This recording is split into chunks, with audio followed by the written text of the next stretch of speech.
Hey everybody, welcome to the judgiest stream playing Diablo 2. My name's Josh. And welcome. Very chill stream, very chill stream. Hello Lem. Hello. Yugi Bear, welcome. Gamer time is right. And Lexi, of course, welcome to you.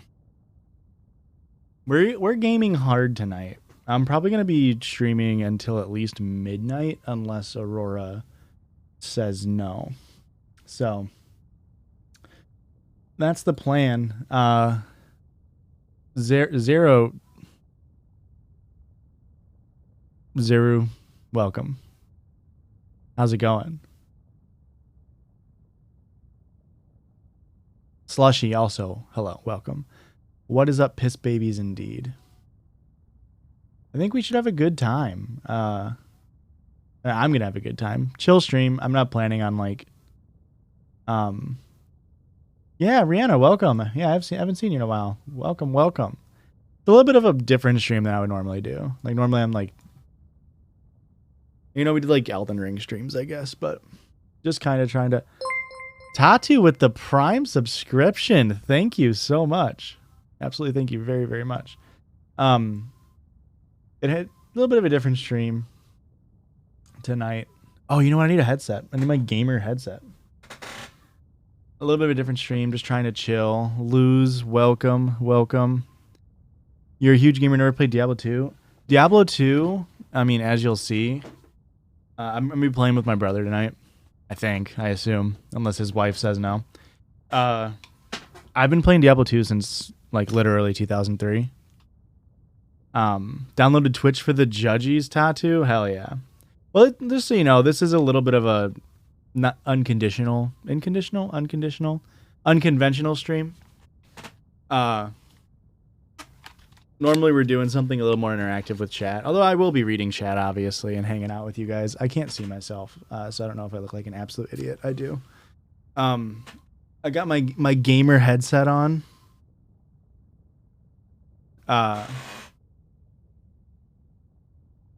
So yeah, normally we do different streams, but I'm a gamer tonight. I've been playing Diablo 2 since, like I was like 2003, 2004. I remember getting the expansion. Like,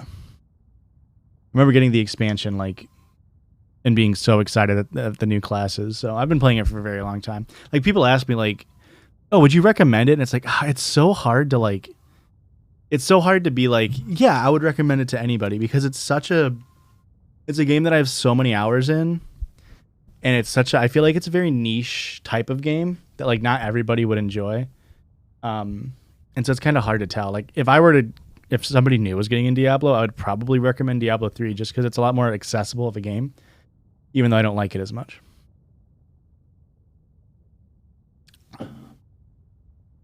Yes, everybody. If you are subbed and not in the Discord, message Lam. We can get you a link into the Discord. Tomorrow we are recording episode 100, so we'll be doing a Q&A, and on that Q&A we'll be answering questions from the Discord. So if you want to get into the Discord and do that, then do that. And the Discord is just cool, and you get access to ad-free episodes, which is always a good idea.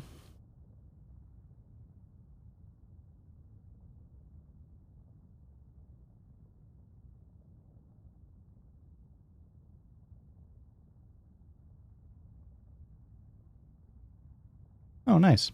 Sorry, got distracted. But yeah. Just Lose, I'll always remember. I will always remember how to pronounce your name. I'll never forget. And you know what? I was right all along.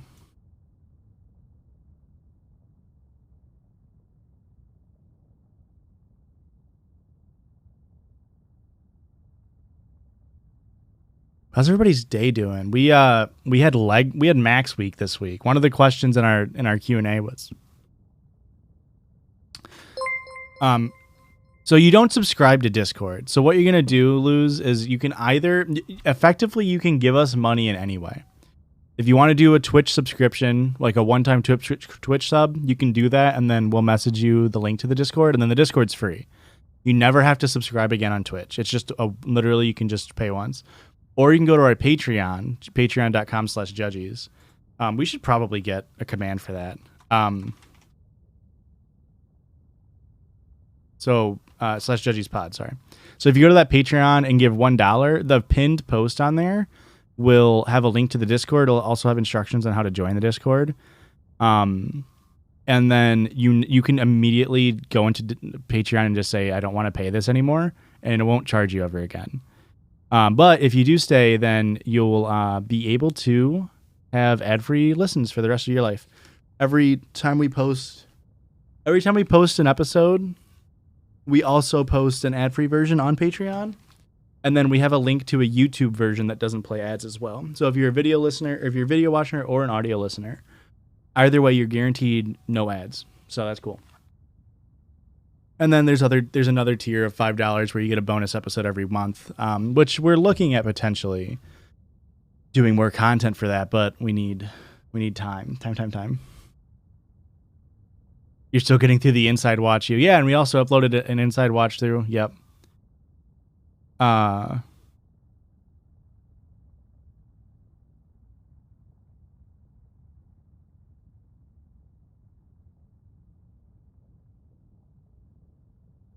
mean, that's fine too. You don't like, I know when I was a patron on shows, like when I subbed to shows, I never did. But if you're interested, you can actually, because I didn't know this at the time. Now I know it. It's like I use Google Podcasts, but you can do this with any app other than Spotify that listens to podcasts. So like, if you want to focus, this here, if it wants to focus, but you can put the Patreon feed into your podcast. That way it's already in there. You don't have to go to Patreon to listen to it. So like this one here, this circular one is the Patreon feed. So this has, you can see here, this has the bonus episodes in it and everything. So that has our newest one called Fucker Supports the Queers, which I think is an ironic name. I don't really remember. And then it also has the ad-free episodes. So it's actually pretty cool. Yeah, it's an RSS link, right? Yeah. Yeah, I didn't know that when I first did it. Granted, I did it back a long time ago. So, Luz, thank you for the sub.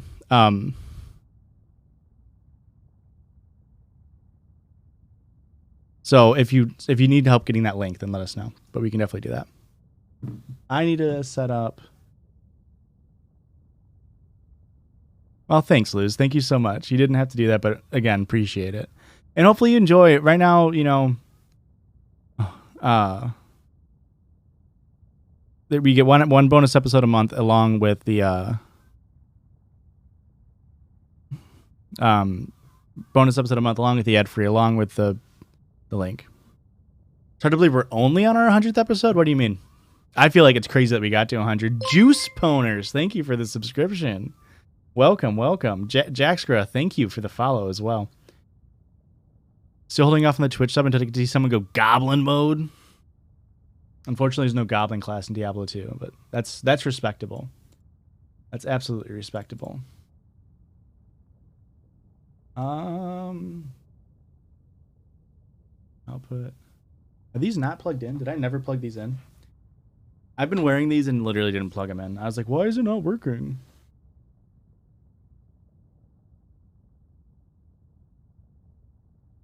Feels like you've been listening to us longer than 100. You know, I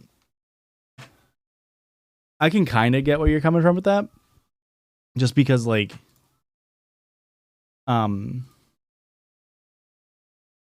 it's really crazy to us that we've gotten to 100. Like, that we're coming up on 2 years. We just did a podcast collab with a podcast where they sort of interviewed us. And they were really asking us about us and, like, kind of being like, why did you keep going? And we're just like, you know, we just liked it. And it kind of worked out. We got kind of lucky that it kind of worked out that, like,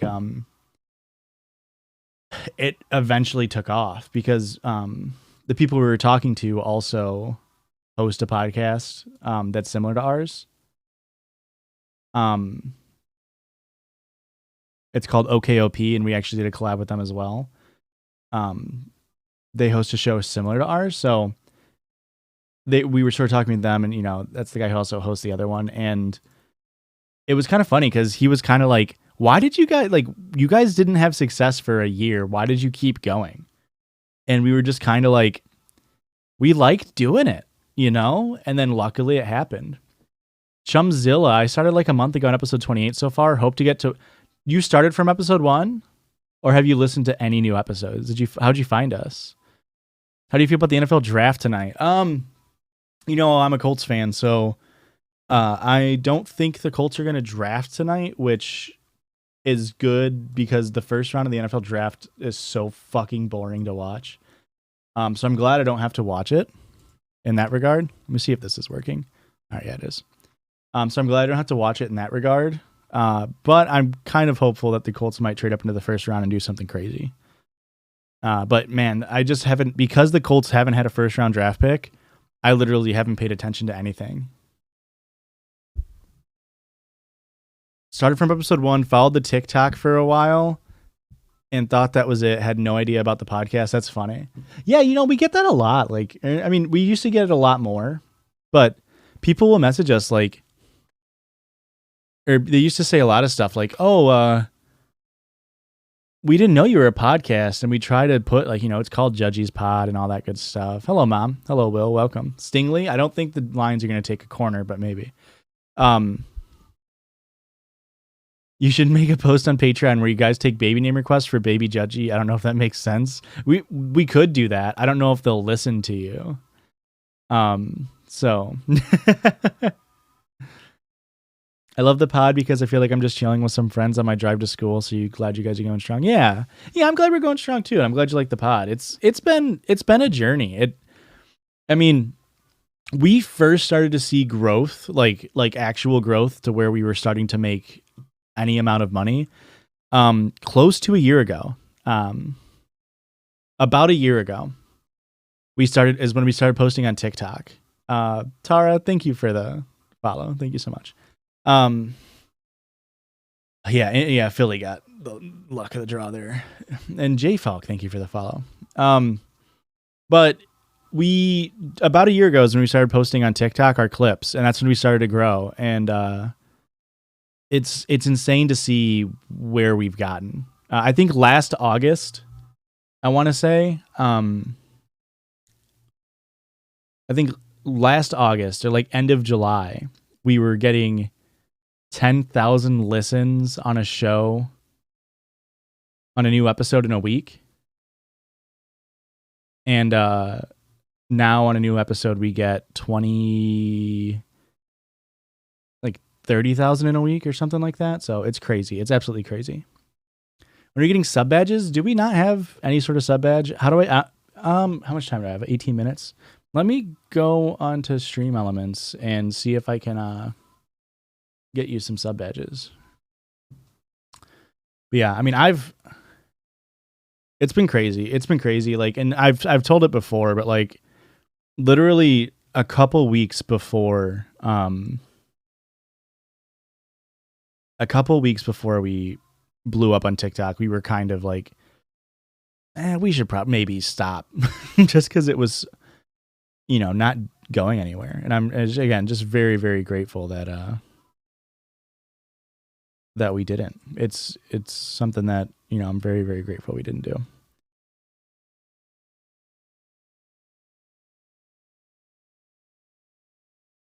Yeah, I'm very glad too, Lem. And then we get to meet awesome people like Lem. So, we're the only non-murder podcast I listen to. I also purposely do desk work every Monday to listen to the episode. That's funny. Yeah, our overlap with I think we have like a 70% female listenership, which obviously overlaps a lot with like murder podcasts. So that's kind of fun. That's kind of cool. It's kind of interesting because that's not something I listen to personally. It's very interesting. It's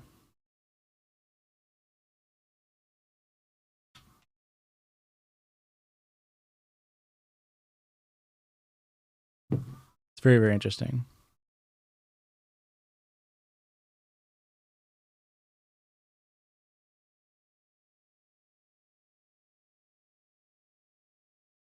Do I have an image to Will?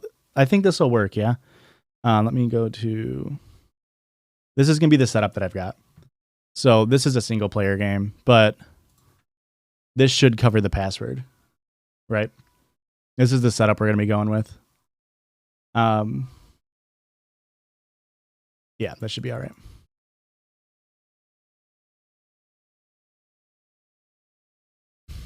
Love true crime and murder mystery. It's not something that I'm against. It's just not something that I listen to. Like if I could get into it, like I love watching like cool documentaries and stuff and like hearing stories. I just never got into it.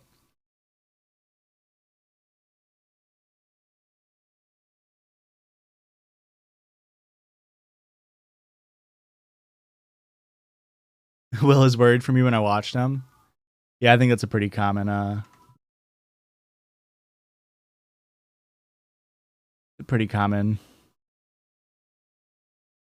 reaction to people listening to him so much. I like actual scary stories less than true crime, to be honest. What do you mean by actual scary stories? Do you mean like fictional actual scary stories? Yeah, Luz. Geez, okay. Shh, I didn't mess up. Yeah, Luz. They actually just DM'd us a couple minutes ago. We're working on it. We got a few collabs coming up. We kind of got into this weird spot where we didn't do collabs for a while, because we kind of got a little bit of like No Sleep Credit. No Sleep Credit is so good. We kind of got a little bit of negative feedback from having guests on, so much because we had 4 in a row, like within a stream of like 7 episodes or something. We had a little bit of negative feedback, and then it wasn't even really that, but like that on top of like scheduling it was kind of hectic, and we didn't have the best setup, so it was never something we prioritized. But now and then it became like, well, let's just wait till we're past episode 100 because scheduling it, and then we have our 2-year episode. So those are 2 special ones, right? Like episode 100 we didn't want to guest on, and then episode 104. Oh, 104. Why did I? Okay, cool. So we have a gap there. So, but we're gonna have episode 99 has Emo Joseph on again. He really wanted to come back on, and I really like Emo Joseph, so he's back on. That comes out Monday, of course. And then episode 100, Aurora's going to be on. And then 101, it should just be a normal podcast. But then we're going to have, hopefully Kip comes on soon. We're supposed to be on their stream actually on Saturday, but things got changed, so we're not anymore. But hopefully we can get Kip within the next couple episodes or the next month. And then Ladies and Tangents, I think we're aiming for a collab in May or June. And then OKOP, we're collabing with them as well at the end of May. So those won't come out until June probably. And we have to start stockpiling episodes because Erica's pregnant, but we were kind of just waiting until after episode 104-ish or 100, just so that way like we can figure that kind of stuff out, you know? Hey, if Lem wants to be on the pod, I would be down to have Lem on the pod. But we're not going to like force someone to be on the pod if they don't want to.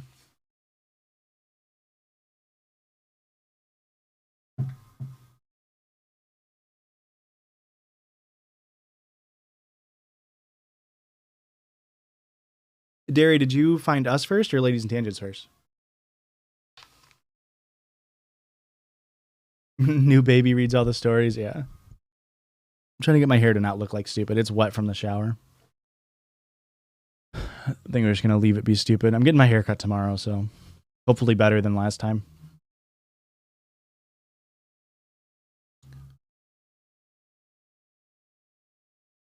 All right. I started to figure out how to do sub badges, and then I stopped.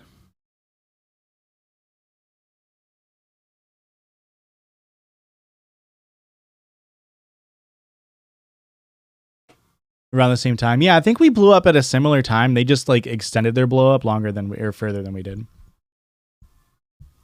I'm working on a bunch of shit right now, but after I'll think about it. Yeah, and like Lem, no pressure. Absolutely no pressure. But yeah, we would love to have you on. Lem does so much work for us. They're awesome. Maybe in a few years, the baby can teach Christian how to read. So you know what's funny is Christian and I were just talking about this, but when we were a lot smaller, we drank on the show a lot. We always drank Lem playing it cool. Yeah, Lem is too cool for us, to be fair. Uh, when we were smaller, we drank before each show. Like we would have like two, maybe not a lot, like 2 beers, 3 beers, something like that. And then there were certain episodes where it hit us harder than others, or yada yada yada. Like we were almost always having at least a drink, just because we were trying to get loose. And we're not trained comedians or like trained in like, we were just playing off of. Don't call me out like this. We were just playing it off of our own natural banter, and we just thought, being a little loose from the alky helps with that, right? So Christian and I were just talking about this, like when we got bigger, we stopped drinking, mainly because we didn't want to have to like worry about the beer cans being in like TikTok edits and stuff. But when let's see, to your dashboard from there, click the hamburger to open the menu. But we stopped drinking, and Christian was like, people think I got better at reading, but I think I'm just less drunk.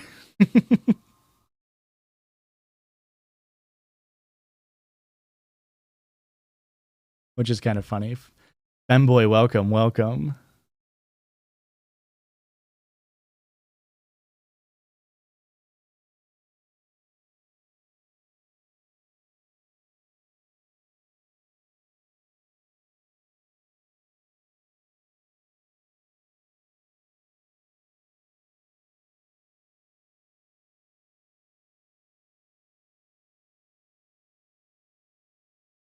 So yeah, we actually just saw it. It's pretty funny. Because like Christian's always had like his speech pattern, like the way he talks. But I don't think he's like a bad reader. Like it's something that I never noticed. You know what I mean? Like it was never something that I ever noticed until he like you're always self-conscious on yourself. So Luz, thank you for the gifted sub to Half Baked Hippie. Thank you so much. As an avid non-gamer, this is the best game show I've ever watched. Yeah. It's so I guess I should explain. Diablo 2 ladder reset happens. It's in 10 minutes, 9 minutes. So I just went live to get stuff hyped out. I'm actually I was actually planning on doing some stuff on the side here, which I kind of have been, so that's good.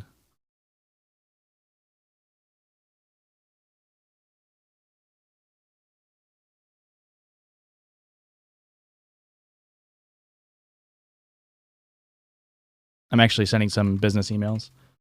Do you get a badge now? Well, you do. So there's a little thing that says you have you're a little gifter. Right there. So yeah, I'm actually doing business emails on the side here.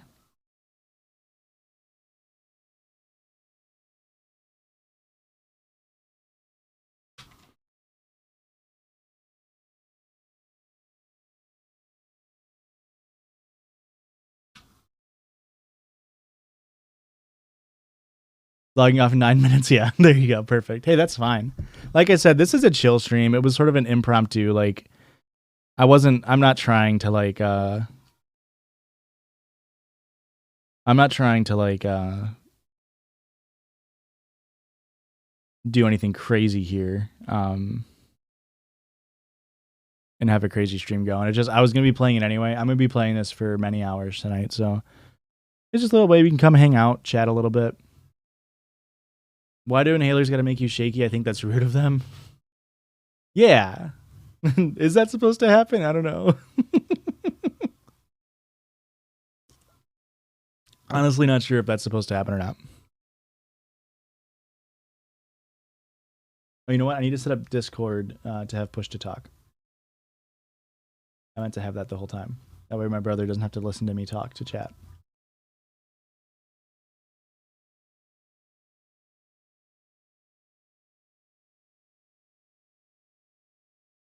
Alt's probably good.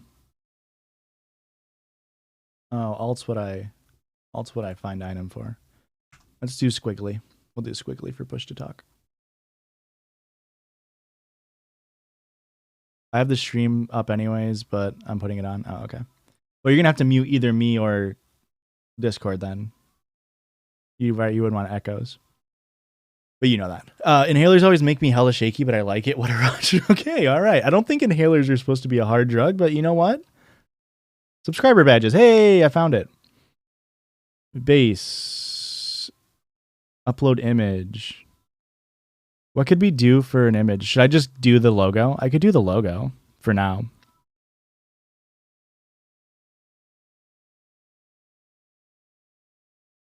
Needs to be 18 pixels by 18 pixels.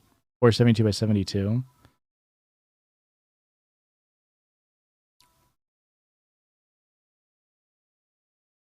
Don't tell me how to abuse my prescriptions. You know what? I don't think I can legally tell you to abuse your prescriptions in the first place, so. We want Judah badges. It's the steroids that happens to you too. Oh, well, there you go. I think some of y'all don't need inhalers. It's possible. It's possible. Oh, I didn't even put anywhere that I'm live. I should probably do that real quick. I got distracted by talking to you guys.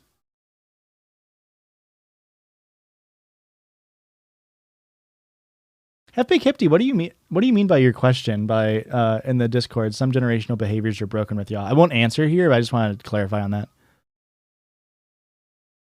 Because we were just talking to Emo Joseph, and he was sort of saying like, I feel like you guys are edgy, and I was like, what?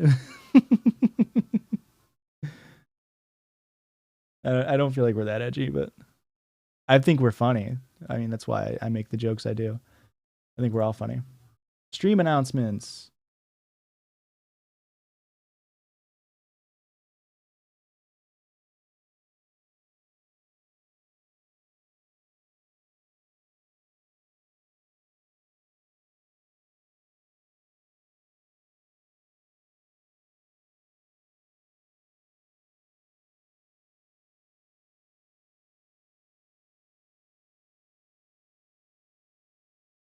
How far did the apples fall? I grew up 180 from where I am now. I suspect some of y'all did too. Oh, okay, that's an interesting question. All right. I said I wasn't going to answer because that kind of ruins the point. Yeah, sure. Delirium Tiger, thank you for the resub. Welcome. What are we listening to? I just have it on a random playlist. I kind of can't even hear it. So it's a playlist based off of Heads Will Roll by the Yeah Yeah Yeahs.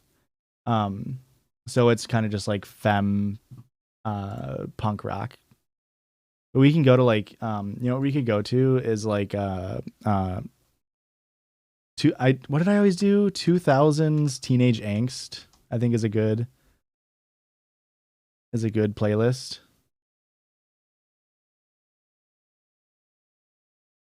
I think we'll just put it on that for now. I'm gonna turn it down just a smidge. Oh, well, you're asking because you're into it? Well, sorry, we're going to Teenage Angst. I also enjoy that playlist. I really enjoy that playlist. My life has been changed in the past like week since I realized that Yeah has made Heads Will Roll. But Vanessa, what you said as I'm getting a little distracted here. I'm trying to juggle too many things. Making it a Judah thing. We could do that. I just have to commission somebody to obviously create that, but we could ask people for sure. Play me some of My Chemical Romance. I'm sure it's on this playlist. It'll come up.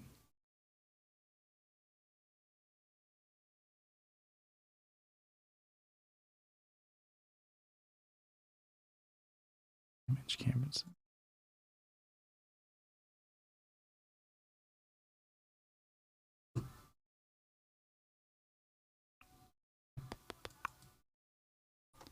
Whoops.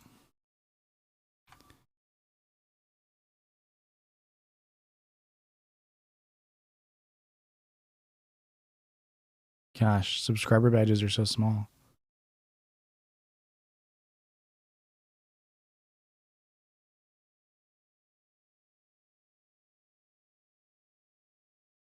Call me when you get a second on Discord. Yeah, you can call me. You're all good. I'll accept it.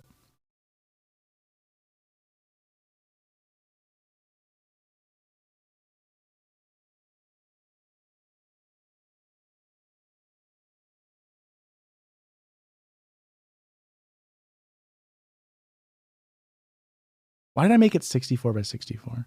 Did I make it 72 by 72? Did I fuck it up?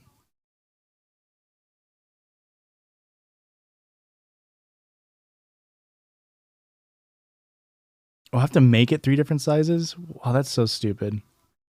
I don't have time for this. I already closed it. Sorry. They're pretty average size. Yeah, they're normal size. They're average sized. Can you hear me well? All right, cool. All right, cool. All right. I was wondering why Coke users never use those nostril squirter things. Hey, me too. I think about that all the time. Well, I think that's why, like, in those like cop shows, they rub it on their gums, right? I don't know. I'm not a cocaine user, so I can't. Ladder 1 season has begun. All right, it gave me an in-game message that it started.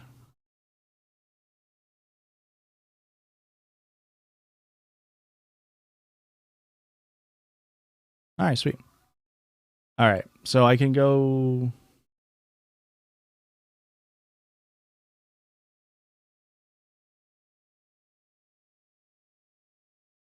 Ah, we're in, boys, ladies, gentlemen, and NBs. Sweet. So, go open mic in Discord. Okay, I can do that for sure. We're in. The game has started. Once I turn off voice activity. Boom. All right, cool. Close that. So what is the premise of Diablo? The premise of Diablo is to, I guess it depends what you're asking. Name my horse Mr. Boom Bomb Dick in Red Dead because of you. Thank you. The premise of Diablo 2, like the gameplay wise, is the idea is you're going to kill the devil. That's pretty much it. There's more obviously lore to it. We're gonna skip over the lore. The idea of the gameplay itself. Oops, I accidentally made a game. The idea of the gameplay itself is just item chasing. That's literally all it is. So, are you in a game wall? Okay, that works. So the idea of the gameplay is just item chasing. Your merch, you didn't realize you had merch. So here's my advice: if you're a bigger person like me or bigger, size up, because my sweater doesn't fit me, unfortunately. But the idea of Diablo 2 is just to find items. It's literally just a game where you go and endlessly hunt for items and try to accrue wealth, and then it resets every 3 months. And that's the idea. So this is the first reset.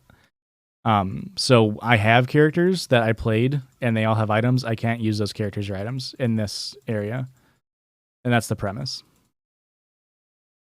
And this game has been if you want to go in there, I can join you later. This game has been out since 2003, 2001, 2003. I think it was when the expansion came out. And that's just what's been happening. Every 3 months it resets. But this is the first time since like 2009 we've had content updates and balances. So it's kind of hype. Like I'm playing a class. Actually, we both are. We're both playing classes that got way buffed because of the balance changes that they did. Which is kind of cool. Yeah, Vanessa, that's very accurate. Is like it's really hard to explain to people who don't play it, where they're like, yeah, like anybody I've dated or like people at work, they're like, you're still playing Diablo 2, and it's like, well, it resets every 2 months. I have to play it nonstop for a week and a half. That's just, I don't make the rules. That's just how it works. Your boyfriend is at work and wants me to keep him updated with the NFL draft. Please help. You know, I meant to have the draft open on the side and then I forgot. And probably pull that up while we're doing stuff. What team is your boyfriend a fan of? So yeah, you kind of fight demons, yeah. So right now we're in there's 5 acts. So at the end of each act, there's an act boss, is the premise there. And you keep progressing through the acts, and you know, all that good stuff. He's a Chargers fan. Chargers pick pretty early, don't they? Don't they pick like 10?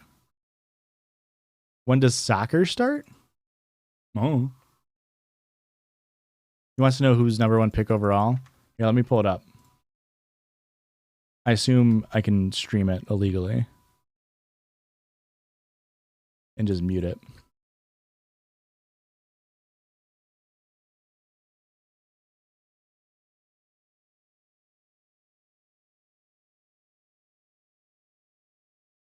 And mute that. All right. The draft, is it on? I don't know if the draft has started yet. So the thing with the draft is they give each team like 15 minutes to pick in round 1, but they each take like fucking 35, and it's such a bad viewing experience. Ever since they like really started to commoditize the draft, it just made it dog shit to watch. I'm in Nebraska. I only care that one of the 3 mediocre football players from the Nebraska Scarable team ended up at the Chargers. Well, I hope they go there then. I like the Chargers. They're a cool team. Do I like Diablo 3? Yeah, I don't mind Diablo 3. It's just I don't know. I like Diablo 2 a lot more. Diablo 2 has a lot more replayability for me. Diablo 3 is one of those games where I'll jump back in for a random amount of time every like 4 months for like a week, and then I'll just never play it again. But I've got a lot of hours in Diablo 3. I know Will does too. Like, what do you think, Will? We both got like close to 2,000 hours on it. Yeah, we got a lot of time on there. I didn't get any money, dude.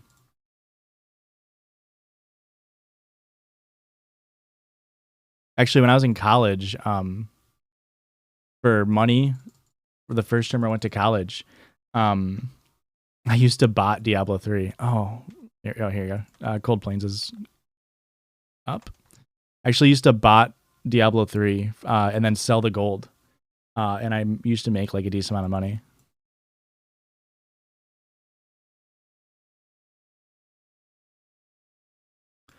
You have time to hear about our Lord and Savior Justin Herbert, was the youngest quarterback to throw for the dude. Justin Herbert's a beast. So your brother's actually right in saying that, because he's a fucking beast. Yeah, Tater, I'm actually kind of hyped. I'm glad that that's what was taking them so long with D2 or with Diablo Immortals. I'm glad that it was because they were PC porting it. Because if I mean, it's kind of shitty that they laugh so hard at hey, that's some money, that they laugh so hard at the guy when, you know, he's like, is it not coming for PC? And they're like, don't you have a phone? And now that it is on PC. But you know what? It's sort of one of those things where it's like kind of like Sonic, where it's like, you know what? I'm glad that they are listening to their fans and are actually putting it in the like listening to their fans and actually PC porting it.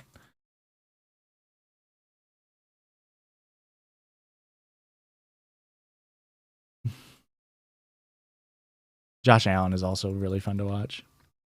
I do play Diablo 2. Do you play Diablo 2? Let's go kill Bloodraven. Fuck it. It's going to be a very suboptimal, non-sorceress playthrough. That's okay. Yeah, it has crossplay and shared gameplay, yeah. Yeah, I think it'll be great. I mean, I don't know if the game itself is going to be good, but it's free. So, like, what are you going to do? You know what I mean? Like, there's literally no reason to not play it.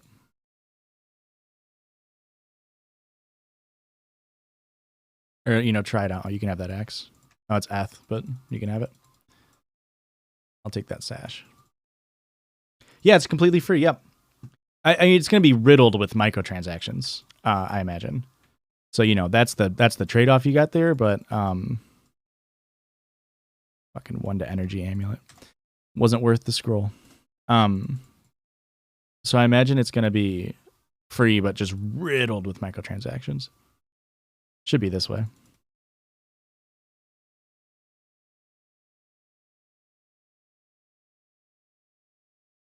D2 modded version. By mods, do you mean like PD2? I play PD2. We played we played what's the other one called?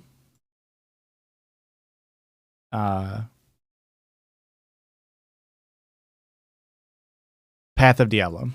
Yeah. We used to play Path of Diablo. And then like when Senpai stripped out because that wasn't updating enough, we both went to PD2. I love PD2.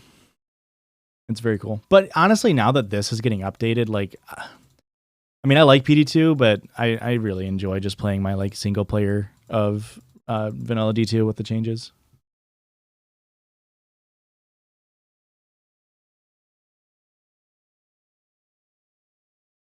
That's sweet.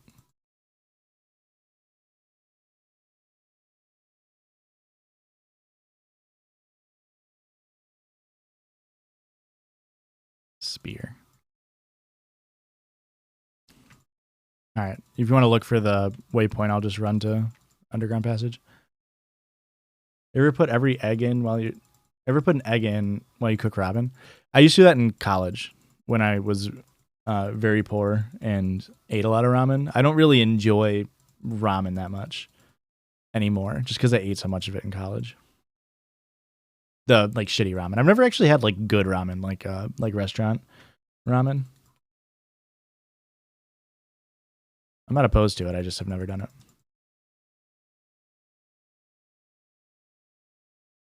We got archers.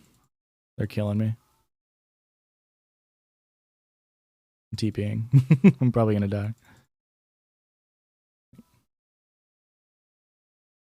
Ah.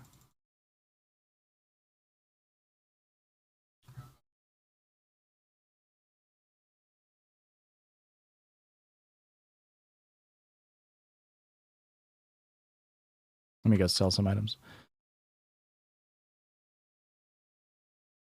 Your best friend on the hunt for a decent ramen place near us, but in the middle of nowhere, unfortunately.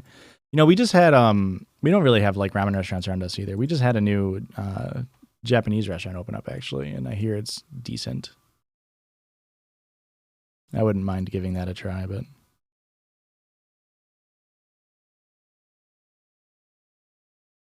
I didn't pick up the oh no, the belt's on my dead body. Boy.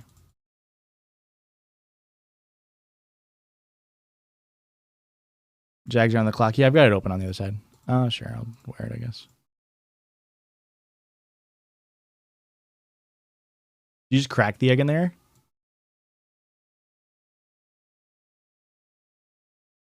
Or do you like do anything special with it? Oh, you grabbed your Merc too.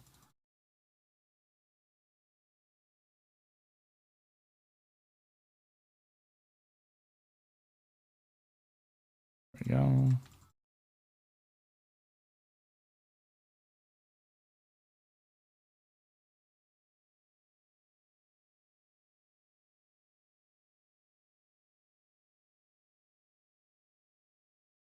Crackle. Yeah, I used to do that. I used to get real fancy with my ramen stuff, and then I started realizing like the more I try to do to it, it actually kind of just like ruins the the dish. I don't know. It just didn't work for me. And I also like lost my taste for eggs. When I was vegetarian, I ate so many eggs that I really just lost my taste for it. It's kind of unfortunate because I used to really like eggs. You basically speedrun this game since you know everything to do? Yeah, I mean, try to. I mean, we're not doing it super efficiently again because we don't have a sorceress, and two, whatever. But I personally enjoy trying to do a speedrun, which I think my brother thinks is annoying, but I know the maps pretty well, so I can speedrun decently.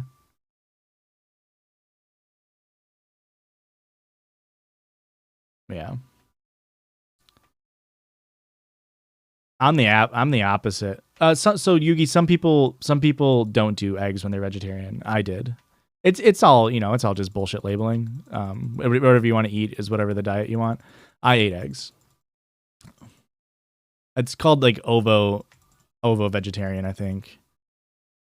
When you do eat eggs. Or don't. I don't remember which one it is, but yeah, some people don't. I did.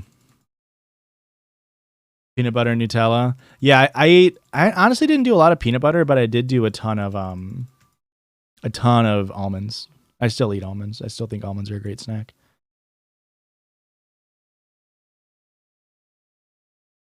Eggs are technically vegetarian because it's not meat. So my version of vegetarian was like, if the animal died to produce it, then I didn't eat it. Um, Although I also, it's not like I was perfect. Like, I didn't realize that caviar or that not caviar. I didn't realize that Caesar salad dressing, uh, has fish in it, has anchovies in it. And so I ate Caesar salads a ton. Like it was mainly when I went out to eat. Like when we used to go to Rosati's every Monday for trivia, and I would order. Here's a waypoint here. Um, we used to go to Rosati's every Monday for bar trivia, and I would just get a Caesar salad. And then I learned like a year and a half into being a vegetarian that it's got fucking fish paste in the Caesar salad dressing. I was like, oh, cool.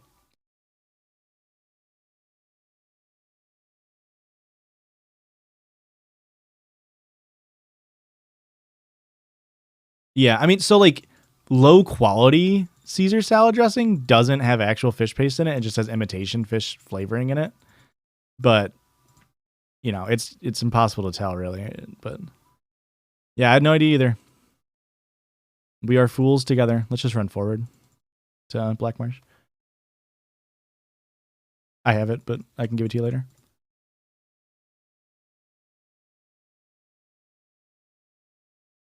I love me some Caesar salads. I'm gonna hit 6 here so I can get my holy fire, which will help us a ton with clear. And then the exit's up here, of course. You're gonna do double swing with scepters, yeah, with maces. Scepters and then into flails.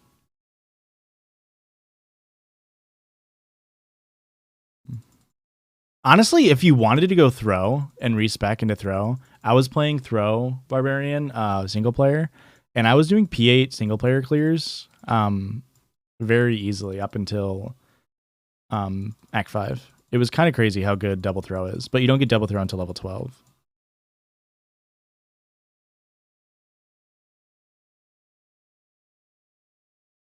But it's not bad. It's definitely not like amazing, but we're just getting to hell and then respecking. So, have I been keeping up with the shit show that is Johnny Depp case? Loosely. Like, I don't know. It's not really my cup of tea to like sit through the actual proceedings. But I see the updates on TikTok and everything, and I see the funny stuff. All right, Jag's pick is in. Pick 101 is in. So like I see the updates and shit, but like, I mean, it's a pretty open and shut case, right? Like, it seems like they both are kind of shitty partners, but Amber Heard is like worse. Right? I think we're gonna all agree on that.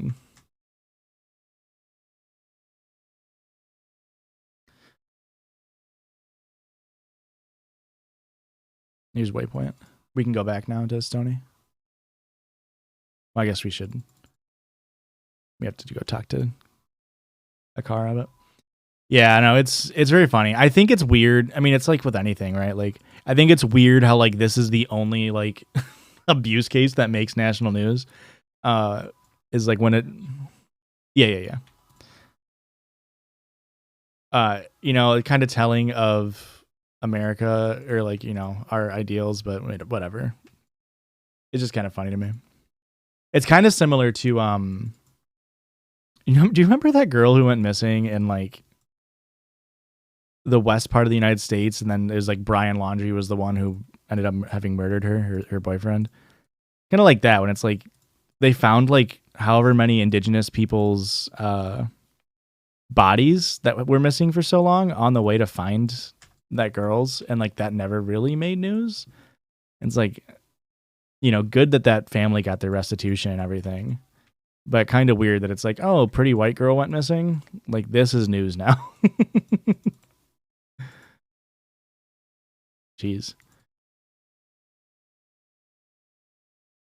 Yeah, they found like multiple people's bodies that like had gone missing before them. Yeah.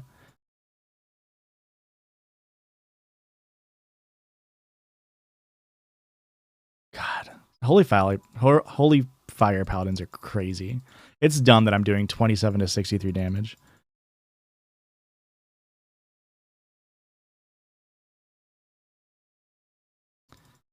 But we can only control what we can consume, like, so much, right? Like, Trayvon Walker was the number 1 pick from Georgia to the Jaguars. I don't think so. If I had to take a guess, it's gonna be the edge rusher. Oh wait, no, that was the edge rusher that I thought the Lions were gonna take.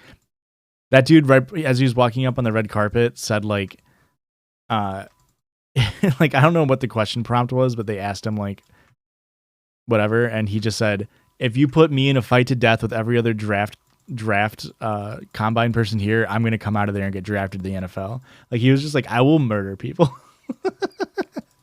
which is just like, it was just like, oh, that's like perfectly Dan Campbell's like MO.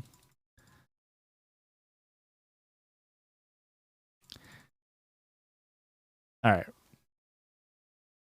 think we're good.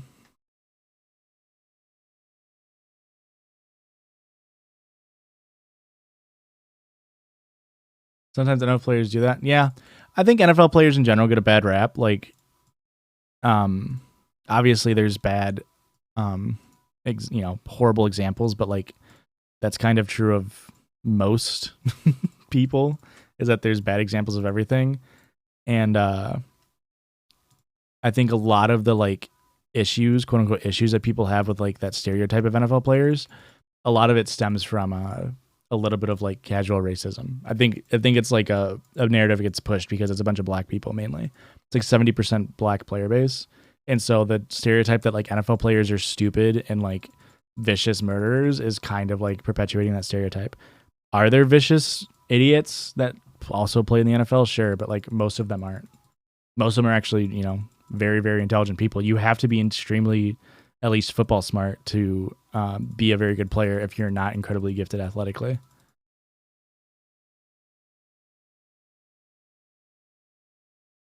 I mean, like I think I said it on the podcast a while ago when I was wearing my T.Y. Hilton jersey, about Odell Beckham. Like, Odell Beckham is an interesting person, don't get me wrong, but the amount of hate that he receives primarily for being like just like a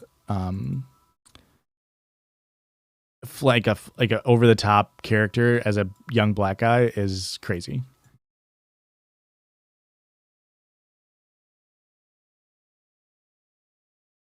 All right, I'll go run tower. I'll TP when you come to outer. But also, yeah, like, did Ray Lewis murder someone? Yeah, for sure. And he's still on TV. So did OJ Simpson? Yeah, he sure did. But there's also like thousands of players who don't do that kind of stuff.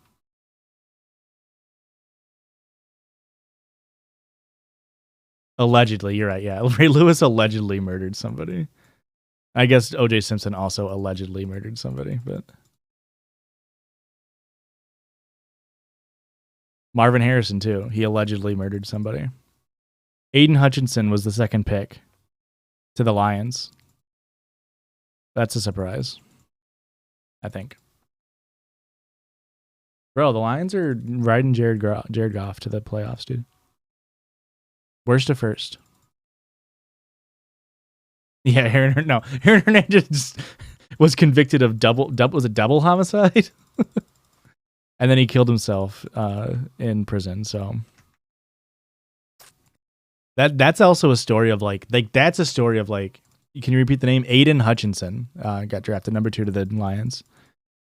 That like, and like, even with the stories of like the people who do end up going to commit like heinous crimes like that, like murdering people, a lot of it is like really sad because they tried to reach out and get help and shit shut down for them. Obviously, again, there are fringe cases, but most people don't just like turn around one day and just go, I'm gonna kill someone today. It's repeated head trauma definitely helps make your brain say that. But did they add anything in the remaster? Yeah, they added so this season has 7 new rune words, and they did a bunch of balance changes, and then bunch of bug fixes, of course, like you said, and the graphics. So there's actually a pretty good reason to. Yeah, do you have shared stashes? Yeah, I forgot about that just because we've already had it for so long. Yeah, it's really cool. It's definitely worth the money because it's only what, $40? I mean, if you like the game, again, it's one of those things where it's like I've been playing it for so long that I love the game, but it might not be everybody's team. Yeah, I agree. Like, it's crazy to me that more games don't do it, like just redo graphics, because like, you know, the capitalist part of it is just like they're gonna make money. Like they could have just done graphics and just done ladder resets every three months, and it would have been they would have made a shit ton of money.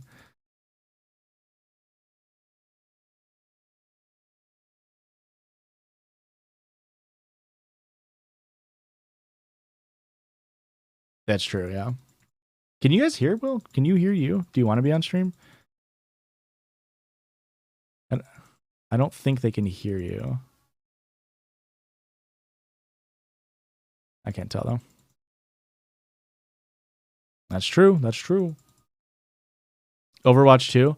Well, like Overwatch 2, they're you know, they're changing shit. And like, is it mainly just a DLC? Yeah, but it's also free. Like, if you own Overwatch 1, then you can get all of the online version of Overwatch 2 for free. The only thing you're paying for is the story.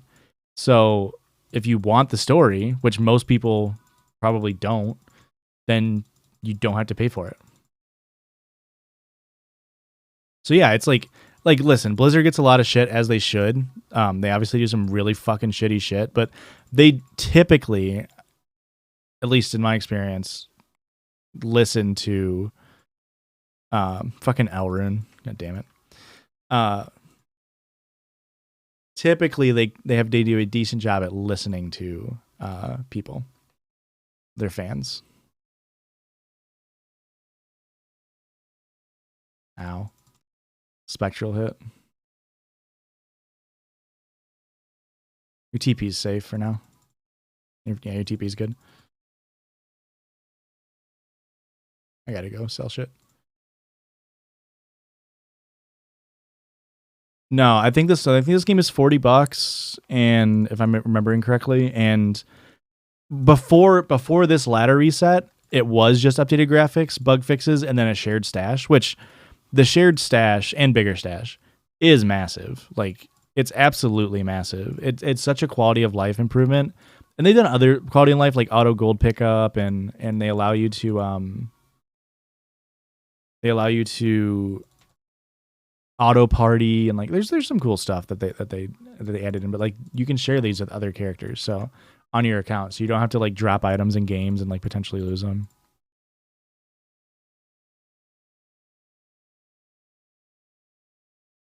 All right, I'm coming. I was just selling shit.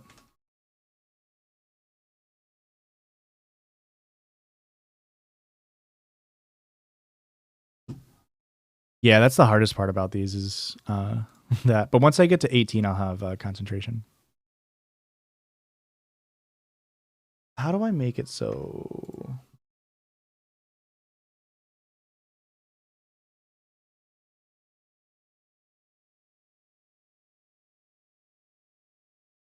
Oh, you know what? I can change this to double. This is what I should have done the whole time. Now they can hear you, Will. What's up, fam? I think now you can hear the game audio too. Not that that's super important.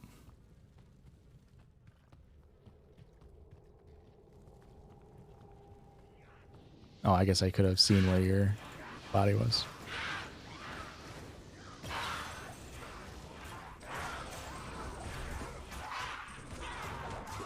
Yeah, I think they did a good job with this game. Derek Stingley went third to the Texans.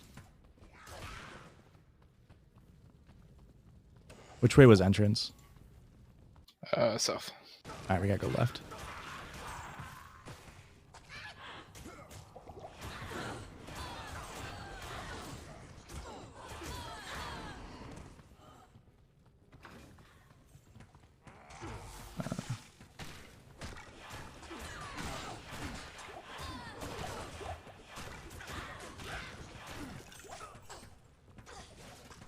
Give me my 45 all res Rondash. You're saving you so much. Yeah, you're welcome. Absolutely. I mean, I was actually, this was kind of my plan, was to have the draft up anyway, so. Mom says hi, Will. What up? What up? All res 10. Damn. Take that. Oh, here it is right here. Oh, just kidding. I got bamboozled. You and your mom saw JJ Watt? That's cool. How massive was he? That dude big. Did they add any story bosses? No, no story bosses. They made it easier to do like Uber Diablo. So that's cool. So you can get Annie charms better. I need to go straighten out.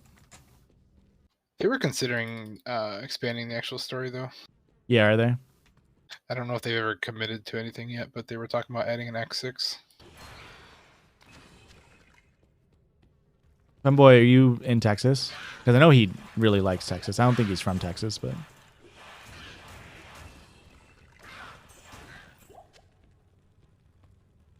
JJ Watt seems like a real cool dude.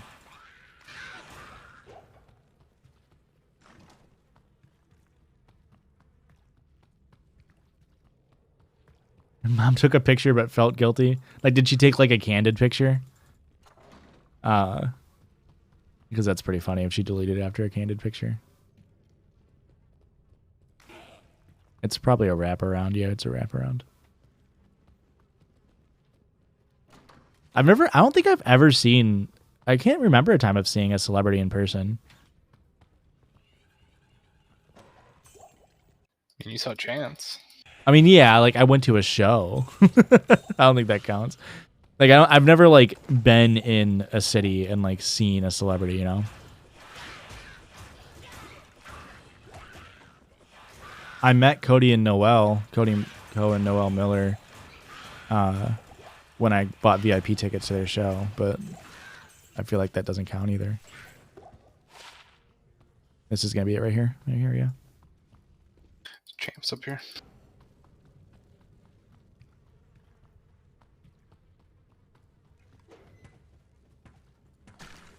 Heisman Trophy winner Mike Rose. That's pretty funny. He's a family friend. He comes to our tailgate. He's really chill. That's cool. I don't know who that is, but that's cool. I'm not a big college football fan. Is he from Utah? Is that why you know him? And he's a family friend, I guess. Mostly professional wrestlers. Who have you seen, Vanessa? Like everyone. Have you seen John Cena, the man? You met All Time Low once, but that's not a flex anymore. Oh, that's still kind of cool. I've met a lot of, we used to do all those signings with all the bands. So I met a lot of big bands. Yeah.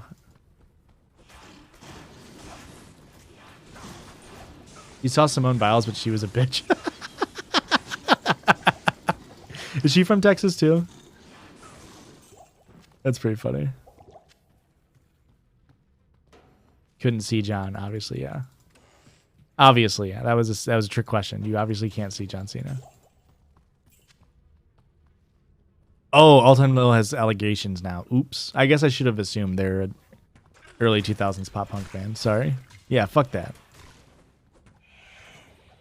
That's garbage, but if you're going to go Throw Mastery, it's got Throw Mastery on it. Negatory. You played it in Nebraska? Okay. Did I say Utah? I meant Nebraska.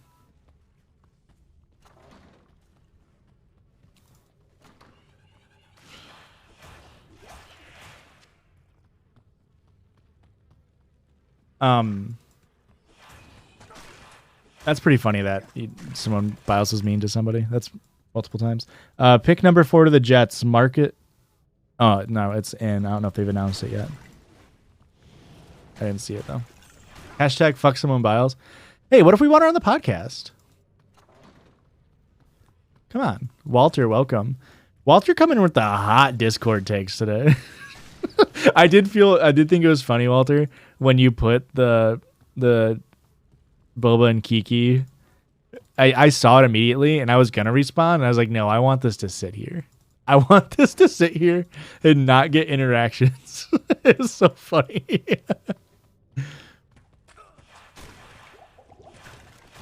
She sucks, yeah. But what if? Met John Morrison, met Luke Gallows, and my mom accidentally knocked a chair into Seth Rollins at the bar down the street from you? Really? Was that before he was famous?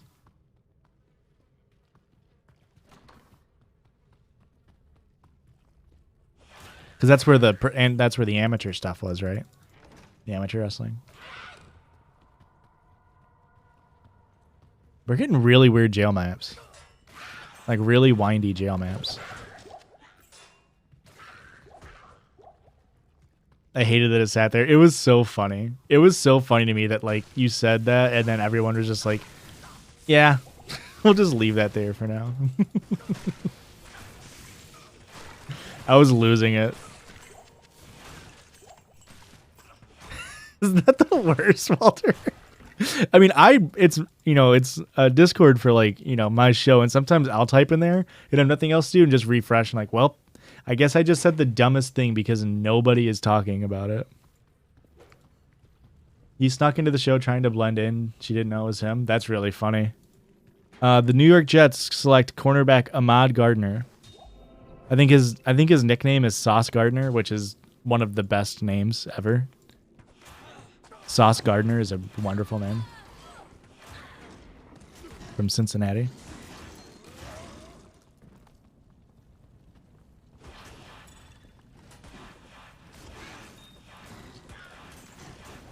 Amethyst for gold. Did you see Riker try to make like build lists or like guides for Diablo 2? Yeah, and I looked at his top 10 and I heavily disagree. I didn't see like a tier list, but I saw him do like how to level like different characters. I watched one of them. I think it was Paladin. And he was like talking about like Jets gave up Zach Wilson real quick. Wait, did they trade away Zach Wilson? Is that what you're telling me right now? Did I miss that?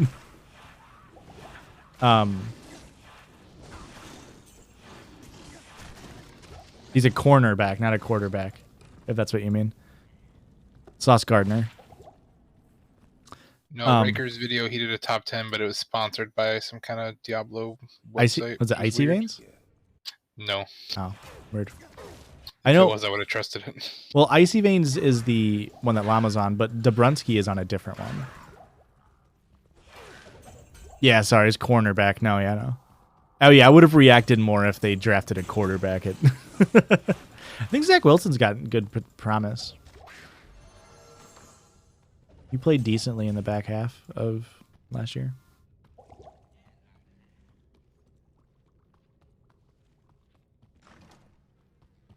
This is great. I mean, I don't think any of those people, here it is, were projected to pick a wide receiver, but I'm glad that the wide receivers haven't gone yet. Really want the Colts to get a good wide receiver. I have so many fucking mana potions in my inventory.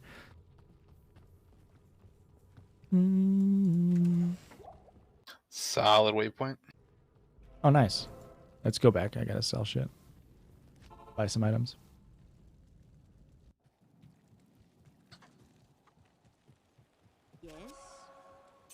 So if you don't have two scepters, oh, you need to do okay. I was gonna say that's what you want to wield. And then in Act 3, no, I need another one if you find one. Oh, you can just buy one right here. 331 gold for a white one, since you don't need any stats on it.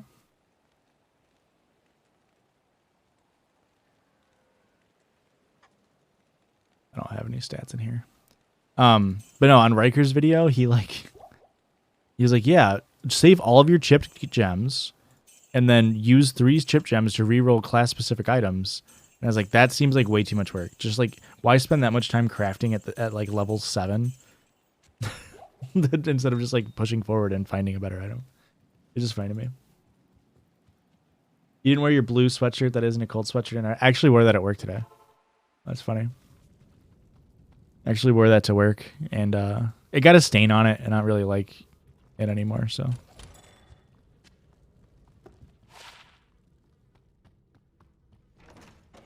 Going for the risky play, I'm going to imbue the club. There you go. If it has Holy Fire, good. It does have Zeal. Well, fuck, now I can't use it. Yeah, it needs to be level 12, yeah. That was big brain. My sister met Shane Dawson, so I definitely aged well. Yeah, not the best person to brag that you've met. That sucks. New York Giants pick is in. Yeah, I can't say I met anybody famous, like outside of like I said, like I met Cody Ko and Noel for like a second when I bought VIP tickets, and like that's it. Yeah.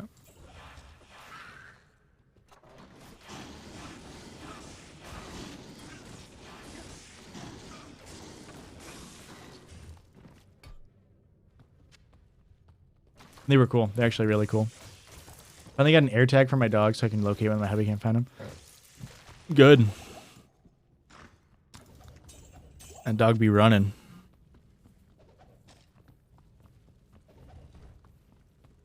Is it gonna fork around? We are getting really, really bad maps. You got any famous alumni? So for the New Year's episode, I actually was gonna try to look up, like, my New Year's resolution was gonna be I want to be the most famous North Central College alum. And then I looked it up, and somebody from my college has like 70,000. I got it here, TP. Has like 70,000 followers. I'm like, well, that fucking sucks. On Insta, he has like 70,000 Instagram followers. Like, well, what the fuck? That's not fair. Well, I won't say who, but someone from our high school played in the NFL. You're from our high school, played in the NFL? I mean, in like the 60s. But Yeah. That doesn't count. That dude's not famous. How is he not famous? This is like the fucking 70s. That doesn't count. And like, he wasn't even like a full-time starter, I don't think. Like, he doesn't have like household recognition. I almost met Andy Buckley. I don't know who that is. I think better than Bill Cosby is a pretty low bar.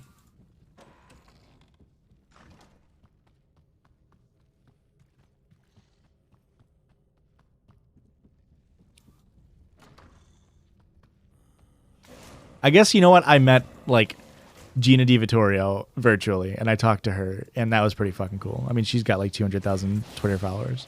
I think she's really awesome. I really think it's funny that we bamboozled her into coming onto our show. What about that kid from semi-locally that plays in the NFL, the halfback? Robinson? Oh, James Robinson. He's from. I went to school at ISU. I don't know where he went to high school, but he went to ISU for college. Gronk went to one of my local schools. That's cool. Did all of them then? Or just Rob? Just Rob went to your high school. Renee Zellweger went to my high school. You still got the NFL check? Yeah, but in the 70s, the NFL check was like $80 and a pack of smokes. They didn't get paid shit until like the 90s. And even then, like, they still didn't get paid shit really until like the last couple of years. The Giants selected edge Kayvon Thibodeau from Oregon at number 5. Hey, 2-second armor.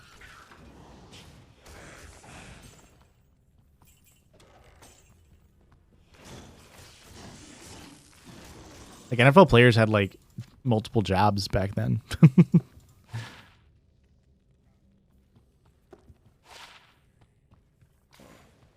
Which is kind of funny. I guess now even like a lot of NFL players don't make that much money. A lot of it just comes from brand deals. God, what a garbage Catacombs 3 map. It's a dead end. But we can go right here. Yes, it's going to wrap around. Already exploring all over there.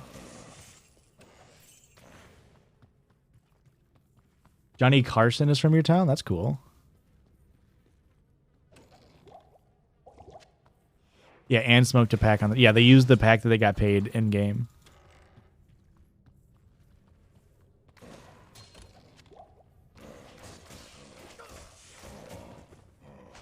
That's really cool. Good for Johnny Carson. The dude's pretty famous, huh?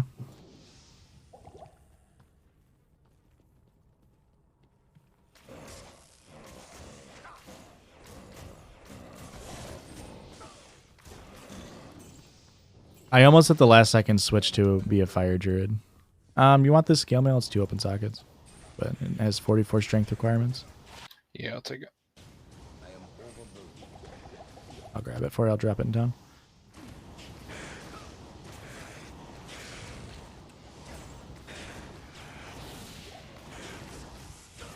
I don't know if Rodney Anderson's still in college football or not, but he went to high school with my sister. I'm not sure who that is either.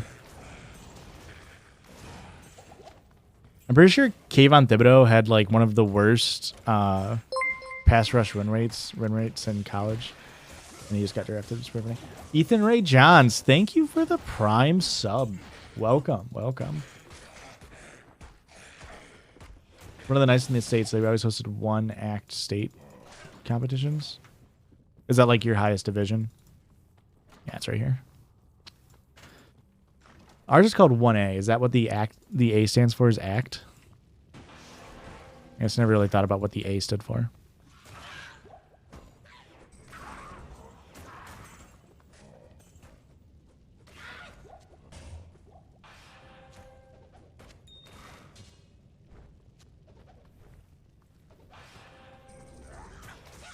Adam McQuad in the NHL is.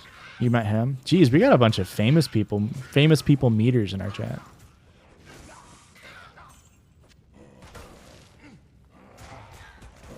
Plays that compete against each other. Plays? Hang on. Are you, like, is this like a theater play? You guys compete against one another? Like, who can act better? That seems crazy to me. You Dalton too? Oh yeah, I guess Texas makes sense. Yeah, bunch of football players from Texas. That's insane. I had no idea that was a thing. I had no idea that plays were competitive. That seems like if I didn't know better now, that seems like something that somebody would make up. Like, I'm in a sport, we compete. It's called theater. It's a theater. It's a sport of the mind, actually.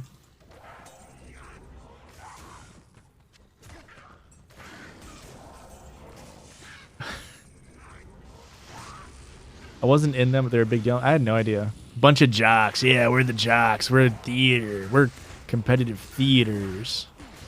Thespians. Ever heard of them? Hey, a belt. Hey, an axe. That's actually kind of crazy drops.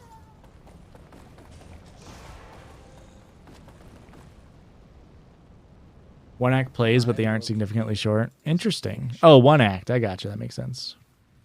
Your student teacher in 3rd grade was Brad Richards' sister. Hey, that's practically best friends. The little brother from Shake It Up graduated with me. Is that the TV show Shake It Up? You were in everything but sports? Same. Ugh. Greetings.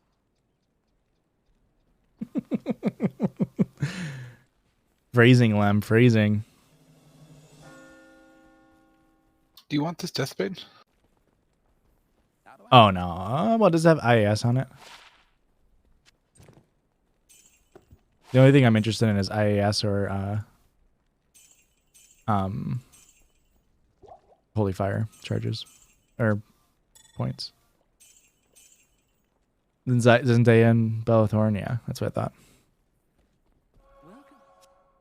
I met the kid that played SJ from The Blind Side.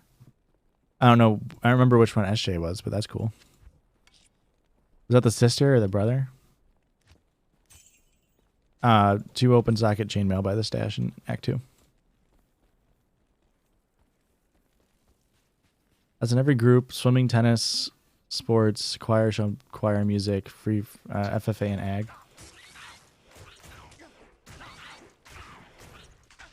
I was in football and track. That's kind of it. I guess I was in like a National Honor Society, but I don't think that really counts. Didn't really do anything for that. That's just like a thing you get to put on your resume. Not your resume, your transcript.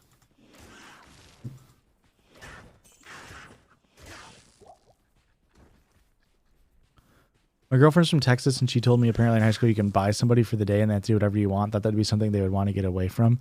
Yeah, I've seen that in TV shows. That's like always like a plot point in like high school, like movies and stuff. Is like buying somebody for a day. Like you'll buy the like football players for a day and all that stuff, or the hot girl. We definitely didn't have that in our school. Our school, we had a... I guess that's too much information.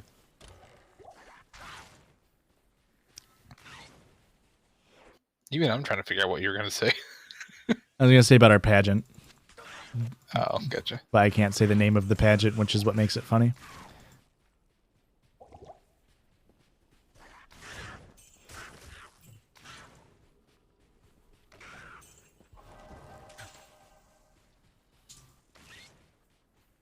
I guess it's kind of weird that our high school had a pageant in general. I guess that is weird, but...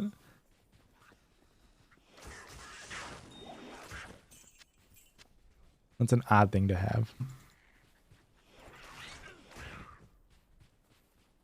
Christian won prom king in high school. One of the years. I think his junior year, maybe his senior year.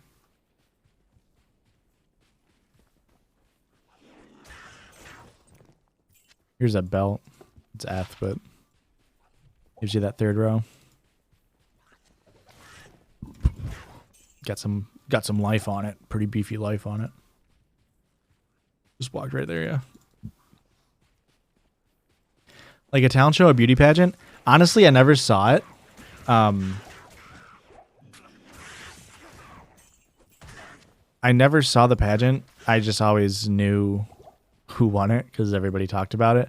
But it was for a festival that took place like outside of school, and you had to get nominated by like a local business or something like that. And it was pretty much a beauty pageant from what I understand, but like I think they had to do a talent as well. Like it's sort of like literally like Miss Universe, where like you do, you know, you come out in a formal dress, and then you do a talent, and then you like give a sentence or answer a question or something like that. And then, like, you know, they have the winner, the runner-up, they have the Miss Congeniality, all that stuff. I feel like it was less beauty and more about how closely related you are to someone popular in town. Yeah, I mean, I guess that's probably, yeah. It's like pretty much if you had the most connections. And then Miss Congeniality was the ugliest one, pretty much. It's pretty much, in most cases, the poorest one. They were like, yeah, good for you for getting nominated by a business. Well, you tried. Yeah. I got a studded letter to open socket if you don't want that ring now. Mr. Katie Tiger. That's a fun name. Having to say your pageant thing at my school where only boys participating got cheers from the crowd. Frats did it too in college. I mean, as long as it's like the thing that was weird about our pageant was it was adults voting on it. It's not that weird if like other students vote, I guess. But, you know, it's like with anything. It opens itself to, like, bullying and all that stuff. So, is it necessary? Probably not. But is it fun? Imagine for the popular kids, yeah. For the unpopular kids, probably not. Music department was massive, so there's almost always someone from the music department that won prom king or queen, especially if they were in sports, too. Ours was kind of like that as well. It's like, we had a lot of people who were music sports people, and they pretty much always won prom king or queen. Christian wasn't in anything. The Panthers at pick 6 took Ika Mekwanu. He's a tackle.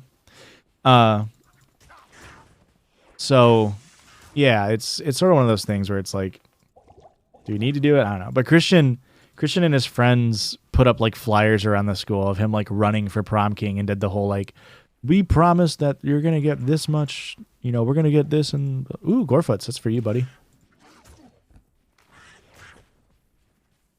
It's some that has magic Mana Steel on it, so that's good. Yeah, student dance. Like our pageant was voted on by like a committee of old white dudes, so like that's kind of weird. And like this festival has like, I mean, not anymore. It kind of is dying down, but it used to be like thousands of people would go, and like from like I remember when I was in college, I had a few college professors be like, "Oh, that town, yeah, I used to go to that festival, or like I go there every year,"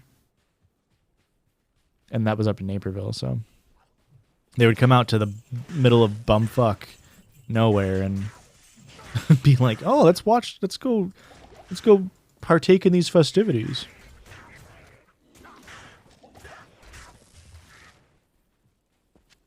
I think I got, yeah, this is Lost here. I'll run for, or what do you want? Do you want to run or go to Lost? Or far? I'll go far. Yeah.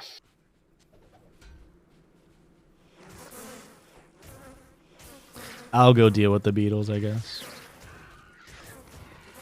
Erica wasn't in our hometown in high school, so I imagine she still went. And their town much smaller than ours, so I doubt they had something like that. I know they had like a festival. I don't know if they had a pageant. Hometown has a yearly festival for a horny toad. That's fucking awesome. Hell yeah.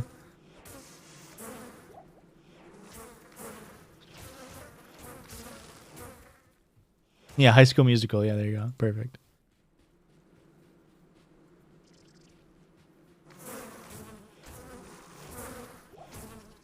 Yeah.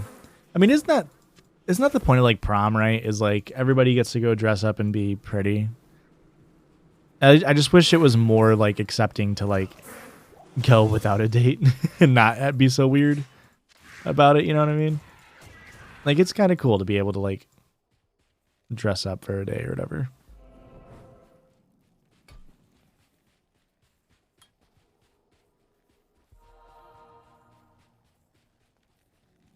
They got TikToks of the girls who pay. Yeah. Okay. Maggot layer. I've got far waypoint. I'll run maggot. I'll TP at the far waypoint in case you get here. I got dry and just found holes. All right. Sweet. Remember, it's left. Thank you. All 3 levels is left.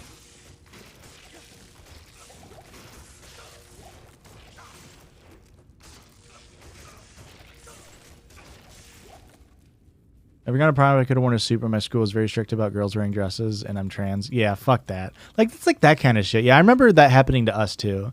Is I don't know if we had we didn't have any like out trans people at our school, but there were definitely people who wanted to like, you know, there are people who were feminine presenting who wanted to wear suits, and they kind of made a stink about it. I don't remember if people actually were able to, but it's definitely fucking stupid that they hold that shit. Like it's so heteronormative bullshit. Like why can't you just let people wear shit and like feel good in it, you know?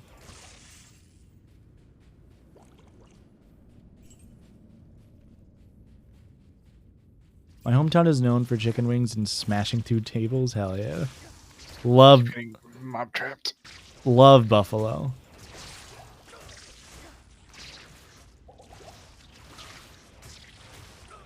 New York Giants select Evan Neal, tackle from Alabama at number 7. I don't know if you're still in here, but I'm going to keep updating chat on picks. Still no wide receivers taken. Very good for the Colts. No quarterbacks either. I was representing not really out, but yeah, I was not about to wear a dress. Yeah. It's so silly. Like, you have a bunch of 16, 17, 18-year-olds who don't know how to do makeup, put on, like, clothes like that, and you're going to be like, no, but you have to wear a dress. Otherwise, you're going to look ridiculous. You're definitely not going to look any more put together, less put together than, like, the person who put on way too much makeup or, like, the guy who has a suit that's way too fucking big for him. Like, why not just let people have fun?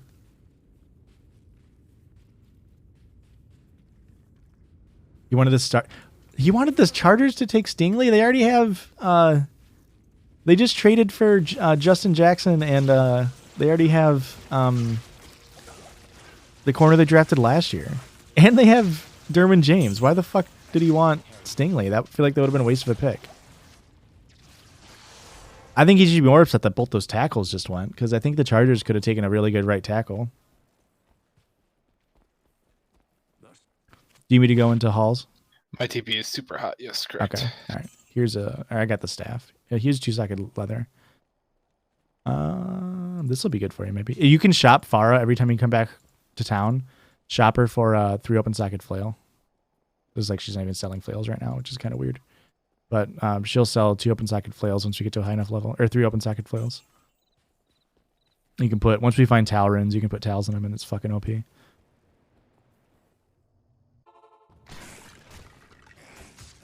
All right, you're clear for now to come in.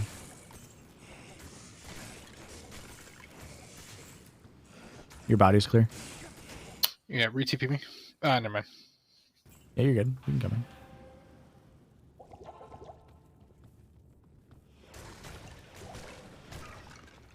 There's one really pale girl, like the worst spray tan every year for prom, and just looked like she was covered in dirt. Yeah, and like, you know what? I mean, hopefully, like, that's like a learning experience. Like, people learn, and like, you know, it's like, it's silly. It's silly they don't let. It's silly that they have such rigid norms on it, and like, it's literally just a bunch of kids looking like idiots. So like, just let people wear what they want. It would just make people's lives so much easier.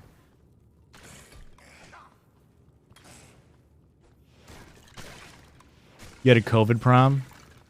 Oh, that sucks. Like, COVID happened your senior year? That really sucks. I was actually talking to my coworkers who are younger. And I guess I never put 2 and 2 together. But I was talking to them, and they're like, yeah, our senior year was when COVID hit. And I was like, oh, God, I forgot how young you are. Like, that sucks. I was just working. We just fired everybody. That's all we did at work. These are both dead ends. Oh, wait, no, never mind. Here's 2.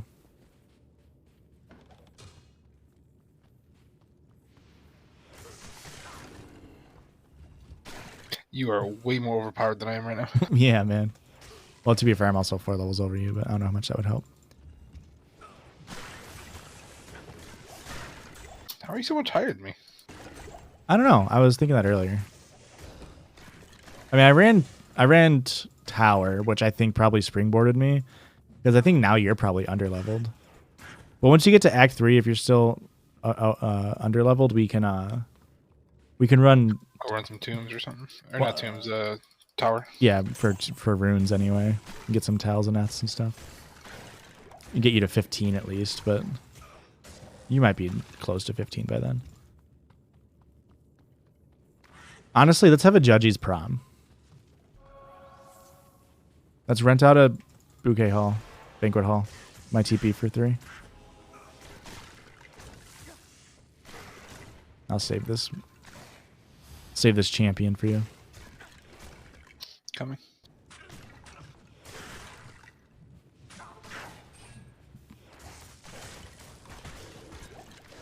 Yeah, it's dumb. How good Holy Fire Paladins are. Like, my Zeal is 96 to 172, and my Holy Fire is 13 to 48. Yeah, I do 12 to 30. Yeah. And that's one in every 3 swings it actually hits.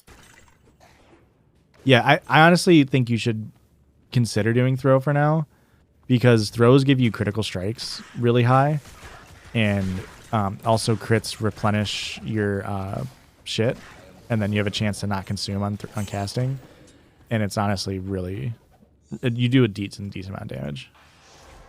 And throw weapons are pretty easy to like find compared to like normal weapons. I don't know. You're pretty much just gonna be a bow barb anyway, so it doesn't really. I don't want to waste a respec this early though. Yeah, I mean, I'm gonna use one at 18, and once I do that, and I have concentration for hammers, or whenever I do that, I probably get through normal. I'll probably get to nightmare first. Far Oasis is up. The ratio of girls to guys and MBs at Judgy's prom would be crazy. Yeah, that would be fun. Oh, I got champion Death Beetles. I'll save that for you. That'll be a good experience down here. Drake London went to Atlanta at pick number 8. I think that was pretty mocked. I think that was pretty big.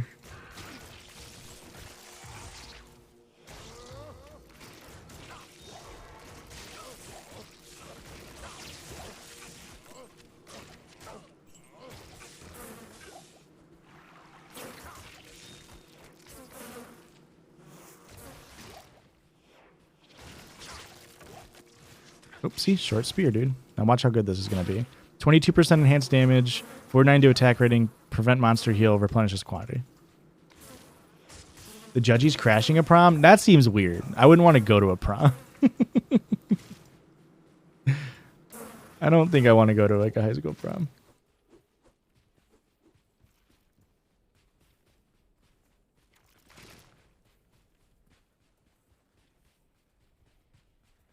Whoa. Why would you yell at people in formal wear at a restaurant? That's crazy.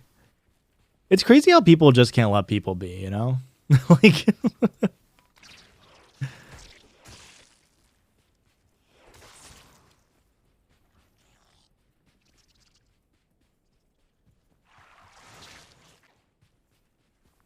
Judges had a prom, I'd fly out for it. Yeah, I think it'd be fun to do like a viewer thing, but one with COVID spiking back up, that's always going to be a concern. But and then also just the logistics is just such a nightmare. I don't think we have a big enough fan base to where like we would be able to do it like in a way that would be available for people other than people who live locally, and that would make me feel kind of shitty. By locally, I mean like Illinois, Wisconsin. Like people who could drive there, you know?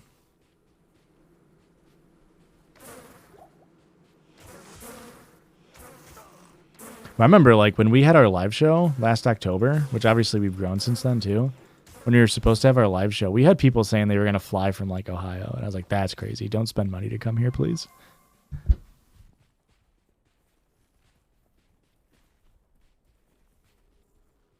And check right here. Check top right real quick. Or top left. Does the map end there? Ancient tunnels. Yeah, it's corner. Nothing. All right.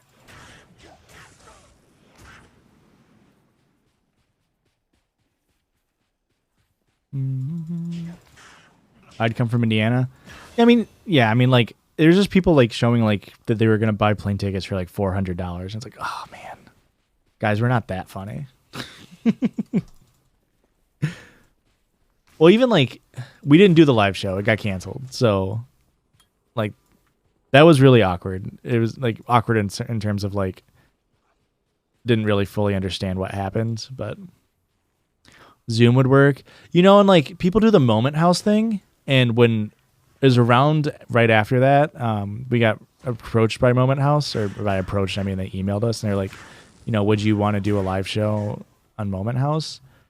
And that's just another thing. I was like, I mean, I've never been in a Moment House event or anything, so maybe it is better than I'm imagining. But why wouldn't you just like do that for free? Why would I charge people to like see a live viewing of the podcast? Like, it just seems like a scummy way to make money. I don't capitalism, baby. Like, I don't judge people who do it because you can make. I'm sure people make like good original content in there and like, you know, make content that's worth, you know, having the exclusive ticket to. But I don't know. It just seems weird to me. But that's also just my thinking for a lot of things. Like people ask us to be on Cameo and stuff, and it's like I would feel weird charging people money for me to be on Cameo. More than anything. Like I don't think I could provide enough worth. It's right here. To make people worth it, regardless of how much money I charged. I think Erica would make a killing on Cameo. If anybody's doing Cameo, it'd be Erica.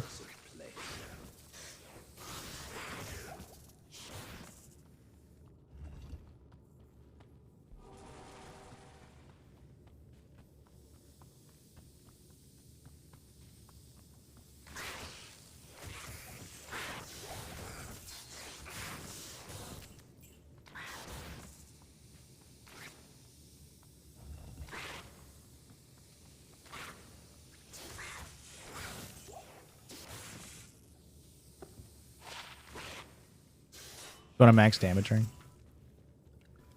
Yes. Right here. I am overburdened.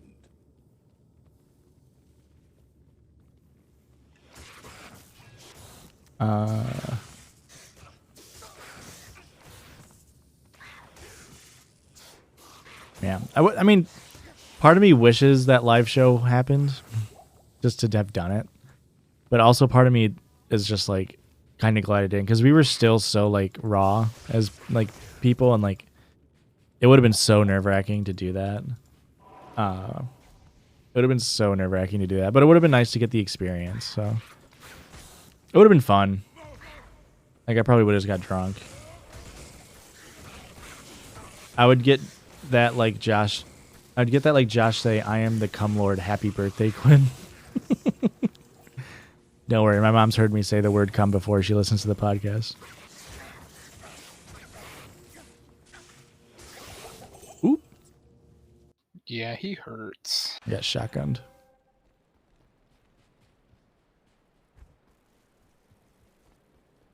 Yeah, my TP for Amy. It's safe. Is my gameplay choppy on stream? Can never be extinguished by evil. Or is that just my what's it called? My No, it's a little choppy. I mean, I do have a ton of shit open. Maybe I can close something. I don't think I can though. Yeah, that's all right. Whatever. We don't come here for quality streams. We come here for quality talks. I guess I'm watching an NFL draft stream while streaming, while playing Spotify, while playing a game. So kind of makes sense. All on like a GTX like 760. It's a 9 something actually. Is it a 960? Yeah, I only know because I. You remember when we first got the computer and built it, and the motherboard wasn't working for like display ports. We couldn't figure it out. So I broke my HDMI port in my one monitor when I was moving it. Like literally last week, and so I had to like figure out a way. I bought a VGA cable. Kiwasabi, thank you for the follow. There's a EXP shrine in the Harem level 1. If you want to just grab it, and I'll just run to Arcane. I'll let you know when to grab it. But I bought a VGA cable to run it, you know, but the only VGA cable input was in my motherboard. And I was like, what the fuck? Like, why isn't this working? So I looked it up. We just had to go into the BIOS and allow multiple DisplayPort inputs from multiple things. So now I actually... Why is that not enabled by default? So I guess some GTXs don't enable it by default. Weird. Yeah. Where was this shrine at? In Harem level 1. Like the first one that you go into. There's no shrine here.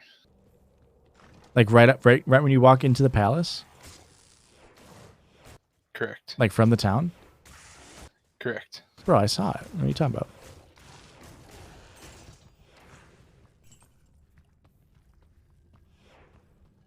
Ugh. All right, well, come over to my TP. There's 2 bosses here. Yeah, this playlist is great. I found this playlist a couple years ago. I just typed in like it's literally just called 2000s angsty teen or something like that. Up here's your oh, this is Green Day. I thought this was My Chemical Romance for a second. There's another boss up here. I found it like just because I wanted to listen to some angsty teen music, and it literally is so good. Backpack Barbs with the resub. Welcome back, Backpack Barbs. How's it going, Barbs? Relatable. Relatable. Backpack Barbs. Welcome to this Barb getting backpacked. Welcome, welcome. We're gaming. We're gamers tonight. Is the product of a twisted mind. Right. Watching Gilbert Godfrey say something, my friend, was pretty funny. Yeah, like I remember. Oh, I said this on a stream not that long ago, but I was thinking about buying my brother a cameo for one of his birthdays, from Ed Ogeron from LSU, but I ended up not because it was like $45 or something crazy. It's probably way cheaper now. Yeah, I mean, I'm sure you could get it now, but he also is hashtag canceled, so. Did he cheat on his wife or did he beat his wife? Cheated on her Okay, I mean that's not that bad, right? Like, with like an 18-year-old girl. okay, well, hang on. I recant my statement.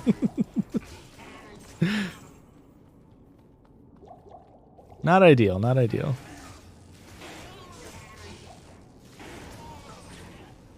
The title of the Spotify playlist is 2000s teen angst, I believe. Let me pull up the exact one. After I kill this lightning spire. It is angsty mid 2000s teenager.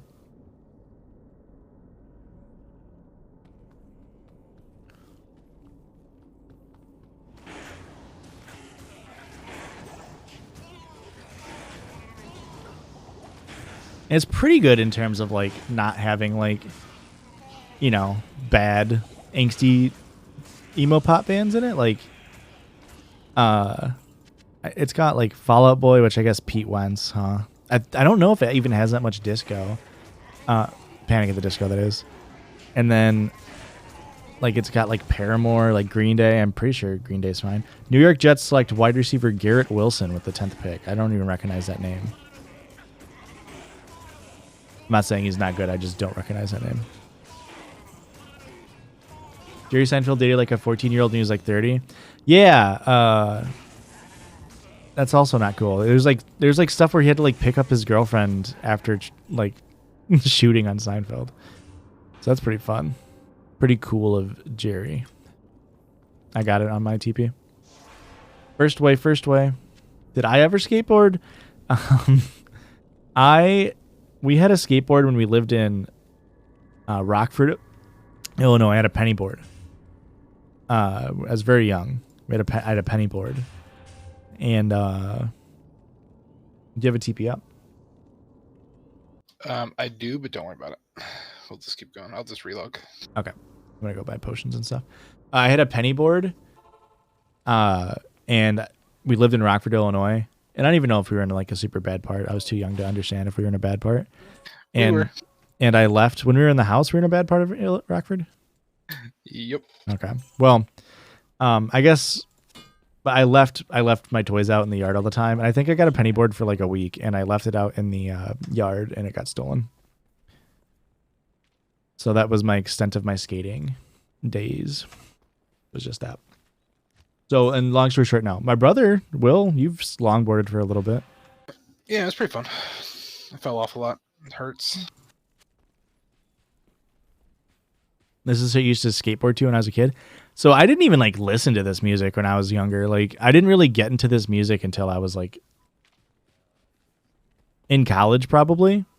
I remember. Are you waiting on me? Oh, sorry. I thought you were leaving now. I started really listening to it in college. Me and Jake used to drive around and listen to it.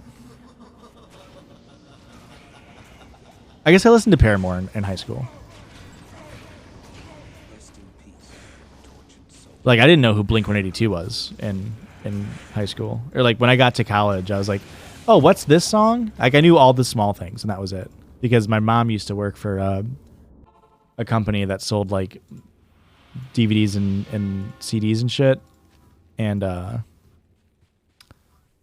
we used to always get like Now That's What I Call Music. So I never really like listened to bands other than like Backstreet Boys and NSYNC. It was always just like, oh, put in Now That's What I Call Music 17. That's a bop. Like I like that one. In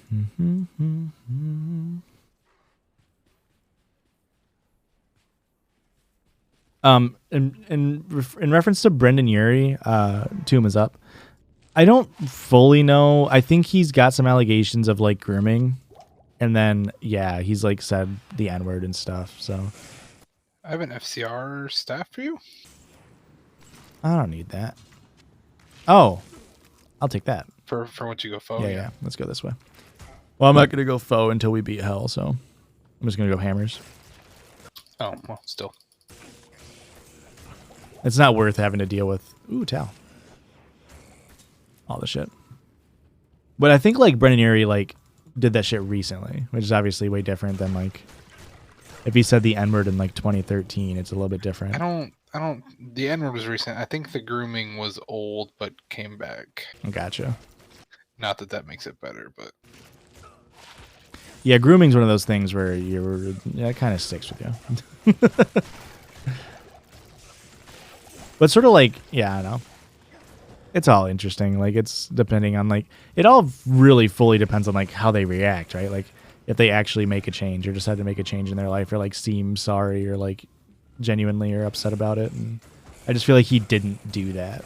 He just sort of, like, ignored it, which is one way to deal with it, I guess. I mean, cancellation. Is if he just ignores it, then the allegations never really catch up to you.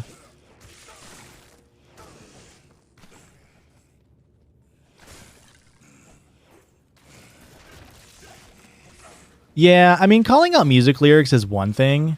Like, because, you know, like, is it weird for, like, Blink to be 30 and writing about how they don't want high school to ever end? Sure, but, like, if they didn't do anything, it's fine. They're clearly just, like, writing music, you know, for other people. But, granted... I mean, Bo Burnham has a pretty good song about pandering. Yeah, right. Well, I mean, Bo Burnham, I think, is a really good example. Like, he's said some pretty bad stuff. Not like the N-word or anything, but he had some pretty, you know, racist, sexist jokes on his stuff when he was younger. But the dude clearly has changed and grown and, you know, disowns that kind of stuff. So you can tell when someone, you know, genuinely is like, oh, I don't like what I used to do.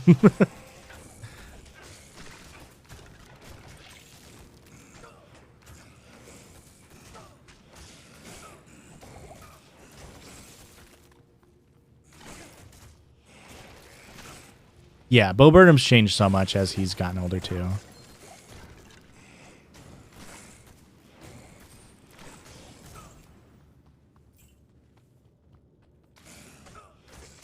It's like, I don't know if you guys know the audio of Hassan Piker. It was big on TikTok for a little bit, but he's just like, he just screams like, fuck, I hate the left. I hate the left. I fucking hate the left.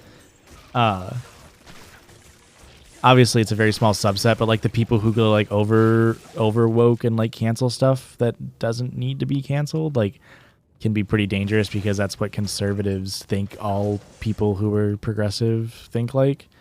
But we kind of had that, me and Christian were kind of joking about that today because the TikTok we posted today, I left in a joke on the end of me saying like, the wife must really suck, or the girlfriend of the guy who's digging the tunnel must really suck because this guy would rather spend his free time digging a hole than spend time with her. And pretty early on, we got like multiple comments about how like I was being misogynistic for blaming it on the wife. And they said I was performing a microaggression by blaming the man's mental illness on the wife. And I screenshotted it and sent it to Christian, and we were both just kind of laughing. Like, it's kind of a microaggression to fucking assume he's got a mental illness. Like, what the fuck? And like, it's clearly, the joke is that, not that I need to explain the joke, but the joke, right, is that it would be funny if the situation was that she sucks so much. Clearly, that's not the situation. The situation is the dude is just kind of being a weirdo. But we were kind of doing our I hate the left moment for a second. I responded to it actually on TikTok, and then I just deleted the response because it's better just to not interact with that kind of stuff. And like, look, if people call me out for something that I feel like I honestly messed up, like, that's perfectly fine. But what I find most of the time for stuff like that is it's people who like will laugh at other people getting kind of like made fun of for a second. And then when anything they refer to, like, or personally identify as well gets made fun of, even if it's like, you know, a lighthearted or in good faith joke, they're just overreact and think like, you can't make fun of that. It's like, okay, well, I'll never please you.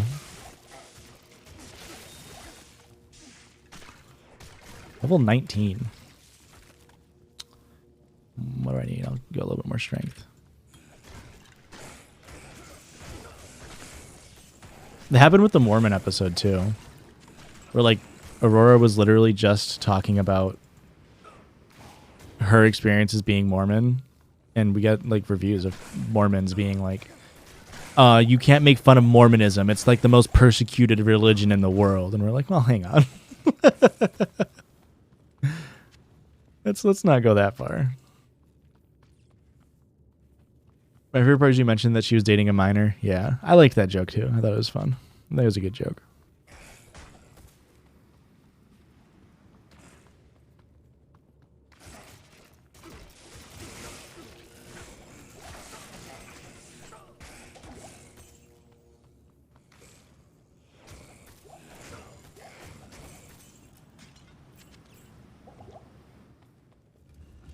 Yeah, and like the thing with like people not having a sense of humor, like it's like, I mean, humor is subjective, but just because you don't think a joke is funny and it's a joke targeted at, not even targeted, but like revolving around a minority group, like women, right? Like some people, like, because I'm a man, won't ever allow me to make a joke about women specifically, which, you know, that's their prerogative, whatever. It's not my job to tell you what is and isn't funny. So, and I mean, Mormons do get shit on, like that's true, but like, and like there is a wave of like people shitting on Christianity, and like I know Mormons is a very specific sect of Christianity, but like Mormons do get shit on like a lot. Like how much even just like untrue it is. Like if you ask people like about Mormonism, they just say it's polygamous, right? And like most Mormons aren't polygamous. So there's like shit on that, but also like if you can't take a good-hearted joke, are there bad Mormon jokes? Yeah, for sure. But you can still joke about it. It's not like it's off limits. Slain by a trap. Yeah, I had one life and I was kicking pots. No. I gotta get potions. Yeah, I was out too. Aurora loves Coldplay.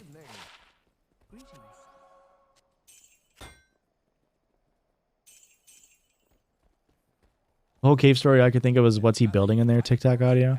That cave story was crazy. I love that story. It's one of those stories where, like, well, I think you sent it to me too. It was after we had recorded. We'd already recorded and you sent it to me like, you got to do this story. And I was like, oh yeah, we got it. And it's like, it's just one of those stories where you're like, God, this is so funny. Like, what an insane situation to find yourself in.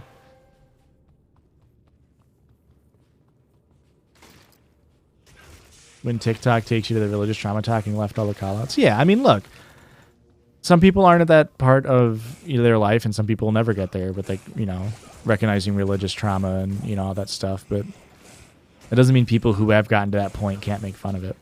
I think there's a weird issue with like infantilizing minority groups as well.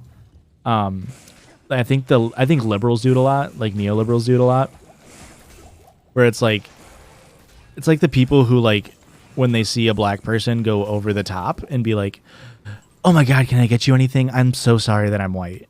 And it's like, no one wants you to be like that. Did you grab the amulet? I have it, yeah.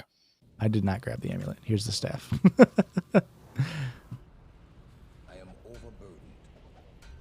You want thawings or no? I just took one. We should be able to kill him fast enough. Although I don't have that many potions. I should have got more potions.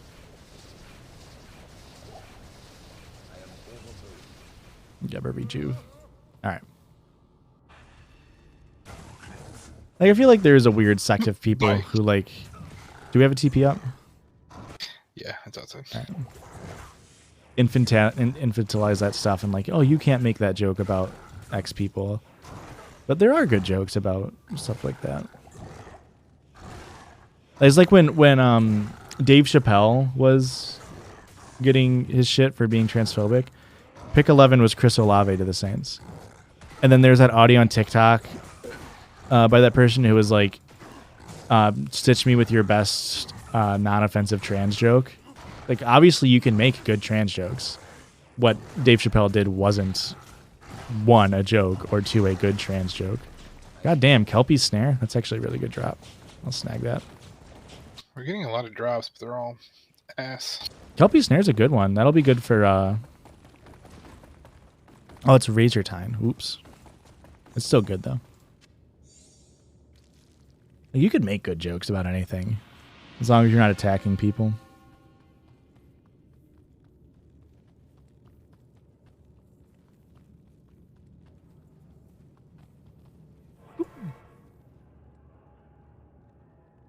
I shall honor Tal Rasha's sacrifice by destroying. So no quarterbacks off the board. I wonder if the Lions immediately submitted their pick. I wonder if they go Malik Willis here. All right, we're Act 3. What do you want to do? Do you want to just keep going? You're level 15. I'm very under leveled, so if we keep going here, it's gonna be full carry. Let's go this way. Let me see if I can chop some flails here. The thing is, I don't think it resets when we're in a game together. Who goes there? It should, as long as we're both outside of town. Yeah, let me go to Act 3. You can run either in and out of the exit or through the waypoint takes too long because of the loading screens, in my opinion. Let me buy a Merc. I'll put that to good use. You make black, right? No. I mean, you can, but for right now, you just put Towels. The 75 poison damage Ooh. is really What's the black rune? good. Black is Thol Eo Nef, Oh, yeah. Never which mind. the reason why you'd make that is for the crushing blow. Right. So you don't need the crushing blow in normal. You could make steel, which is tier L, but we don't have any runes, so. Do you have a tier? I do have an L. The Lions traded back with the Vikings. That's a weird trade. Lions traded 12th overall and their second round pick, 46th overall, and they get the Vikings 32nd overall pick, the Vikings second round pick at 34th, and then the third round pick. I guess that's a good trade. We're doing a Judges Fantasy Football League. You know, I was actually thinking about that today. We definitely can. We'll see how that goes. I might do people in the Discord get first run at it, and then maybe just do random entry for the rest of it because I don't really want to come up with a good way to fairly select people. But yeah, I'm definitely down for that. $100 Patreon tier. Yeah, there we go. That'll be your entrance fee is the Patreon fee. Why don't we leave this game, make a new one, and then you can go run tower, try to find runes, and then I'll progress in Act 3. Does that make sense? Do you have a tower? I've got 2, but we need Eth runes, we need Tau runes, we need plenty of stuff. So wouldn't be a bad idea to start running some towers in the background. Unless we both want to run towers, but I think it'd be better if I just progressed Act 3. I guess we don't have to be in the same game either.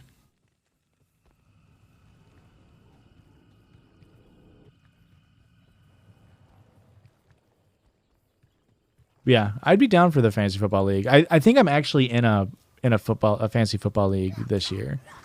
Jake messaged me and was a while ago and was like, "Hey, I think I got you in a league, but I'm taking over somebody's team, which means I imagine it fucking sucks, and it's a 3-keeper league." And the way Jake ran our old league, I don't know if he runs this league, but the way he ran our old league was if you couldn't not keep somebody. Lions picked wide receiver Jameson Williams, Alabama. I think that's good because if they pick at 34, then they shouldn't pick. If they pick at 32 and 34, they shouldn't take another wide receiver. But he made it so if you had to keep somebody, which I didn't like. I think that's stupid. I think if you forfeit your keeper, then you should be able to get an extra pick at the beginning. But what are you gonna do? It's definitely strange. This was my first year since a long time, probably 6 years, that I wasn't in a fantasy league.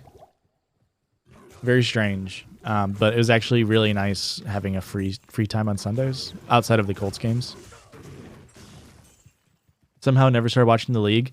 I just got done rewatching it. I watched it when I was in college for the first time.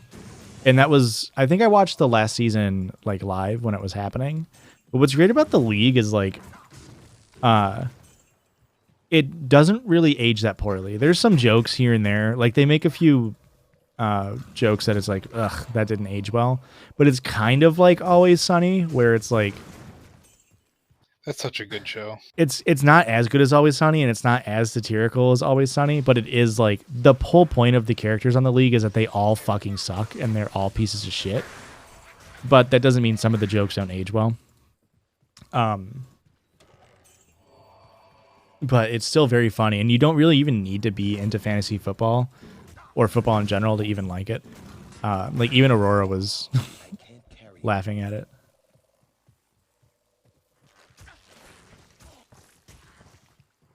These songs awaken the little gremlin urge to drink wine and online shop out of budget. Angst teen turned materialistic coper. Feel that. A little bit of a Nickelback.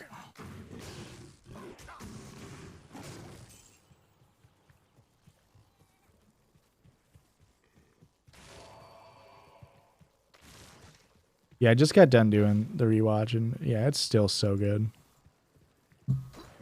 I mean, it's some of my like favorite. Like, I used to love John Lajoie before I knew he was even on the league. Like, I used to love his YouTube content, and like, I think he's really funny. I think Paul Scheer is insanely funny, and then Paul Scheer brings on board a few of his friends that are really funny. Like Rob Riggle. I think Nick Kroll is fucking hilarious. And even I don't know his name. Oh, Steve Razzasinisi. Like, he's really, really good on that show. I've never really watched his stand up, but I know he kind of got canceled. So,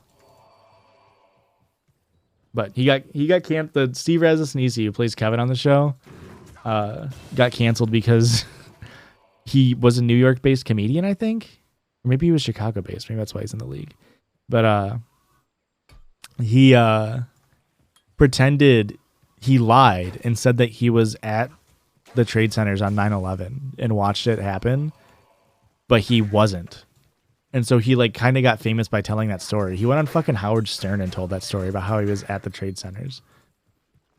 Trade centers. And it turns out it was like his wife's friend who was actually there, and he was just jacking their story for clout.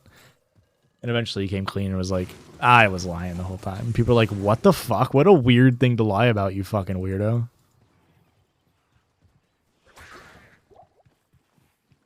But yeah. Did I see Nick Kroll say the N-word in that play with John Mulaney a couple years ago? Are you talking about Oh Hello? With Gil Faison and George St. Geegland? Because no, I didn't see him say the N-word in that. Were they performing it live? I assume that's not the Netflix version where he said it.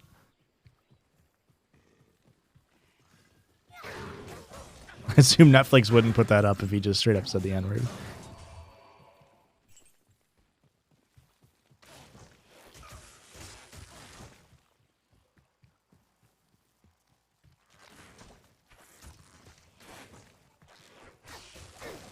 It was on Netflix? That's funny. No, I didn't see that.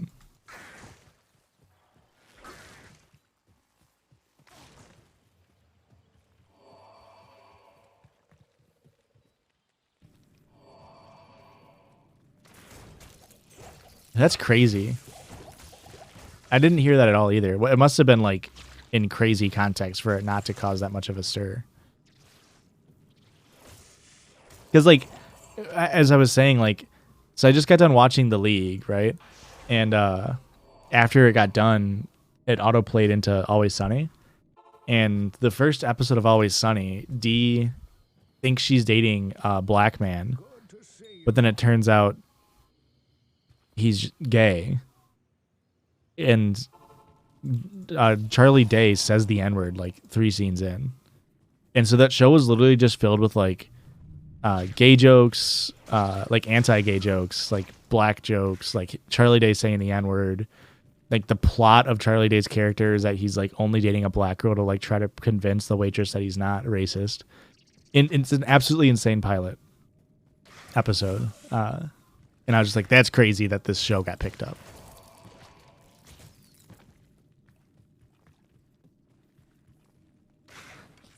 Yeah. I told you I was streaming. I told you yesterday.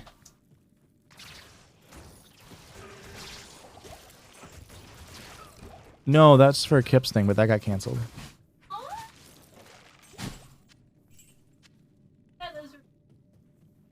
Oh, yeah, In no. my dress. And then, yeah, Sorry, babe. I'm so fucking Sorry. Yeah, and I think like Always Sunny, that was their first episode, and then like I understand that it's satire, right? And like whatever. Like you couldn't make that show today anyway. But it's just crazy to me that a network picked up that show, that was their pilot, and they were like, "Yep. Run it." And then the second episode is about the abortions. Like that was insane.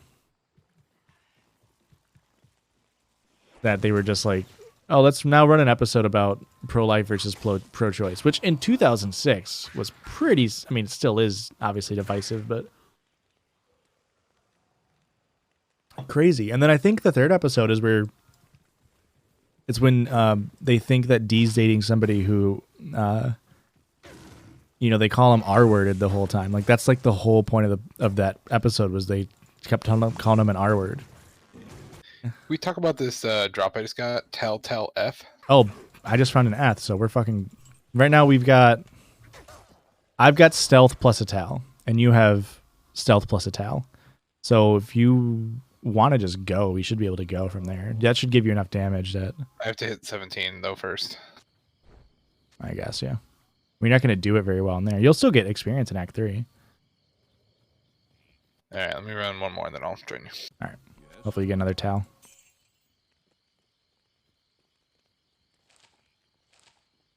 They took it off Netflix 2 years ago. Are you talking about the John Mulaney thing? I know they took off some Always Sunny's episodes off of whatever they stream on. I guess on Hulu. I know they took off some of those ones. Because they also do like the blackface episode and stuff like that. I've never seen that show. That's rough. Always Sunny? Yeah, I've never got into it. It's so funny, dude. And like they do multiple blackface episodes, and the joke is that like Danny DeVito is like, you can't do blackface. That's racist. You gotta talk like black people. And it's like the joke is like, no, you don't do the voice. You just dress up like them. And so one of them is saying like, no, you just wear blackface and don't do the voice. And then Danny DeVito's like, no, you don't do black voice, but you do the voice, and they just do extremely racist voices. It's a very funny show. And I guess another show where it's like the entire plot of Always Sunny is that they all suck. Like you don't save those characters. They just cut Nick Kroll saying it. No, I had no idea. I don't think that ruins Nick Kroll for me. You know? Like, is it wrong? Yeah. But I mean, it's not like the worst thing you could do. And unless he didn't apologize. Unless he's like, nope, I'm going to keep saying it. I'm going to keep saying the N-word. It's my prerogative as an American to say the N-word. Then that's different. Then fuck that. But It's heritage, you know? yeah.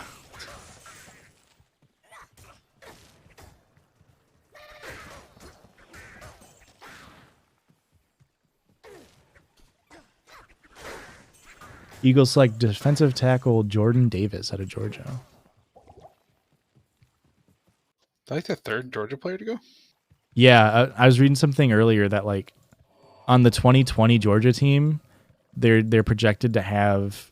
Yeah, they were stacked. They were projected to have like 23 out of the 23 Georgia defensive players on the 2022 team or the 2020 team get selected in the NFL draft, which is crazy. If you didn't ever acknowledge it, I mean, that's not ideal. Tal Tier Ral. Talented. Goddamn. Dude, re-rolling. I'm re-rolling to Druid. Give me that. OPOP.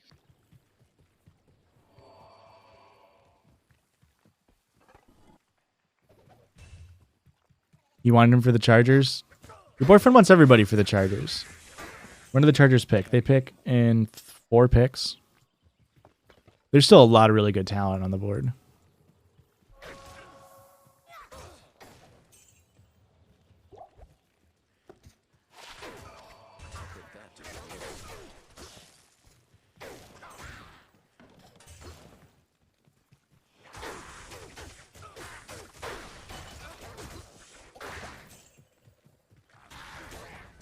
Did I tell on the podcast when my boss said the N-word the other day?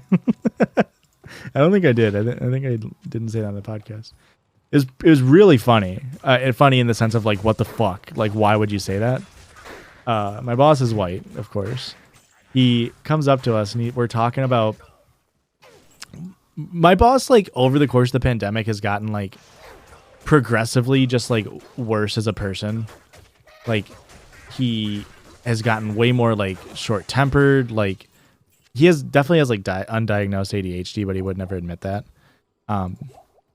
But he has a really, really short temper, and would just if you like kind of make him angry, he'll just like kind of start like raising his voice and getting angry, and then be like, "Oh, I'm not yelling," like that kind of beat. He's like 40. He's like a 41-year-old white dude, and me and my coworker were talking, and my coworker was just, and my boss was there, and he's just like, "Yeah, I used this fence company. Don't ever use them. They suck. Like I didn't like them at all." And my boss is like, "Oh, really? I didn't heard that. I know the guy who owns this company. I met him at this party." And we're like, "Oh, okay, cool." And he's like, "Yeah." He came out to me, and within 10 minutes, he was like,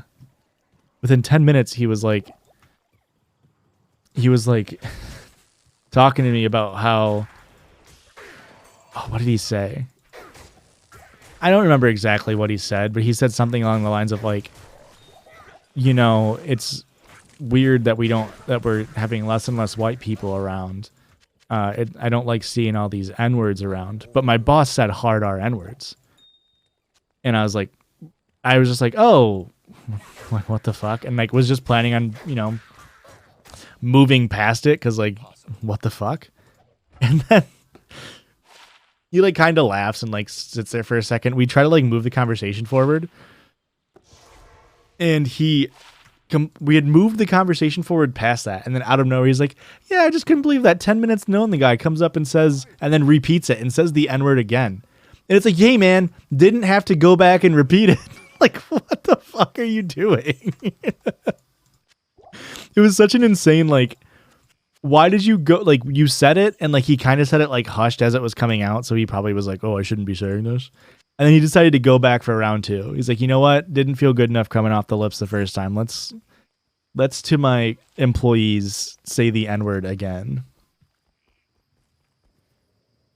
It was absolutely insane. And then like after he left, I like turned to my coworker and I was like, "Yo, did you like, wasn't that crazy when he said the N-word?" And he's like, "Oh, I didn't notice." I was like, "What?" I was like, "What?" And he's like, "Yeah.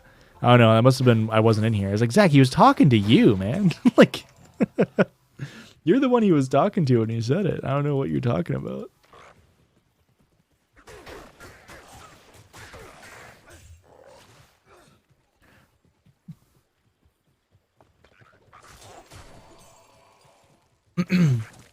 Yeah, I mean, Slushy, we've all gotten worse since the pandemic. He's gotten worse in the sense of like, he says some really sexist and racist shit out of nowhere now. Like my coworker, who's my friend, who's not my coworker anymore. She reads smut novels, and she reads a shit ton of them. And she was just like talking about it, like, you know, like, "Oh, I'm excited for this book. I can't wait to read this book." And my boss and another employee who's like 35 just started like making fun of her for it and started calling her like, "Oh, like I can't, it's so cute that you get so excited like a little girl over these books." And like we're like talking down to her, and she just said like, "Hey, that's sexist. Like you guys get excited over like, you know, a grill. It's okay for me to get excited over like this book that I want to read."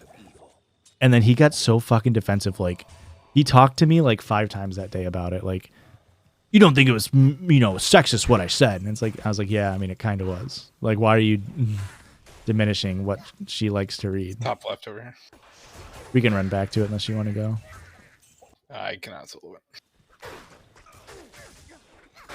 Yeah. Yeah, Quinn. I think that might be part of it. And like part of it too is like the conservative messaging, Raven select safety Kyle Hamilton at Notre Dame. Part of it too is the messaging around like what I was talking about before of like the left being so woke that you can't make jokes, which is like not true, right? Like we were talking about before. But people who are like identifies as like a centrist, like they think that like that's an okay joke to make, is like literally demeaning your employee to her face because of an interest that she has. And like, that's not a joke, man. That's just you being a dick.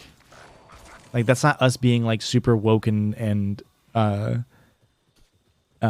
oversensitive. That's just you literally being an asshole. That's not funny. And then he gets all like, he's like the type of reaction to where like being called racist is worse than being racist, you know? Like that conservative messaging. Yeah, God forbid a woman like anything, exactly. They like this dude will come in and talk to you about how he bought a 30 rack of Ham's beer and fucking slammed it this weekend. But then yeah, when she tries to talk about how she's excited for this book to come out, they're like, okay, wow, you're like a little girl, you're so giddy for it. It's like, all right. Yeah, he's a special case. I can't wait to quit. Like, I can't wait to tell him I'm quitting.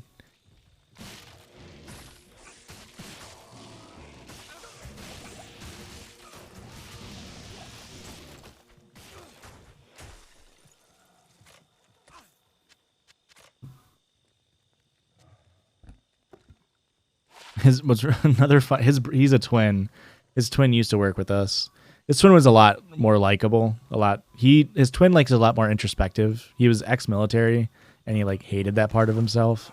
He's a lot more progressive, and like if you called him out, his twin out on something, he would like get mad for a second and then later come up to you and be like, "Oh, you were right. Like you're right. That was fucked up of me to do or say."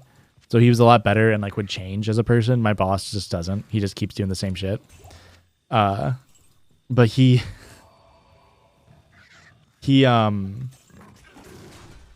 my boss's twin, our lab manager is a bigger woman. She's not like, you know, massive or anything, but she's a bigger woman.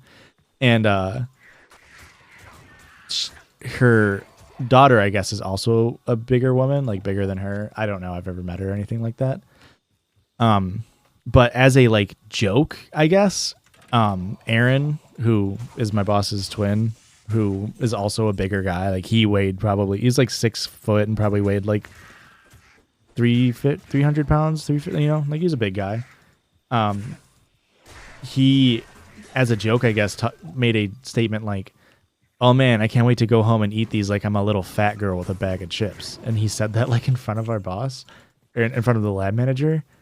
And she got really mad at him. And like, I remember him coming up to me one day and being like, and it's stupid how sensitive she was about that. It's like, I don't know, man. That's a really fucking weird thing to say. That's not a phrase.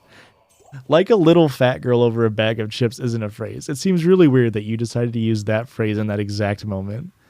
And then after that, he was like, yeah, I guess you're right.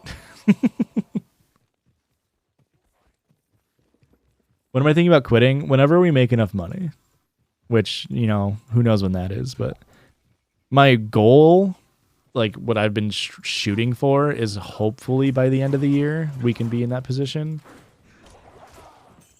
But there's no really way of us of knowing that for sure, because like we've been talking.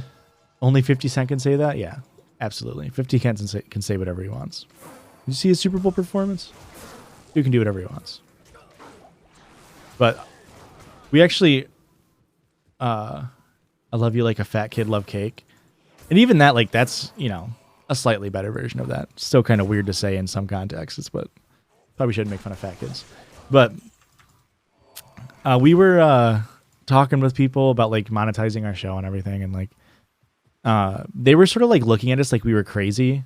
Like we were talking to a show and they were like, yeah, we use this company to do like ads on TikTok, like to make money through TikTok. And they were telling us how they make $5,000 to $10,000 a month on TikTok through it. And their show or their account is like about half our size and doesn't even get probably half of the amount of views. Which is crazy. We make like, how much money do we make on TikTok? Like, if we have a good day, $20 a day on TikTok. So like, to make $5,000 to $10,000 a week would be insane. And then like he sent us, he's like, yeah, I can throw in a good word for you for the company. And then I like looked it up after we stopped the meeting, and it just seems so fucking scummy. Like it just seems so weird to do that. So we're trying to make our growths through just podcast ad reads and like Patreon growths and stuff like that. So if we can somehow springboard that into us being to make enough money to quit by the end of the year, that's the goal. Which if we get 2 ad reads on our podcast every week, on our show, and that we can consistently get that, that's enough money for me to quit my job. So hopefully we can get there by the end of the year. Right now we're pretty much only getting 1. We just switched companies though. We were with a different company and we just switched to a different ad retrieval company, so we have to rebuild our like goodwill with the advertisers and all that good stuff. It's a mess. It's a mess. Your boss has a frame photo of Trump over his desk with lots of memorabilia. That's fucking weird. That seems like a weird thing to have at work.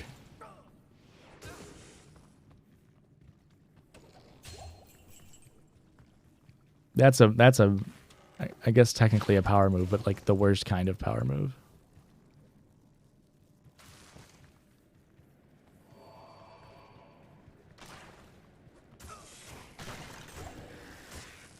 I can't carry anymore.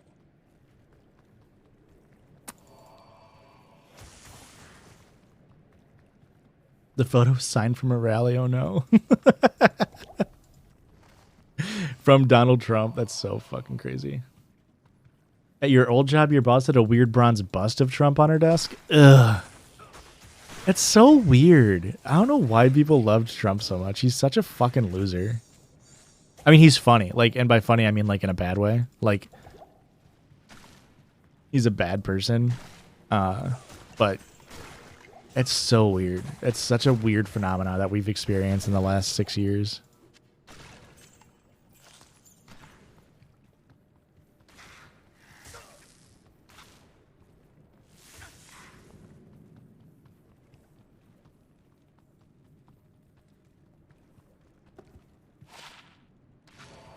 The craziest thing I had at my job with like Trump stuff is when I was still pretty early on at my job, like the first year. Well, I guess it was 2016, the election year for Trump.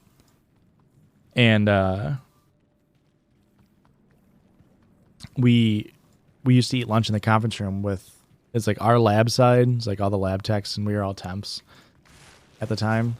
And then the other side was like geologists and mine planners. So like they're all making like easily over 6 figures for their jobs, and like, you know, they're all old white dudes who like think they're better than the world because they have the job that they do. And it's really funny.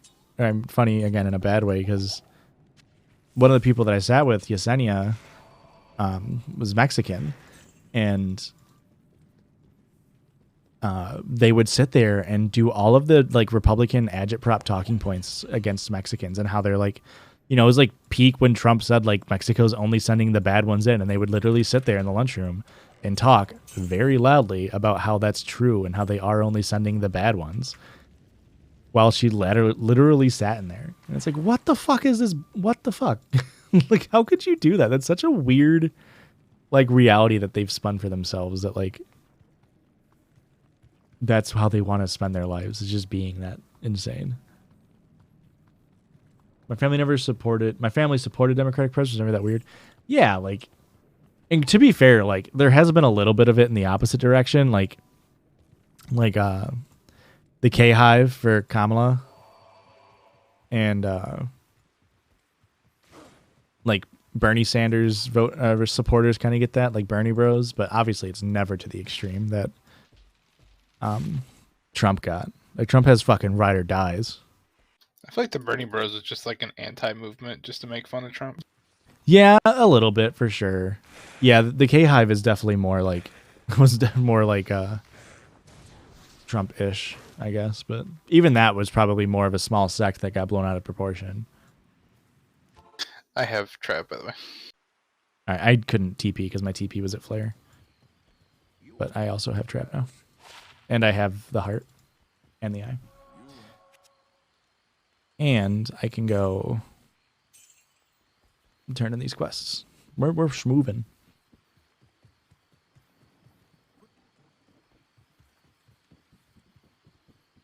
Washington selects wide receiver Jahan Dotson, Penn State, at number 16. Chargers are on the clock. What's your boyfriend want? Who's you want the Chargers to take?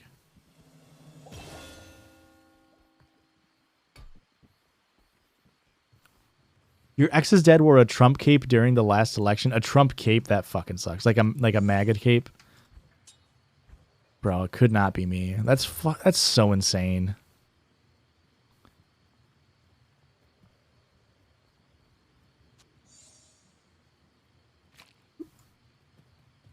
A Trump cape, Jesus.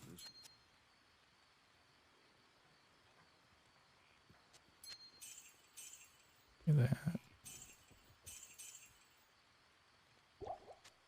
All right. Let's go run Flare. Get that shit out of the way. You only know about the Chargers select guard Zion Johnson. So there you go. You got a lineman. He'll probably be happy with that pick. I don't know what guard position he plays, but if he's playing next to Rashawn Slater, it'll be a really good side of the line. Because they have the center from the Packers. So they'll have a really good, strong left side of the line. It's left in here.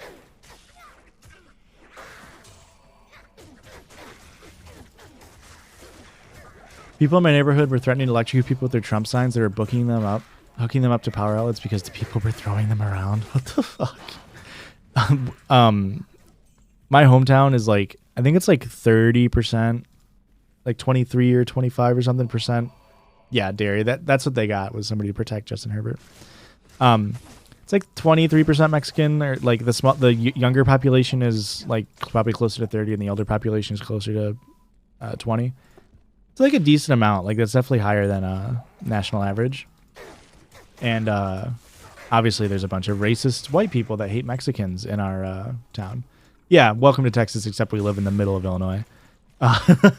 So obviously, a bunch of racist. Bye, Walter. Have a good one.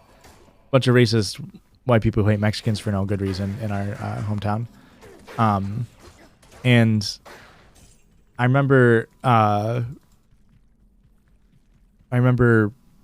one of my old friends who was half Mexican. He was he had like one of those families that just has like, I think he had like fucking 12 uncles. Like he was related to everybody. He had so many uncles. And one of his cousins was going around and like driving through Trump signs during the 2016 election. Like somebody set up like one of those photo booths that was like, take a picture with Hillary Clinton, and she was like behind bars or whatever. And so these people would like go and drive it was on their property, on their company property too, that they put that up. And so these people would go and I think we have to go this way, would go and drive and break their signs down. And so naturally, in response, they started putting spikes on the bottom of the signs. And so they popped all their tires. So my friend's cousin was the one who was driving through the signs. Well, it also turns out that the person putting up the signs was also my friend's cousin, but it was his white family's side, back cousin's property. So his Mexican side of his family was the one driving through the signs, and the person putting up the sign was the white side of his family. I can't. Why can't I already have one? It was like, man. It's also illegal to lay traps like that. Yeah, it's also illegal to lay traps, and like, you know, it's illegal to destroy the the property there, and like, you know, all that shit. But it was just really funny. Like, I guess they found that out in backward and opposite. Like, we knew that, you know, the guy who was putting up the sign was his cousin, or I think it was his uncle. But then to find out that the person who had been running it over was his cousin was really fucking funny. All right, do some trav. I'm dating a first-generation Mexican girl, and it gave me a whole new perspective and respect for people trying to gain citizenship as a white person from the north. Like, it's so difficult, and that orange piece of shit just made it so much worse.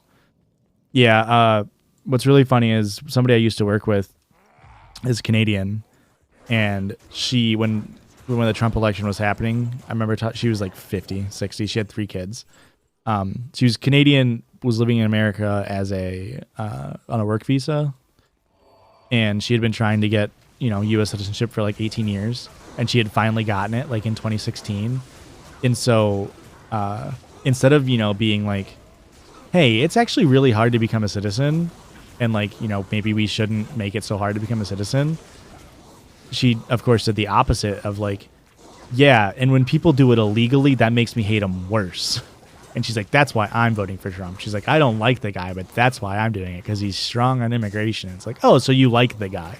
That was like his thing. Like back in 2016 in the elections, he really didn't say much stuff other than I hate Mexicans. Like that was kind of his whole thing. He didn't. I remember looking at his website for like policy stuff, and he literally just didn't have anything, because he was literally just like, no, we're going to drain the swamp and kick out the Mexicans. And it's like, oh, okay, cool. Got pulled over in my parents' car by a cop for tinted windows. Literally called it for another cop and also a canine. But when they ran the plate before coming over, it came back in my dad's name. Right, yeah. So it had like the Mexican last name as opposed to the, like your mom's white last name. Yeah. Yep, you got to love that. Love that for sure.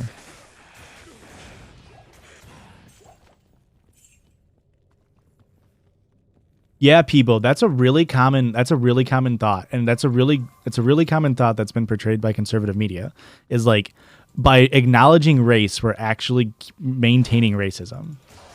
And the best way to help minorities is to be, colorblind, which is obviously fucking asinine. And they'll point the response will always be like, oh, well, point to me one law that says that, you can be racist, or point to me a racist law. And it's like, yeah, it's because they're good at writing. I mean, by good, I mean bad. Writing laws where like it doesn't explicitly say, hey, only white people get to mainly benefit from this, but you can really fucking redline super easily and like draw lines around the black neighborhoods. And like, will some white people be caught in that crossfire? Sure, but they're poor anyway. Who gives a shit? Yeah, those people, like, how much can you blame on them being victims of like agitprop, like conservative agitprop, and how much can you blame on them just being racist and looking for reasons to be racist? Like they're just confirming their biases. So that shit's so stupid. There's literally a billboard on the way I drive to work that has where we go one, we go all on it. And, it says like MAGA 2022 or whatever, or 2024. It's been up there since 2016 after Trump got elected. So, fucking Proud Boy shit. And I was talking to one of my quote unquote centrist coworkers at work. And he was like, I was like, yeah, there's that sign that has the Proud Boys. And I was like, I bet you they're fucking QAnon supporters too. And he's like, well, what's so bad about QAnon? And I like looked at him for a second. He's like, I don't know. It just seems like somebody who's trying to get, beat down on pedophilia isn't that bad of an organization. And I was like, oh. Is that all they're doing? Huh? Oh, yeah, you're right. Yes. Like, what the fuck? He's like, what, are you saying that they shouldn't try to crack down on child sex trafficking and pedophilia? It's like, yep, that's exactly what I'm saying. You're right. That's all QAnon does, is actually, beat down on child sex traffickers and pedophilia. It definitely doesn't actually support politicians who do that shit. Like fucking Matt Gaetz. Or Trump, who's literally pictured with fucking Jeffrey Epstein and what's her name? Ghislaine Maxwell.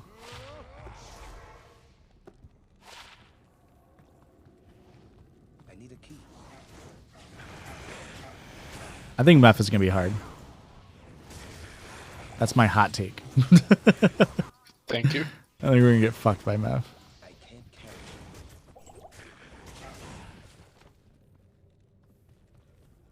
I got 2 of my tails in, so I do a little bit of damage now. I've got decent damage, but I guess I got decent res too. I don't have terrible res. Yeah, I don't know. Part of me, like, it's so weird, like, I think, because whoever asked the question before that I forgot about, like, how far politically did we come from? Like, it's hard to be able to, go against what you grew up learning. That doesn't necessarily learn it from your family or anything, but, just you learn that. Tennessee took wide receiver Traylon Burks. I don't know if I missed a pick or not. But you know, you're very much a product of your environment in a lot of ways. Hot take, wasn't that hard? Yeah, it actually wasn't that hard. I was actually not surprised. So you know, how much can you blame on like that stuff? Like, but then there always is that tipping point. Is like, right, there's when you're young, you're a product of your environment, and then when you're old, they're from a different generation, and you have all the years in between to like figure shit out. And at some point, there is a tipping point to where it's like, hey man, you had all of the resources to like understand that what you're doing is shitty, and you still just decided not to the entire time. So that seems like a you thing.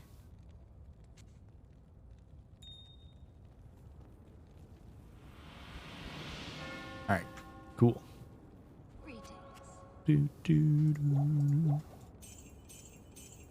What level is concentration? Offensive auras, 18. Yeah, it's 18 and 24. I might respec when we get to. How do you not have a belt? Me? No, this clown. Oh. I think you can gamble one from the other one. A lot of groups are anti-Semitic too, yeah. Well, yeah, it's like people they mistake their, because people are oppressed, right? Like, white poor people are oppressed, but they're oppressed because they're poor, not because they're white, right? And so they're looking for reasons, to blame, because it's not, nobody wants to feel like it's their fault that they're not successful in life. And when you're easily susceptible to that messaging, and you have people coming on TV and being like, oh, well, it's the Mexicans' fault, or it's the Jews' fault. Like, that stuff's a lot easier to tell yourself than, oh, it's actually the entire system that we've been living in this entire time that is called capitalism that actually is designed to keep poor people poor. And it's only gotten worse in the past 30 years with the hyper expansion of what's it called? Third I'm blanking on the term, but on like, and the end game of capitalism is like, we're finally here, and it's like, this is what it's offering us. And people are just like, well, no, we can just blame it on minorities. That's actually easier. I can't believe I died. I lagged. Well, it was awkward. It's straight out of the exit.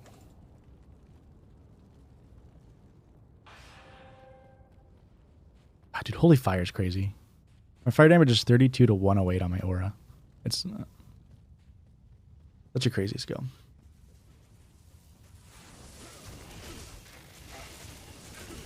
I was just running. I wasn't killing anything.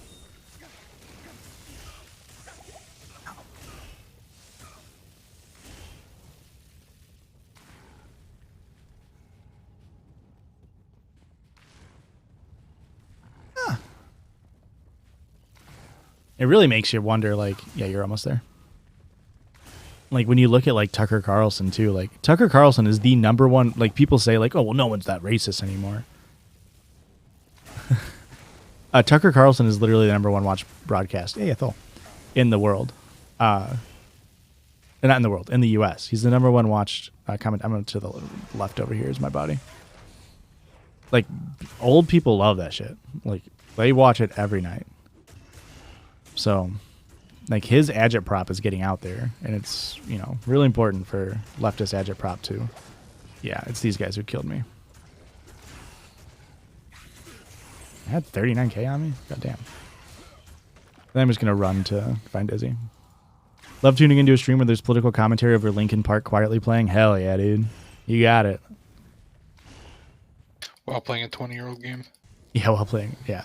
This is what we do. It's a chill stream.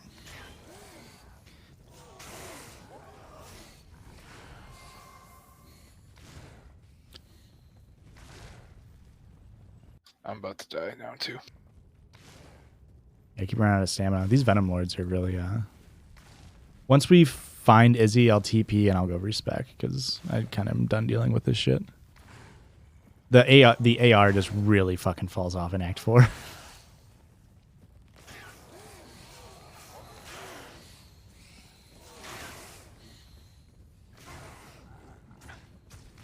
Oh no. I got lagged into a trap. I'm quitting. I'm just going to respec.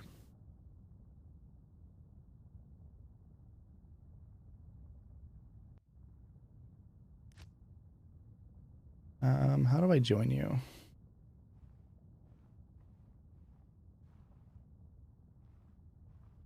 How do I join you, Will?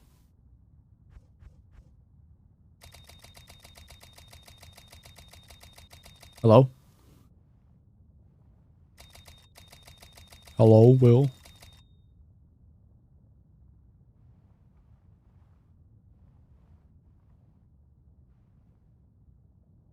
Will, hello?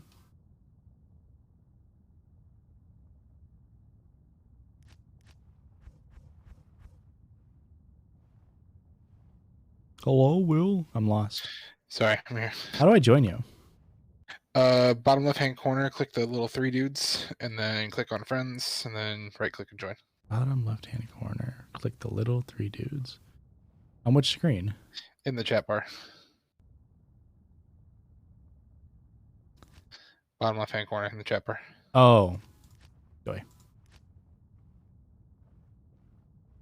Join game. Use current.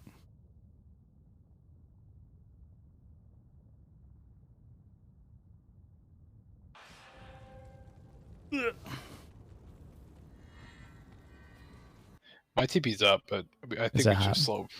I mean, a little bit, but not I'm terrible. going to go respec and I should be able to clear it. I'm just under-leveled. That's my problem. Conch will help you for sure once you get my Conch aura. I saw like a leveling guide for like what you should prioritize leveling on Hammerdins, like between concentration, blessed aim, and hammers. And it was like this crazy, I mean, it wasn't super complicated, but it was like this like math problem on like what you should do. And I was like, Yeah, it's like hammers, and then conch, and then hammers, conch, and then blessed aim or something. yeah, it's like you wanted it to like equal X amount of this or whatever. And I was just like, I'm just gonna. How much is a crystal sword? I think it's 45 strength. Something like that. I don't need any dexterity, right? Make sure. All right, all vet, and then combat skills. We're going. Did you make your stealth? Yeah, you did. Yeah, blessed hammer, and then conch. I've got 6 skill choices, so I'll spec into vigor. All right, cool.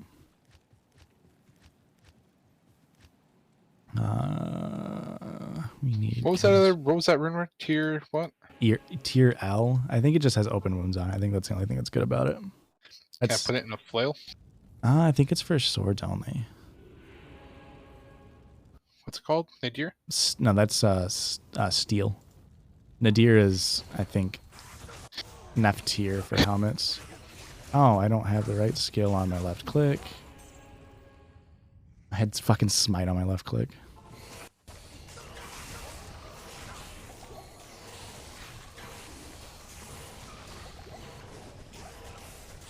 Have I beaten Elden Ring? No, I'm a loser. So it says swords, axes, and maces. But does a flail count as a mace? Sometimes.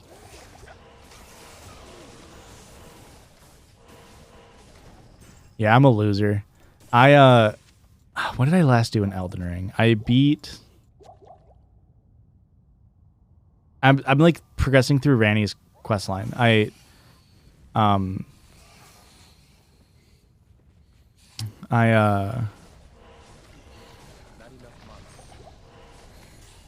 Did I kill Blade? The last thing I did is like kill Blade. So I'm in that area. Spoilers. Yeah, it's not even that. It's not even that it got hard. Honestly, like, I honestly just. It's not that I even lost interest either. It's just such a, for me, you know, it's not a relaxing game for me. It's a game where I have to like really pay attention. And if I'm going to like really pay attention for an hour, I got to be in a certain mood. And I just haven't had that. And it just hasn't been like my top priority, I guess. Which sucks because I liked the game. I'll finish it eventually. All right, on me. I'll finish it someday. I'm bringing a bunch of friends. I have no mana, so I can't do anything about it. Keep running. That's another thing, though, like that I would love to do if I could quit my job is actually finish, games on stream and stuff. Because I bought I wasn't even that excited for Elden Ring because I never played a Souls game, but I was very excited for Horizon Zero Dawn or Horizon Forbidden West. And I played that for the week before Elden Ring, and I was really, really in love with it. And then I haven't touched it since I played Elden Ring, which is sad to me because I really want to play that game. It's another one where it's like I have to really pay attention to that game, and I just don't have the mental capacity to do that when it's like 8 p.m. and I have 1 hour to do stuff before I have to like get ready for bed.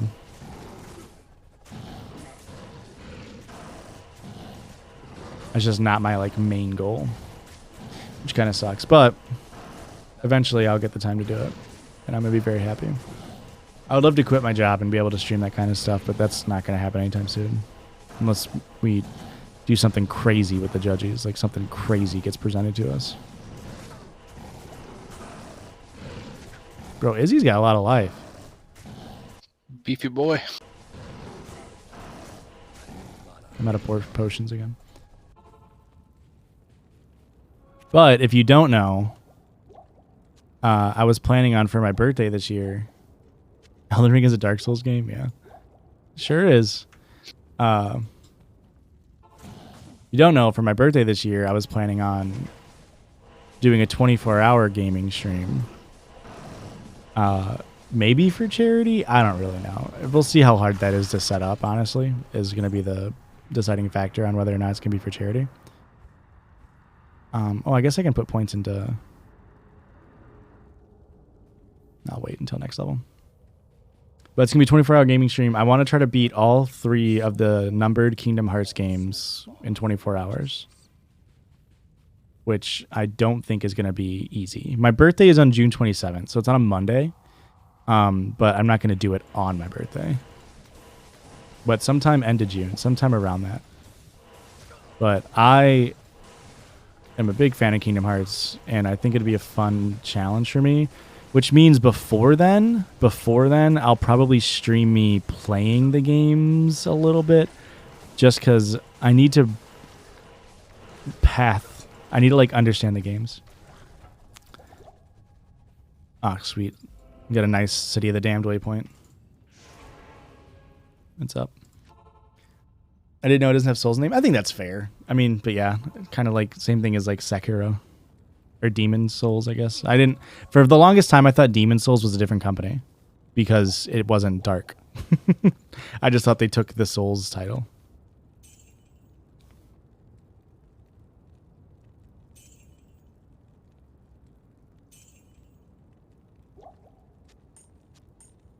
Did you want those? Barb, right? That's 4 attack rating. Here, you can have this one too.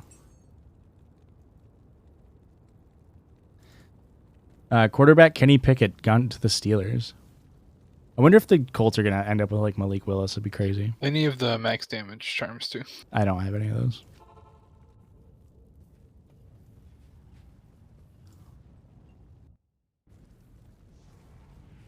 Didn't even talk to Tyrael. I should have. I'm going to be right back. I'm going to talk to Tyrael. Got my merc here as well. Don't have enough gold. Grab some for my stash then. Whoops.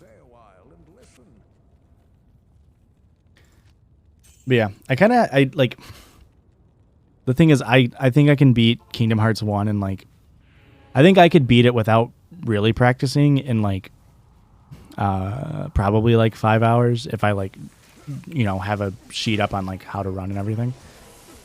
Kingdom Hearts 2, I think I could beat in like under 8 or like around 8. So like that just leaves me to beat Kingdom Hearts 3 in 11 hours, which I don't think will be hard because that game is crazy easy. But I've only played through it once. So I might have to play through each of them just to familiarize myself. with everything. But I think it'll be a fun experience.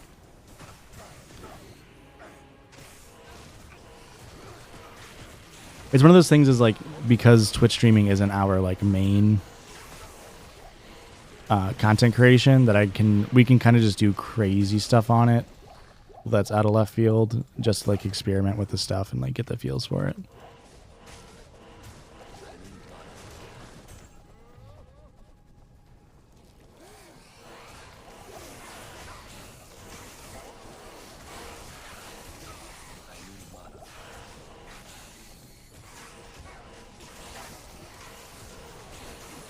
Bro, why are paladins so fucking good? OP. You know, when I was playing Diablo 2 single player these past couple weeks, is the first time I ever played a Hammerden. Like ever? Mm-hmm. I mean, it was always my main. You always went Sork. Mm-hmm. Yeah, I never played it. Wow, double Ral, you can have that one. And I only played it like while I was leveling up because, you know. Did the Chiefs trade up? Or do they have pick 21 naturally? ESPN will tell me in about an hour.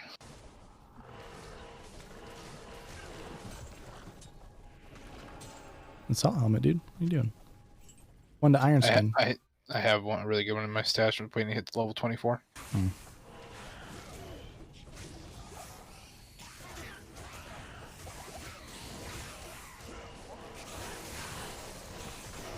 I'm getting like 0 experience.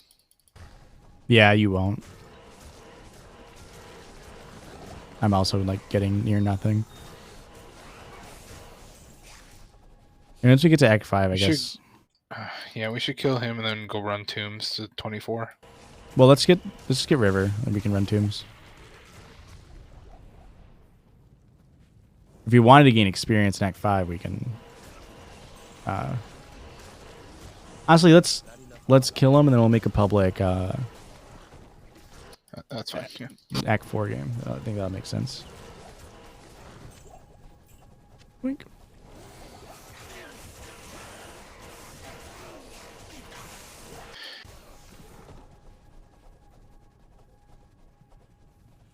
Cornerback Trent McDuffel to the Chiefs. Sure, that sounds like a person. This is gonna be Hammer right here. It's gonna be the forge. This will be the river. Yeah, let's do a public game. I think that'll help us get through Diablo, and then with those people we can just run through Act 5. Probably.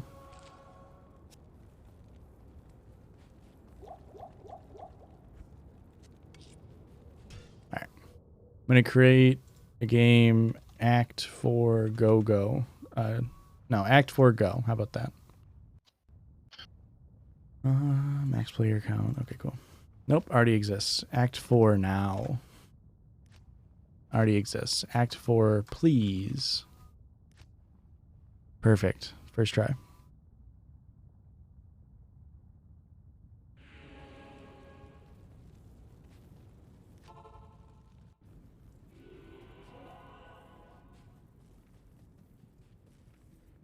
I need to keep 3 points. I'll do... Nice.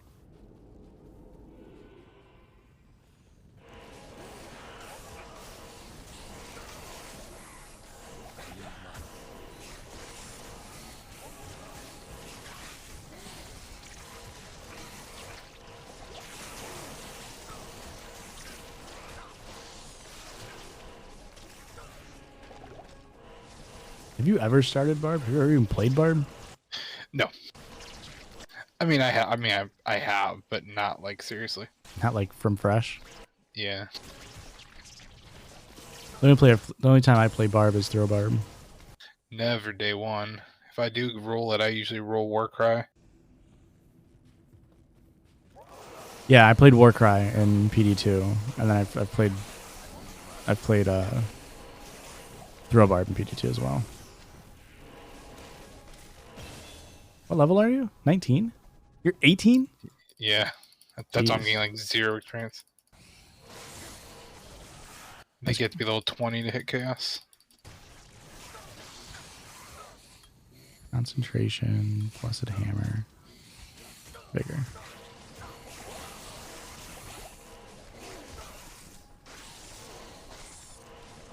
Even on like my single player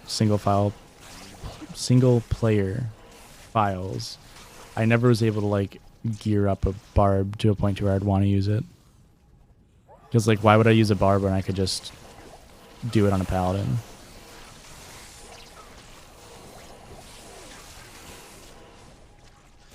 I know like technically that barbs are the best magic finder or whatever, but I just wanted to mix it up, you know? yeah, and like I think it'll be good once you get going, like especially Well, just once you get berserk. yeah.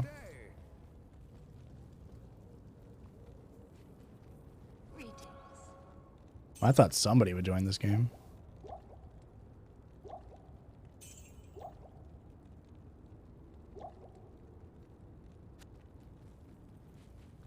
Does anyone else has a listener submission on the pod? Maybe we can get some live updates. Ooh, that's a good idea, Femboy.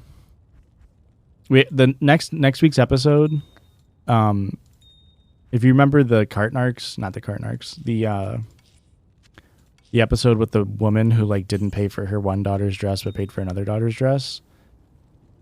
And I said this is like my favorite story we've ever gotten. I can't believe it's a listener submission. I have my new favorite story we've ever gotten, and it's a listener submission. It's fucking crazy. I say this all on the podcast, but we got an email, and it was like I read the title and I was like, that seems like a good title. Let me look into it. And I read it and I was like, oh boy, this story is fucking insane. I love it. I love it. I love it. Great content. Great content. And then they emailed us back like 20 minutes later and they were like, hey, don't read this on the podcast. Sorry. Rip. And I was like, man, Green Bay selects linebacker Quay Walker. That's really funny. Green Bay hasn't selected an offense. The only offensive player they've selected in the draft in the first round since 2012 was Jordan Love, who's their backup quarterback. So they sent in, and they were like, hey, please don't read this in the podcast. I actually got back together with my ex, and I wouldn't want him to see it. It could ruin my relationship. And so I responded to I never do this because, you know, I don't want to be a quote-unquote advice show. I don't want people to think we actually are giving real advice. I literally just want people to think we're making fun of them and laughing at them. And I emailed them back because I was like, I need to answer this person. They're in a bad position if they're getting back with this person. And so I emailed them back and I was like, hey, you were not in the wrong. And I really don't think you should be with this person. They are clearly abusive. And then, like, I was like, no pressure. Like, I do not need to read the story on the podcast, but, you know, just look out for yourself. And then, like, 3 days later, they messaged back and they were like, hey, so actually, you can read it now. I broke up with him again, but also I have a new, are they asshole? And then she had, like, a revenge story about how she, like, got revenge for what he did, kind of.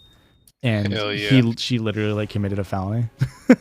Okay, maybe not. And we're like, well, no, that's not the right answer. Like, we were so on your side, and now we're not on your side for the felony part. Still on the side in the first story, but it's such a good story. You guys are going to love it. It's so good. I'm kind of smashing chaos, if I'm being real.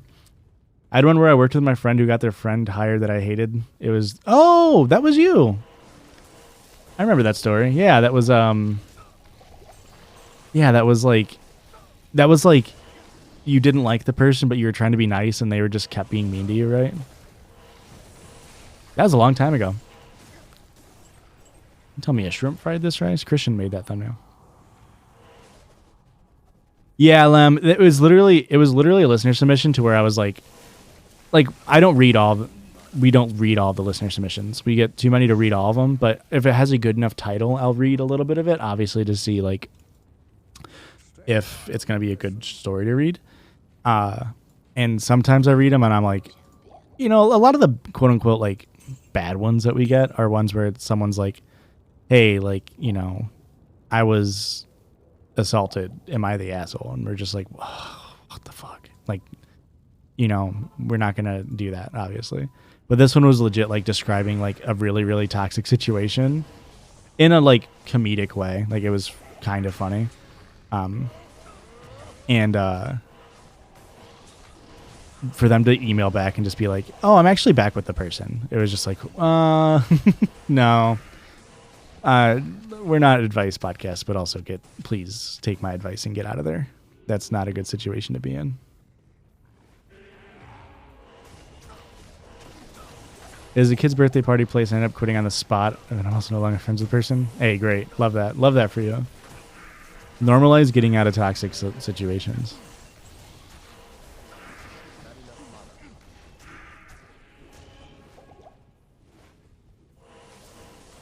We've gotten a few, like, I'm glad that, like, we don't do this intentionally, but we've gotten a few people who, like, are active on our, no, I didn't, Lem. I didn't see that. Another update, like a third update? That's sweet. Maybe I'll read that tomorrow. We're just supposed to do Q&A tomorrow, but that might be a good exception. I need to sell some shit and get potions. That's awesome that there's another update. Because that's somebody who's active in our Discord, right? I mean, obviously they're in the Discord. I was just going to say, like, I love... we definitely didn't do it intentionally, but we have people who are active in our Twitch streams or active in our Discord who, like, tell us, like, hey, that was me. And it's like, oh, that's cool. You just also happen to have a really good story for us to tell. Like, that's really cool. I'll have to check in that. That's awesome. All right, this is going to be hard.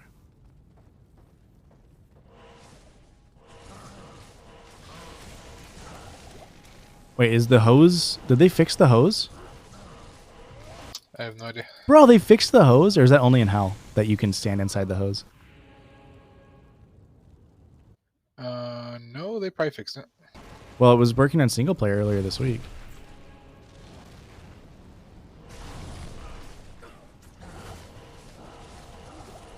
It could be only Hell, because he does have different models for each difficulty. Yeah, because this is only the red one, not the black one. If you guys aren't aware of the game, this is Diablo. This is the name of the game is Diablo. We're doing it. We're slaying Diablo. Well, he's slaying us.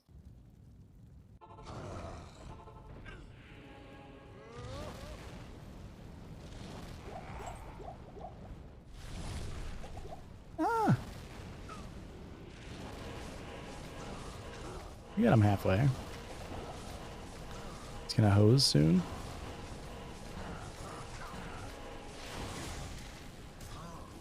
God, Diablo is way harder when he can use his full kit. When you can't just cheese him.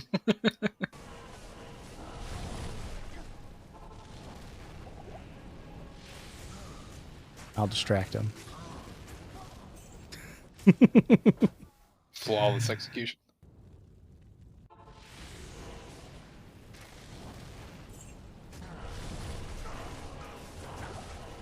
Ow. I think I told this story on stream or something, but when we were pretty young, when we still went to church, are you dead still? I don't know. Okay. When we still went to church, we had, I think it was for like Easter. Maybe it was Thanksgiving. I can't remember. But we had to go like write little notes and put them up in the front of the church on like post-it notes on like what we were thankful for or something like that. Or what we were looking forward to. And Will went up there and put like the slaying demons in Diablo and Sanctuary to like save ourselves. It was pretty funny.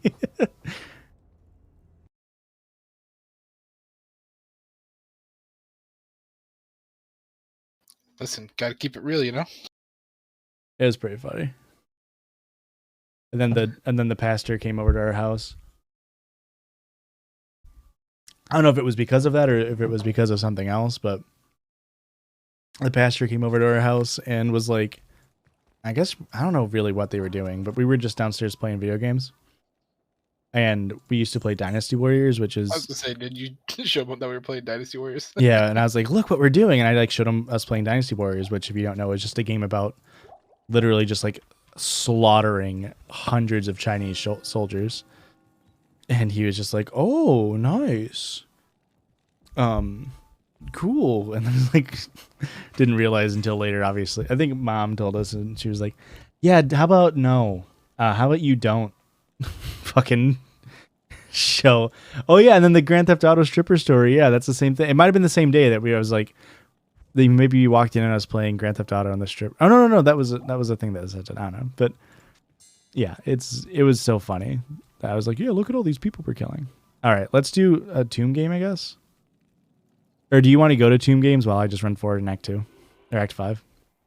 What level are you? I'm 24 and a half. Yeah, just run ahead. I'll go do Tombs. Oh, so I told that story on the podcast. Okay.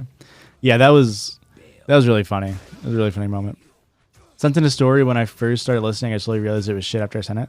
That's okay. It's no big deal. It's not like... Maybe someday if we do the random stories again, it'll get read and it'll be fun. When we... I don't mind a story that's just like not well written or like, isn't that eventful. Like those are fine. I can get over those ones. It's the stories where it is, like I said before, where people are like, hey, this horrible thing happened to me. Am I the asshole? And it's like, I feel so bad because it's like they're clearly seeking like validation or like, respite from their horrible situation they're in. And it's like, well, that's not really the vibe we're going for.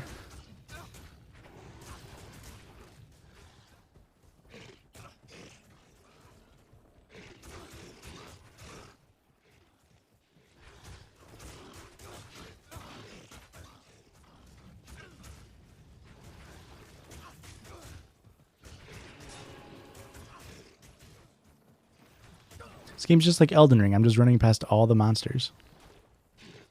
This game's so easy, dude.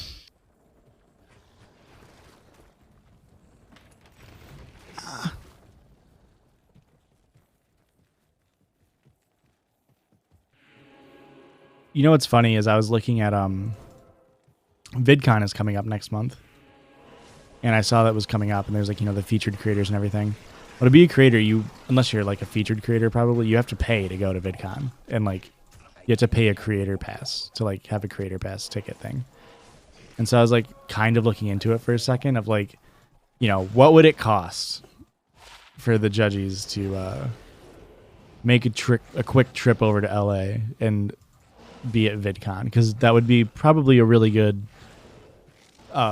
thing for us to like market and what's it called? Tax write-off? Well, it would all be a tax write-off, obviously. It'd be a business expense, but it'd be a really good way for us to network and like market ourselves to other creators and like, yada, yada, yada. And I looked into it and just the creator pass for like us would have been like one person would have been like $400. And then you add in like the plane ticket and then the hotels and everything, and it would have been so much fucking money. I was like, we'll go some other time.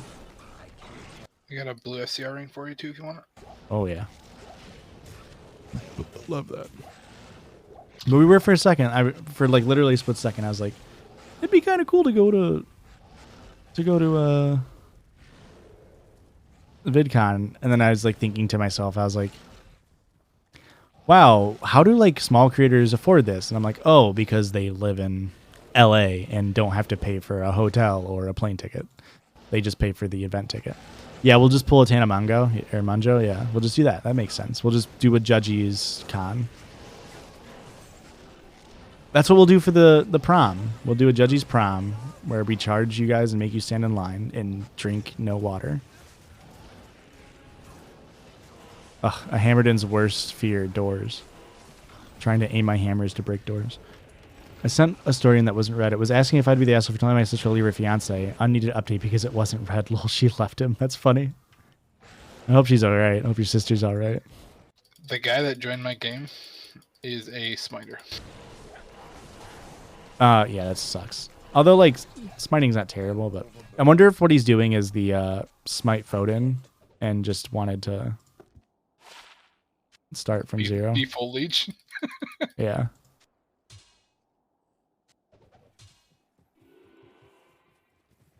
Take a Greyhound, yeah. Yeah, that...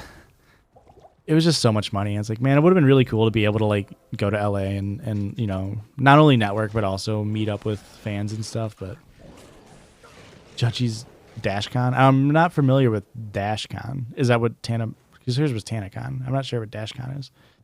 Condoms and gift bags given to young girls. What else was there? Yeah, that was crazy. Crazy that she thought that was a good idea.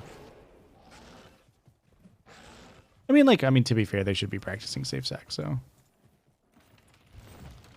Definitely strange. Definitely strange thing to include when it is that.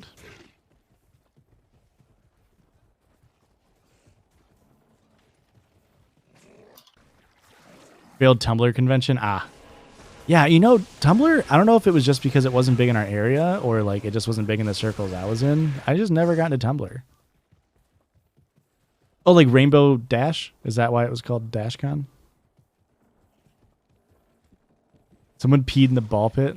I thought that was just like a Tumblr meme. There was actually a ball pit and someone pissed in it.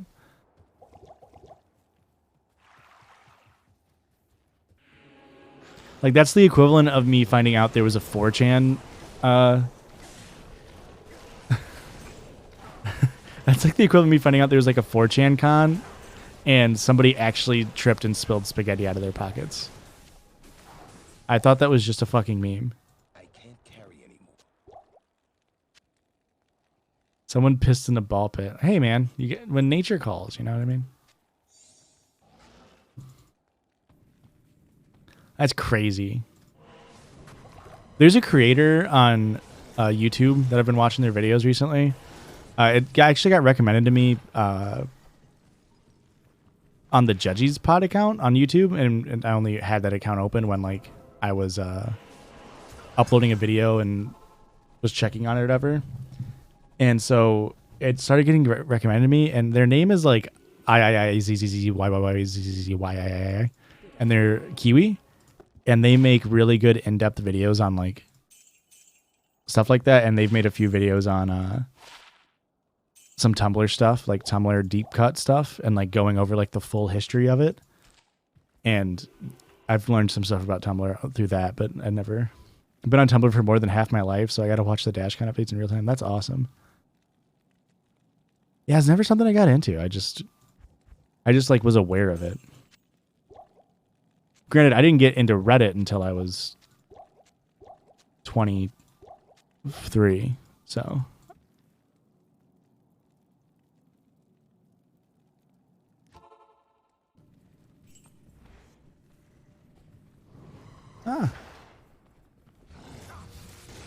Like they made a really good video on the downfall of like Neopets.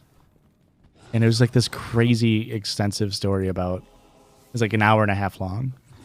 It was a crazy video just about how over the course of the fucking near 20 years that Neopets has ran, how the downfall started and like how corporate Neopets just kept it going. And it of course ended in fucking, what's it called? NFTs, Neopet NFTs. It's like, man, come on. Why can't anything exist? Why can't good things exist?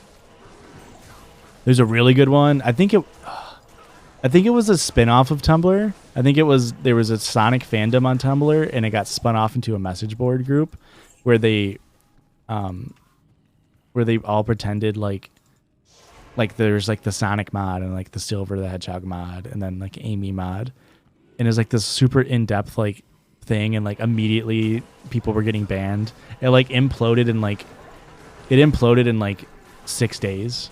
Like it started as like this safe place to do like Sonic fanfic and shit, and it just imploded in like 6 days where all the mods got banned except for Sonic. And he rebranded himself as like Super Sonic and was like having like a huge ass power trip.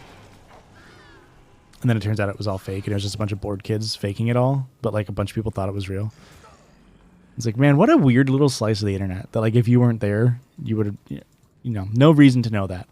And now I know that. Deep cuts. And then they made a movie about it. And Ben Schwartz stars in it.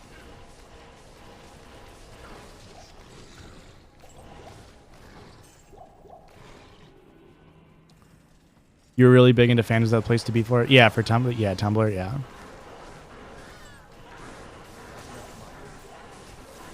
It's funny. It definitely seems like something I would have been into.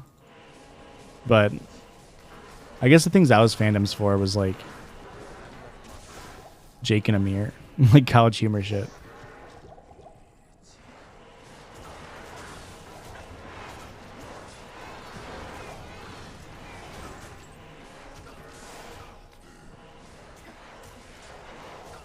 I don't know if there's a Jake and Amir Tumblr or a... I know for sure there's like Dimension 20 Tumblr now. People love that.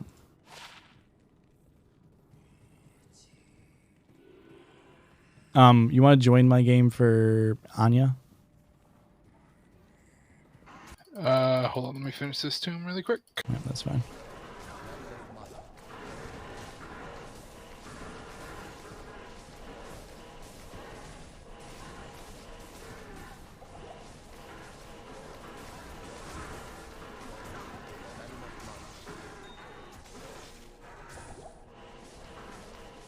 I'm almost 20.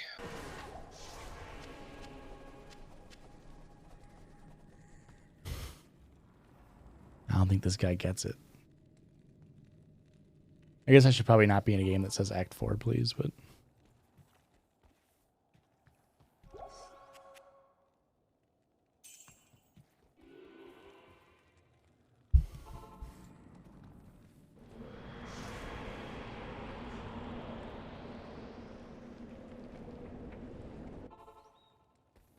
Lamar Jackson.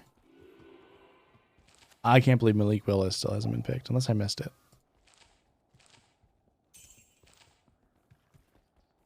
Nice. Here, grab this ring. Thank you. You want mine? I've got a 38 to attack rating ring. No, I'm good. I got pretty decent rings, actually. I'll just run it. Has Discord kind of replaced like fandom stuff? That's another thing I was never really into until we created our own one, was Discord stuff. Like, Yeah, there's Discords for everything. I know people go crazy in Discords. There's like obviously like I'm more familiar with like the Reddit mod memes, but like the Discord mod memes are also huge.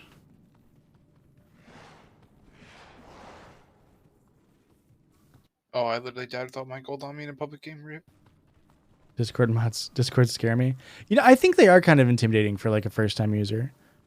Like that was part of the reason why I never got into them. Like I would join Discords like for games and stuff, like trying to, you know, get information, or like people would be like, "Oh, here's how you install this program. You know, join this Discord. It's got instructions in there." And it's like, it would just be so intimidating seeing so many different sections of it that I'd just be like, I'll figure it out.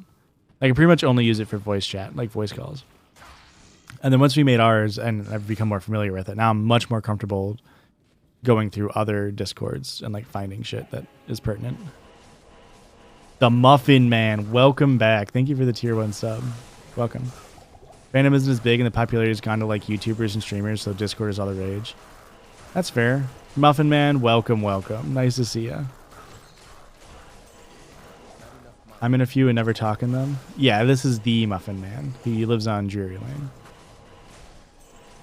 Back in my day, we just made our own forums. Yeah, that's true. Yeah. I mean, shit, we were still like, I mean, we didn't do AOL, but doing fucking like Yahoo Instant Messenger. That's what we did. You played D2 back in the day? Fun times? Hell yeah, dude. Maybe we met back in the day. I also played D2 back in the day. I still have friends I talk to that I met playing Diablo 2 15 years ago. That's crazy.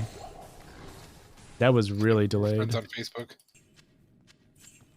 Who was that one guy that you met in real life a couple times? Yeah, his name's Mike. Mike, yeah. I got a couple of them, and then I've got a guy from England that I'm friends with on Facebook too. You're still friends with him? I was about to say, I think he like taught me something about sex. He was like the first person that I ever really talked to, and he was just always talking about his dick. Sounds about right. You're in a lot of discords for many things other than you don't talk other than Maze and Judges. You're in a lot of discords just for the emotes. Hey, steal the emotes and get out. Yeah, I'm in the Judges Discord. I'm in Kip's Discord, but I've never talked. I've never interacted in there. I'm just in there. And then I'm in Barb's Discord as well, but I don't interact in there either. I just sort of chill. Played WoW for 17 years now too. I have a lifelong friends from WoW. Hell yeah. Now you're at Blizzard. Oh, I forgot. I forgot that you work at Blizzard. I forgot that was a fact about you. When's Diablo 4 dropping, dude? Give us the deets. You legally have to tell me.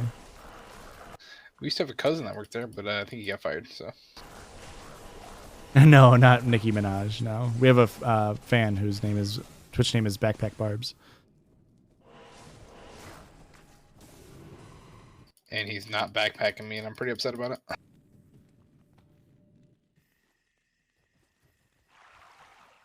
Can y'all force my roommate into making their own Twitch account so I don't have to quote them all the time? Make a Twitch account. It's fun. I think Twitch is a pretty good app. I don't know if you can like listen to stuff at work, but you can make Twitch only do audio only, and I love listening to Twitch when I'm at work. Like if I'm out of podcasts to listen to or music and I want to listen to music, you can just put on Twitch and then put it on audio only, and it's awesome. Am I kicking butt? Hell yeah. Hell yeah, we're kicking butt. People seem to be loving the Overwatch 2 beta. That's awesome. I was watching, we have a follower, Draw Assassin, who streams Overwatch a ton, and I checked out his stream last night for a second. Muffin? I used to play Overwatch back in the day. You motherfucker. I will take that up. I'll remember to do that.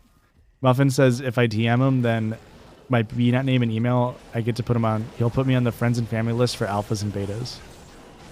Oh, baby. Let's go. That's called the Judgy's Bump. That's awesome. Yeah, I played Diablo 2 like I was saying before, when it came out originally, so I don't think we were probably very good at it, but we started botting pretty early on. And then I've learned a lot more about Diablo 2 in the past 5 years. Draw is the one who got into the podcast. Let's go. That's awesome. Draw seems really nice. Overwatch is pretty cool. I met my boyfriend in Overwatch 2019. Gee, Blizzard just bringing people together. I think Aurora has a family member who met their significant other on World of Warcraft.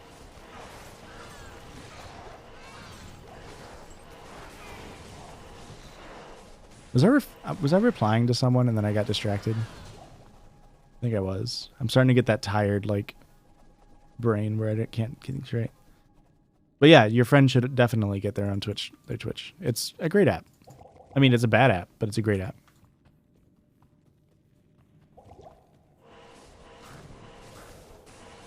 Think you found us on TikTok? Hell yeah. That's how most people did, which is great. Although we've had... That's how I found them. That's how you found me. Josh made a podcast? What the fuck? Will was actually one of the first people to listen to the podcast. He listened to it before we released it. Really? Mm-hmm. It was when we were picking up the treadmill from Vanessa's mom's. Oh, yeah. That's right. I played the first episode. It was the night after we had recorded it. I played what would become the first episode. It wasn't completed yet. I'm too drunk for this. I told them not to quit their day jobs. That's true, and we didn't.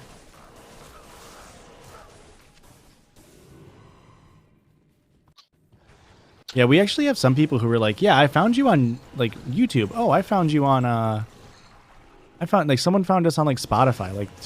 The Spotify recommended it to them. Which that maybe happens if they also listen to a similar podcast, I guess. But I mean, when we first blew up in August or in July, our podcast was ranked I think we peaked at 17 in the US for comedy on Apple charts. Which is crazy. absolutely insane. We've never been anywhere near that. We've gotten back into the top 100 a few times, but absolutely insane that we got that high. That's the goal, Ash. That's the absolute goal, is to drive people off of TikTok onto other stuff. We talk about it in episode 99 that's coming out on Monday. I think it was on the show. I can't remember if it was pre-show or on the show. I was talking with Emo Joseph about it. Because, you know, he's got like 700,000 TikTok followers, and he's a musician, and he also has a very active Instagram. It's a very good Instagram. I recommend you follow. It's Emo Joseph on Instagram. But he, I've got Ancients Waypoint whenever you're ready. I was talking to him like, how hard is it for you to drive people off of TikTok? And he's like, it's really hard. And so that's how I say, when people ask like, how can I support you guys or anybody that you like, literally just get off of TikTok.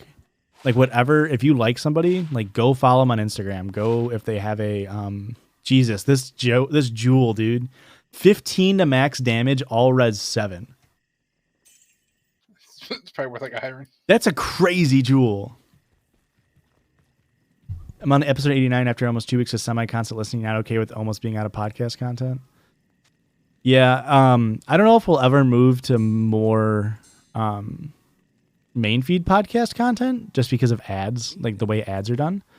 But if we ever get to the point where we quit our job, we'll definitely do more what's it called? Patreon episodes. Stuff like that.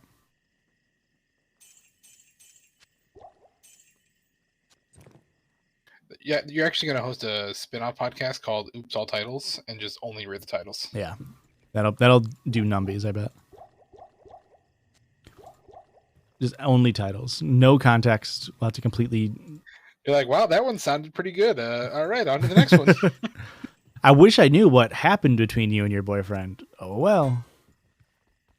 Guess we'll never know. Check out the YouTube next. Well, the YouTube is just the same.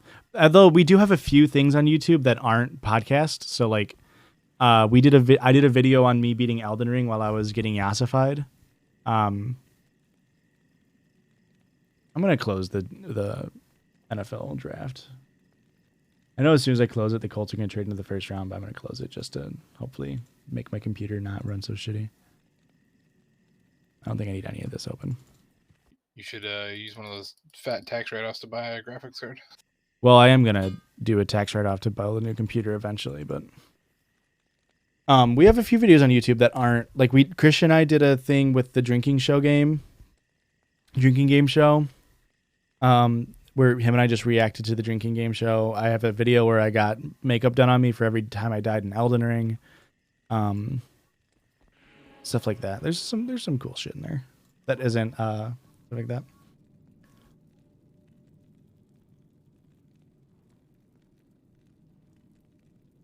The thing is, we make more money on our podcast views, but the reason why we have YouTube and podcasts is so people can watch the way they want to watch.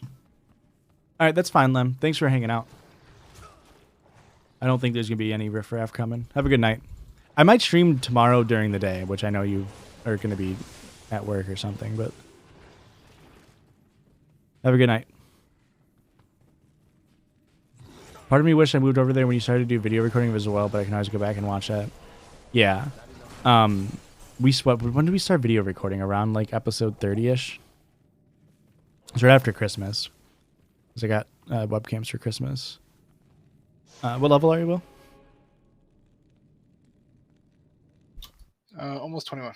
Almost 21. I've got Ancients here. I'm just going to kill him. Just do it, and then I'll make you kill him again.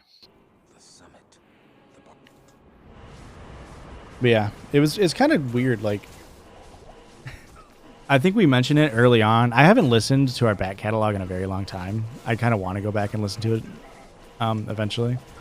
But I think we talk about it, how like we constantly rearrange the podcast studio.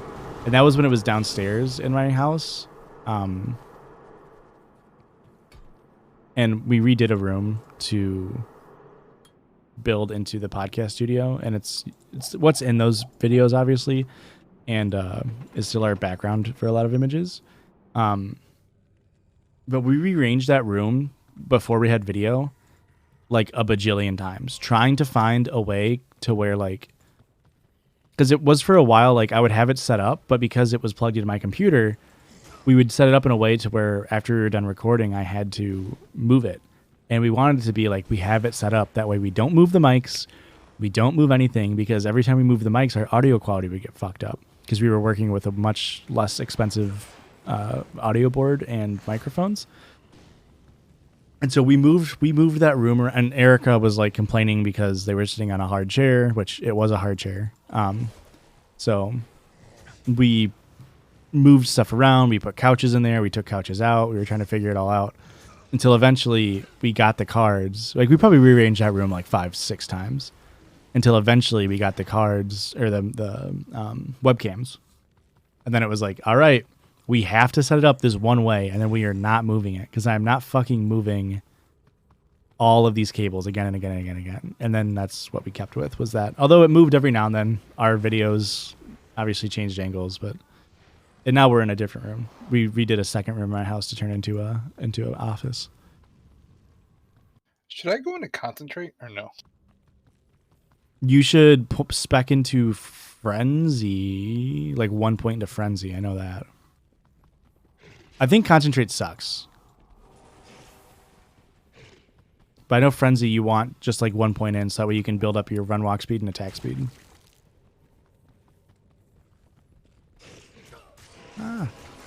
Whose idea was the podcast and everything? Like, idea pitching wise. So you'll hear this on episode 100. We're doing a Q&A. But I think we've talked about it before too. But the podcast was kind of like nobody's idea and my idea / Christian's idea. So I was dating somebody. I've told this story tons of times. I was dating somebody, and she wanted to do a podcast.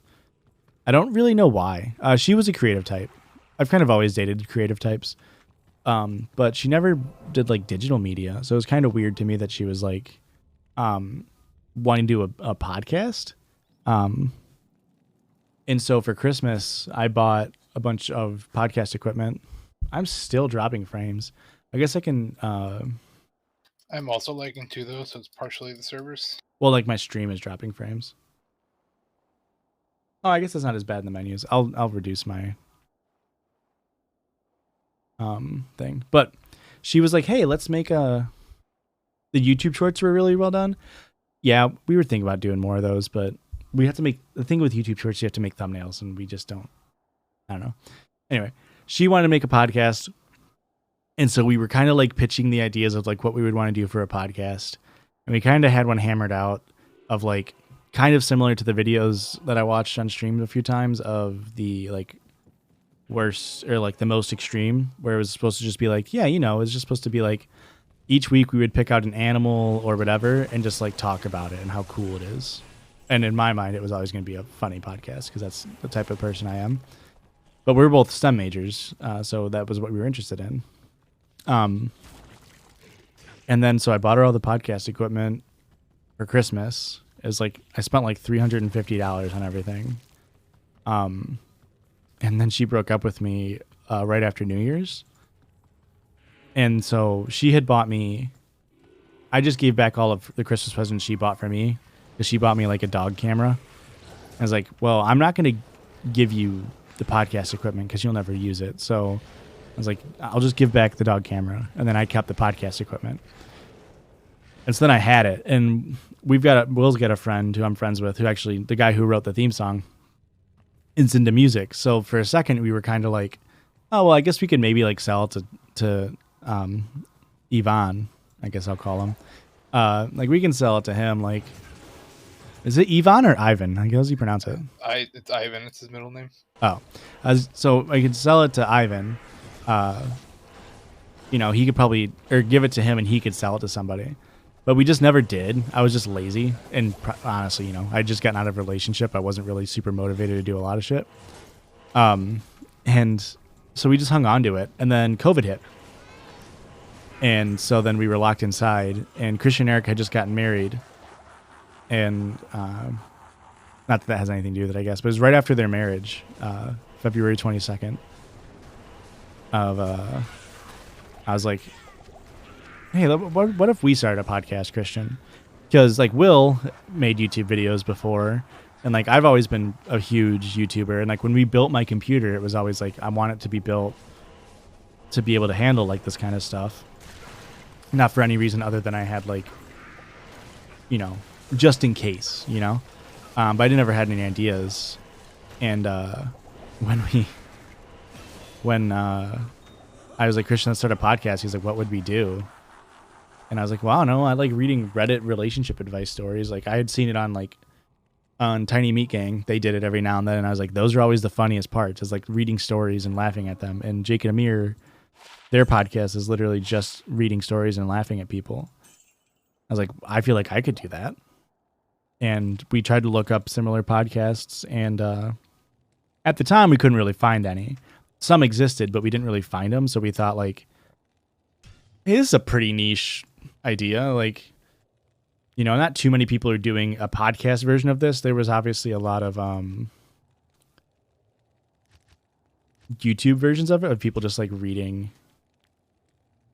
Let me lower some of these texture qualities and see if this helps my stream.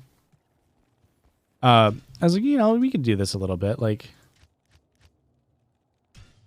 it's a niche thing, because like the number one thing when you're creating a podcast, because as you can see we're at episode 100, is you want content that is it depends on the type, but you kind of want golden content or evergreen content that won't age too poorly, that way people can listen to your back catalog. You want podcast content that you can do for potentially, you know, hundreds of episodes if it catches on.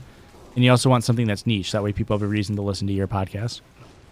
And so I was like, let's read Reddit stories. There's literally an infinite amount of Reddit stories. Don't really see anybody else doing it. And if we did see people doing it, it was mainly like smaller stuff. And we did it. And then, of course, now everybody has a fucking podcast where they read Reddit stories. But we think we do it the best. So that's why we do it. So a long-winded story of it was kind of my idea, but it was also kind of nobody's idea. And then, yeah, I mean, we'll always tell the story, like, it's not that Erica wasn't supposed to be on the podcast, but I didn't expect her to even, like, come over. I was like, Christian, you want to come over and we'll, like, record this first episode and, like, just see what happens? And she came over, and she had brought her laptop, and she was just going to sit in the living room and play The Sims. And then she was like, what do you want me to be on it? And I was like, I don't care. And then she was on it. Which, I mean, honestly, is probably for the best, because otherwise we'd just be two white guys doing a podcast, which nobody needs more of. But, of course, we all love Erica, so.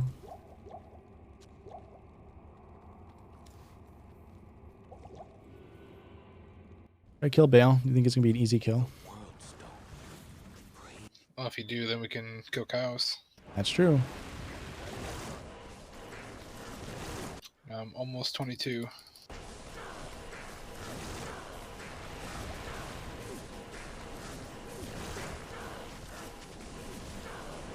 Oop. Run an 8-man, but you know you got 4 sorceresses leeching because they have no mana pots. Definitely how you convince your girlfriend to watch was Erica. Yeah, you know, and like we have a 70, like I always say, like we have a 70% listenership of females. So it's we definitely wouldn't have that if we were just two white guys. I think just adding, you know, that feminine presence in general really opens the podcast to a wider audience, which is what it is. And yeah, obviously we're all, I mean, Christian and Eric are married and we're all friends. So it was just sort of natural to be like, you know, we all know each other, so it's not like it was awkward and like having to get to know each other. I've had a couple people start watching you, including a sister. Hell yeah. Always be plugging. That's why my name is Judgy's Podcast on here. Not that you can read it because the chat's covering it, but... Yeah, we're going to talk about a sponsorship deal for my new business. Yeah. You know, did Luis tell you? Luis got recognized in public. Really? From the podcast. That's funny. It was, you know, Drake from my class. Yeah. It was his little sister who I think she was a freshman when I was a senior. But he was just like, you know, hanging out and shopping somewhere. And I think he was hanging out with like friends at a party or something. And she was there. And like people were talking to him about the show. And then afterwards, wild. she came up to him and was like, "Oh my God, I'm such a big fan, by the way." And he's like, "What?" She's like, "Of the show. Like, I know you were on it." And I was like, he's just like, "I don't know who you are." And she's like, "Oh, I'm so-and-so. I'm so-and-so's little sister." And he's like, "Oh, okay." This is weird. Have you guys had fan experiences yet? Like any of the other guys? I was going through I said on the podcast, I was going through a Culver's drive-thru, and the person at the Culver's drive-thru recognized me. And he was like, "Oh, hey, I love your show." And I was like, "Oh, thanks." And then it was actually somebody that it's like Aurora's like science teacher's, it was like Aurora's science teacher's son or something. This is like also a kind of a weird like thing. I can do cows now, by the way. Let's do cows -1. And then Christian and Erica had a similar one to that where they were in Menards and they met Kyle. Kyle came out to them and was like, "Hey, don't you host that podcast with Josh?" And they're like, "Yeah." And they're like, "Oh yeah, I know him. And like, I really like your show." So I don't know how much you can fully count those because they knew the people that we were with as well. Or like, you know, obviously Kyle knows me. Right, beforehand. Yeah. But it's so cool. You know, it's like, but then like I've talked about this too, on stream and stuff before. Like, there's somebody that we're mutuals with on TikTok. His name is Hunter Kaimi, and he's got like $700,000 followers. But he lives in either Seattle or Portland, like somewhere in like Washington State. So in a much bigger metropolitan area than us, obviously. But he made a video not that long ago being like, "Guys, when you recognize me in public, my name is Hunter. Like, just call me Hunter. Don't call me Kaimi. That's my middle name." And he's like, "It's happened enough. It's happened so many times that I feel like I had to make a video about it." And I was like, not only are you getting recognized in public, you're getting recognized in public enough to have to make this video. I was like, that's crazy. Crazy. That's crazy that when like I go to Naperville or like Chicago, I haven't been to Chicago, I guess, but like every time I go to a city or like a public event, part of me is kind of like, someone might recognize me, and it's never fucking happened. It's kind of funny. If I say Chris from a very popular metal band, do you know who I'm talking about? Yeah. I saw him in Goodwill the other day, and I was like, "Aren't you famous?" And he goes, "Only when I'm touring." That's pretty funny. Because like legitimately, like they're signed to a huge label, they do worldwide tours, like they're actually famous. That's pretty funny. I'm like, "You can recognize like around here," and he goes, "No, not really." What was I gonna say? Yeah, no, obviously it's not that big of a deal. My biggest fear, this is my biggest fear, and this is a completely unrealistic fear, it'll never happen, is that I'm gonna see somebody in public wearing like our merch and go up to them and be like, "Oh, hey, you like the show?" And they'd be like, "What?" I'm like, "I'm this person who hosts that show." And they'd be like, "Oh, I thrifted this." They'd be like, "No!" I'm gonna go donate a bunch of your shirts to Goodwill now just to make that happen. That'd be pretty funny. What do you guys use for like video editing and stuff? We used entirely free software because we're cheap asses, and also we didn't want to invest too much capital when we first started doing it because we had no idea if it would be, you know, worthwhile in investing capital.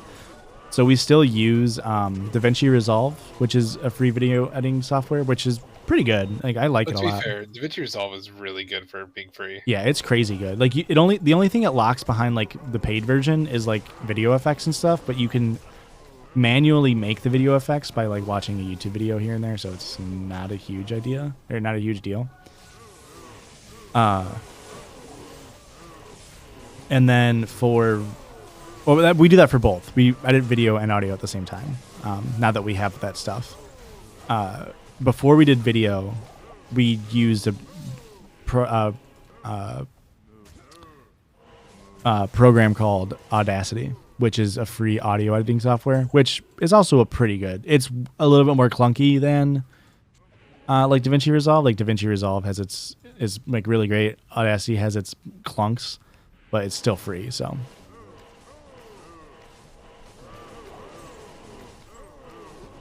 the sheesh, you can't buy the sheesh hats anymore. Christian pulled them. We actually lost money on every sheesh hat sale. We ended up losing like $12 across all the sheesh hat sales. I think we sold like 300 of them. I know a guy locally now that does embroidery. We can maybe talk about that. Oh, really? And then we'd have to do all the shipping, which I'd be down for. Like, so I'm wearing. Well, I shipped like 500 boxes this year alone. Yeah, but then we have to pay you. You don't have to pay me. You're not shipping that much. Excuse me. I'm already going to the post office daily, so. I'm wearing. And I get bulk shipping rates too, so I get cheaper rates. We might bring back the sheep hat if we found, because I like the sheesh hat. I still wear it. Like, I mean, it's been winter, so I've been wearing it, but I still wear it from time to time. I'm out of mana, but I need to go back to town. But we might bring it back if we find a good. But I'm wearing Kip's merch. I bought Kip's merch when they had it 2 weeks ago, I think, and it's some of the, like, it's so nice. It's such a nice sweater. I love it so much. It's so soft. It's such a like perfect hoodie. And I'm really jealous. I kind of want to contact them and just be like, hey, share with me what program or what vendor you used, because I really like it.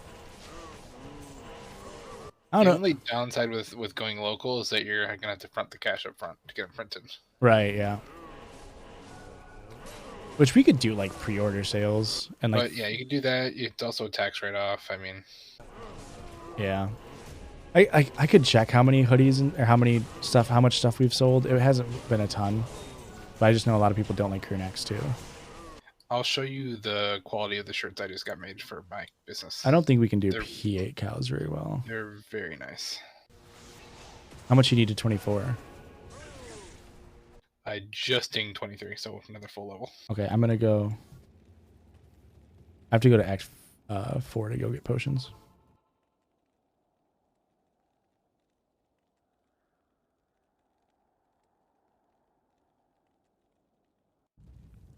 I've got a lot of notifications on my phone. Yeah, I like the sheesh hat. The sheesh hat is probably the highest quality merch we put out. It's embroidered, so it's like nice. It's like nice merch. Not that the shirt isn't, good quality. Like, it's a decent quality shirt. They just, both the shirt and the hoodie or the crew neck fit tight, and that's why I don't wear them. It's because they just fit a little bit tighter. They're not the style that I like to wear.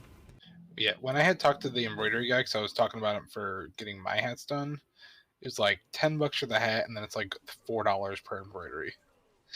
You got to pay to get the logo digitized, which is like $100 up front. But other than that, I think that was part of why we went with the company we did. Bonfire didn't charge for us to do that. They didn't charge for us to put our image into it. So that was nice. Oh, I'm gonna die. Yeah, but they eat your profit. Actually, I mean, yeah, they did, but it actually wasn't that bad. We actually made decent money on each sale. Not that our point was never to make money. Like, I mean, I was always an advocate on our end to like make it as cheap as possible. And because I didn't care about the margins, I literally just wanted people to get, merch and be happy with, being fans. So that was never my main intention. I think we've only made like $400 on like merch sales or something like that. Not that we've sold a ton. Maybe like $300. Honestly, I don't remember. It might even be less than that. So it's not like we're making a ton of money off of them, but I think each crew neck we only make like a couple dollars on. So how much are you selling them for? $40, $35. Not a lot. They're not very expensive. My hoodies front and back design were 32 printed on really nice, because I bought like the premium tier of like material or whatever. Yeah, we'll look into that because like I want to have merch that is just like, hey, this is our podcast name. You know, And like I didn't get the good like quantity rate either because I only ordered like 15 total items, so it wasn't that much. Like I like having our where the thing is literally just like, hey, this is our logo and this is who we are. But I also want to like do cool designs and shit. Like, and just have like crazy fucking merch that is just like, yeah, it's Judgy's merch, but it doesn't really say Judgy's anywhere. But that's obviously long off in the future. Selling bathwater. Would you guys buy my gamer guy bathwater? You guys don't want to see my my bathtub. My bathtub is not usable. 3/4 of the way. I gotta go get more potions.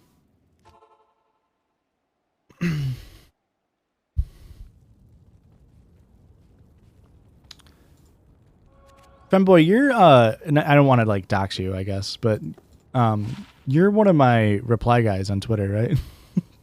You like always like my stuff super quick. Called out, bro.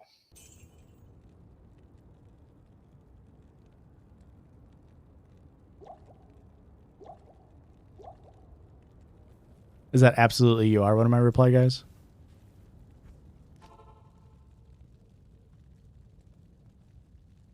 Or absolutely you would buy my gamer guy bathwater?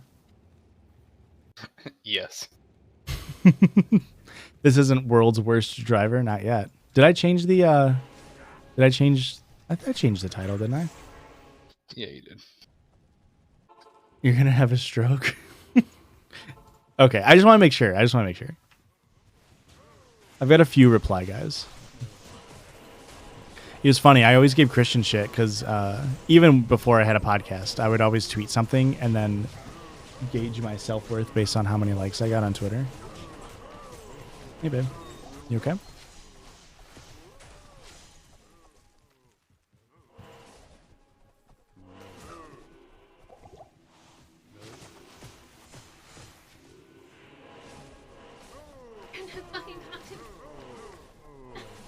Just put your phone away, babe. I know. That's why You charging it? Charging the phone? Yeah. Nice. I'm just. You're like an eighth. There should be plenty of cows up here. Sorry, babe. What time are we going tomorrow?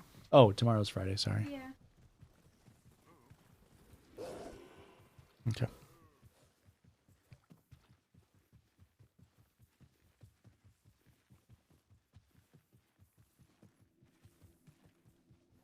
Yeah, the stream on Saturday is canceled.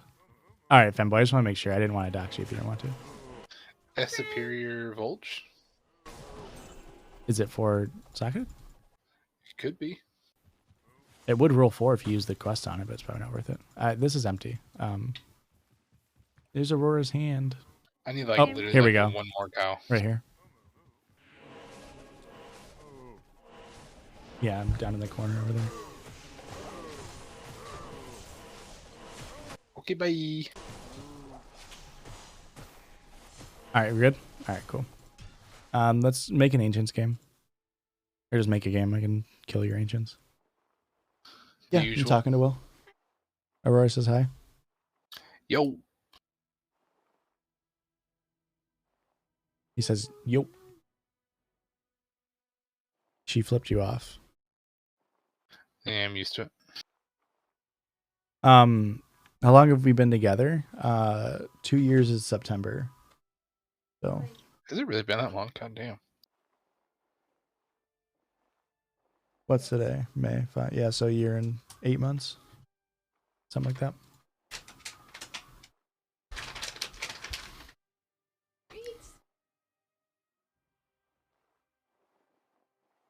Don't worry, Gardner. I'll repeat anything. It's kind of the whole thing about being a Twitch streamer is you just say the same thing over and over. I have this thing about me, which is I love talking. So it's why I'm a content creator. Strawberry and cream. Yeah, but I used to really gauge my self-worth, and I mean that mainly as a joke, based off of, how many Twitter likes I got. And Christian didn't have his tweet notifications on for me? Oh, he did, but he always claimed that he's like, they don't work. I have them on. And he would never like my shit. And so when we started to get fans and I got a few reply guys, I was like, yeah. I can tweet and immediately get like 3 likes. I'm like, this is awesome. All right, I love you too, babe. Have a good time. Happy thoughts. Happy thoughts. Yeah, the pool thing I thought was really funny too. Yeah. I still have tweets that I remember me tweeting, like from years ago. I can tell you them word for word. I think I have a really good Twitter game. I think it's very underappreciated. I also enjoy that my brand has been cultivated on Twitter to mainly be about cum. So that's fun. Cum and Taco Bell is pretty much my Twitter brand. What, Quinn, were you the person who you said you got dunked on one of your tweets? What was your reply? What was the tweet?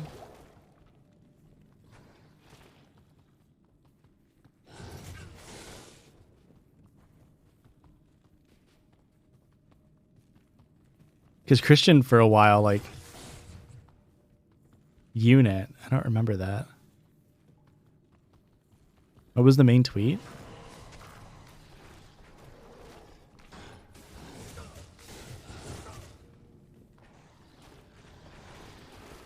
I had a tweet where I tweeted something and I was just like,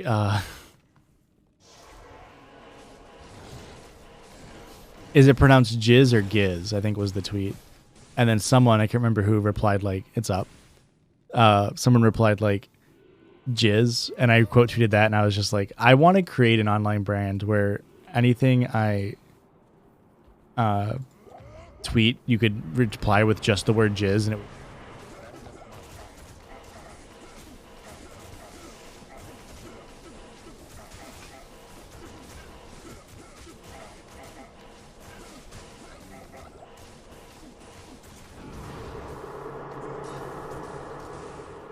Looks like you just maybe accidentally hit the change button. Yeah, I did.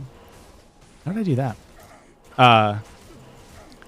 The tier listing was fun. I love tier lists. It's one of the like earliest YouTube video things that I liked was like top 10 lists. And so I love doing like little tier lists and shit. I think Watch Mojo.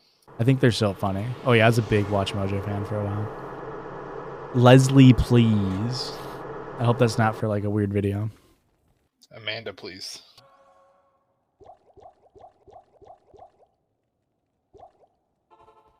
Unit. And people shit on you for saying unit. That's funny. I know. I like Twitter. I know Twitter gets a lot of shit. Do you have an open socket for this jewel? Yeah, but I don't know how to put it in and just not waste it. I think tier lists are so fun. Christian and I did a stream not that long ago of ranking cartoon characters and how hot they are. And I need to make that into a YouTube video. I think it's so funny. All right. Do you want to just kill Bale and get your Bale Q drops? And Shank. Oh, actually, I didn't even kill Shank, so we can do that for sure. I really need to do that because I think that video will do well. You got Twitch just for us? Hell yeah. Well, have fun. This is a less than like this isn't a normal Twitch stream. Normally we were doing editing on stream for a while. Like we would just edit the next week's episode, but we kind of stopped because it kind of got confusing with setting it up. So now we kind of just like do react content or like find little fun things to do. I guess we've been transitioning to a little bit more gaming. Like Erica's been playing The Sims, but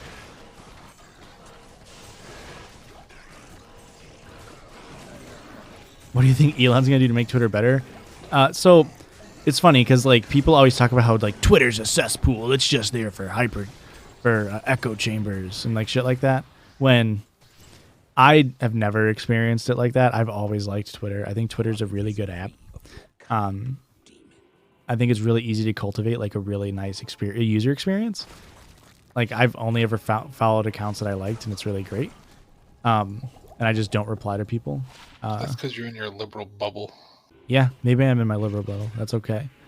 But Elon, like with Twitter, like the dude is literally like so anti like actual free speech, like most conservative people are, that the only thing he could do is potentially make Twitter worse by like, you know, just allowing just like crazy shit.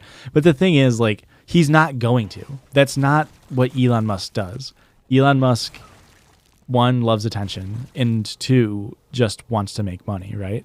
So it wouldn't behoove him to turn it into a fucking like raging conservative cesspool by like allowing free speech or, you know, allowing hate speech and preventing leftist talking points from happening, because it's going to lose him money, because liberals are where the money are. You can see why like conservative social media apps don't take off is because they don't have the libs to own on there. The conservatives are nothing without libs to own. So like, it's literally that meme of like the dog on like a chain, like barking, and then the chain falls off, and the like, dog goes back and like puts the chain back on, and then keeps barking at the dog. Like they don't want to actually fight; they just want to fucking bitch at each other. And it goes both ways. Liberals love, you know, shitting on conservatives. You know, that's why there's so many. Hold on. Hear me out. Yeah. Buys Twitter. Mm-hmm. Cancels it. Just shuts it down. Deleted. Now we all have to go to truth.org or whatever the fuck. Fucking yeah. What? You know, that's not even on Android stores. I tried to download it today. Trump's fucking social media app. Throne is up. Yeah. It's a big conspiracy, you know, because he bought, you know, Twitter for $500 trillion or whatever. But what he actually did is bought. Truth. But what he actually did is bought all of the stock of Truth. That's funny. He's gonna mail that to the moon. I don't like Twitter because no one ever likes my tweets and I feel like a loser. Hey, that's okay. Relatable. The thing too that I find funny, so like this is a little tidbit of information that I don't know if people will find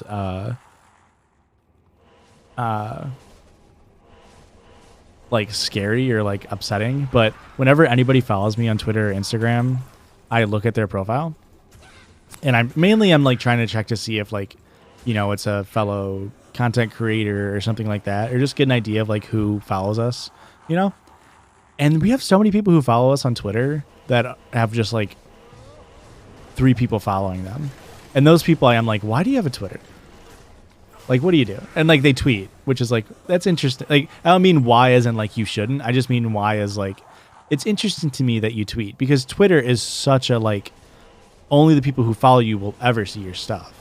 So it's interesting to me that you tweet when there is no audience. It's very interesting to me.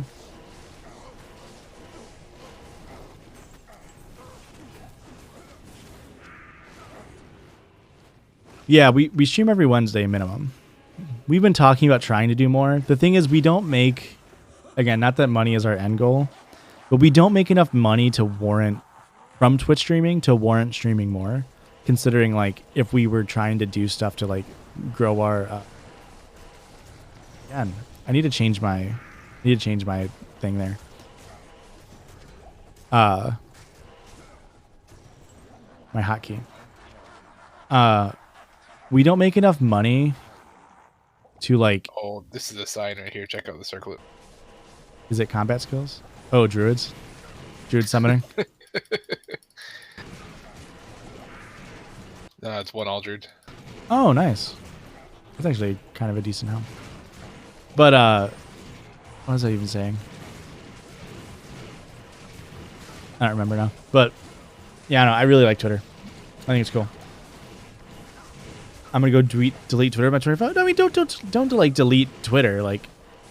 But it's like, so I think I have 1,200 followers now on Twitter. And like when I tweet, I get like 40 likes. Like out of those 1,200 people who follow me, like, so many of them don't even like actively use Twitter.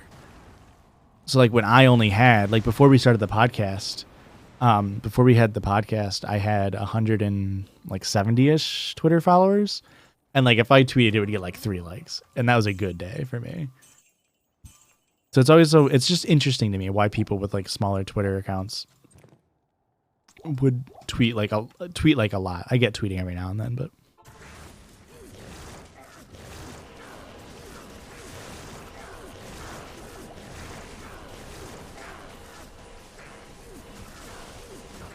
I'm gonna go viral on Twitter one day and then plug the pod. Hell yeah, that's the goal. That's the other thing is I don't understand how like Gina, who was on our show, her account, her personal account has like 80,000 followers, and like Pocket Report has like 80,000 followers, maybe even more than that. Honestly, I don't know. It's like that's such an insane amount of Twitter followers to have, especially considering we have 1 million TikTok followers, and then I think we have 2,100 Twitter followers. It's like, how do more people not move over?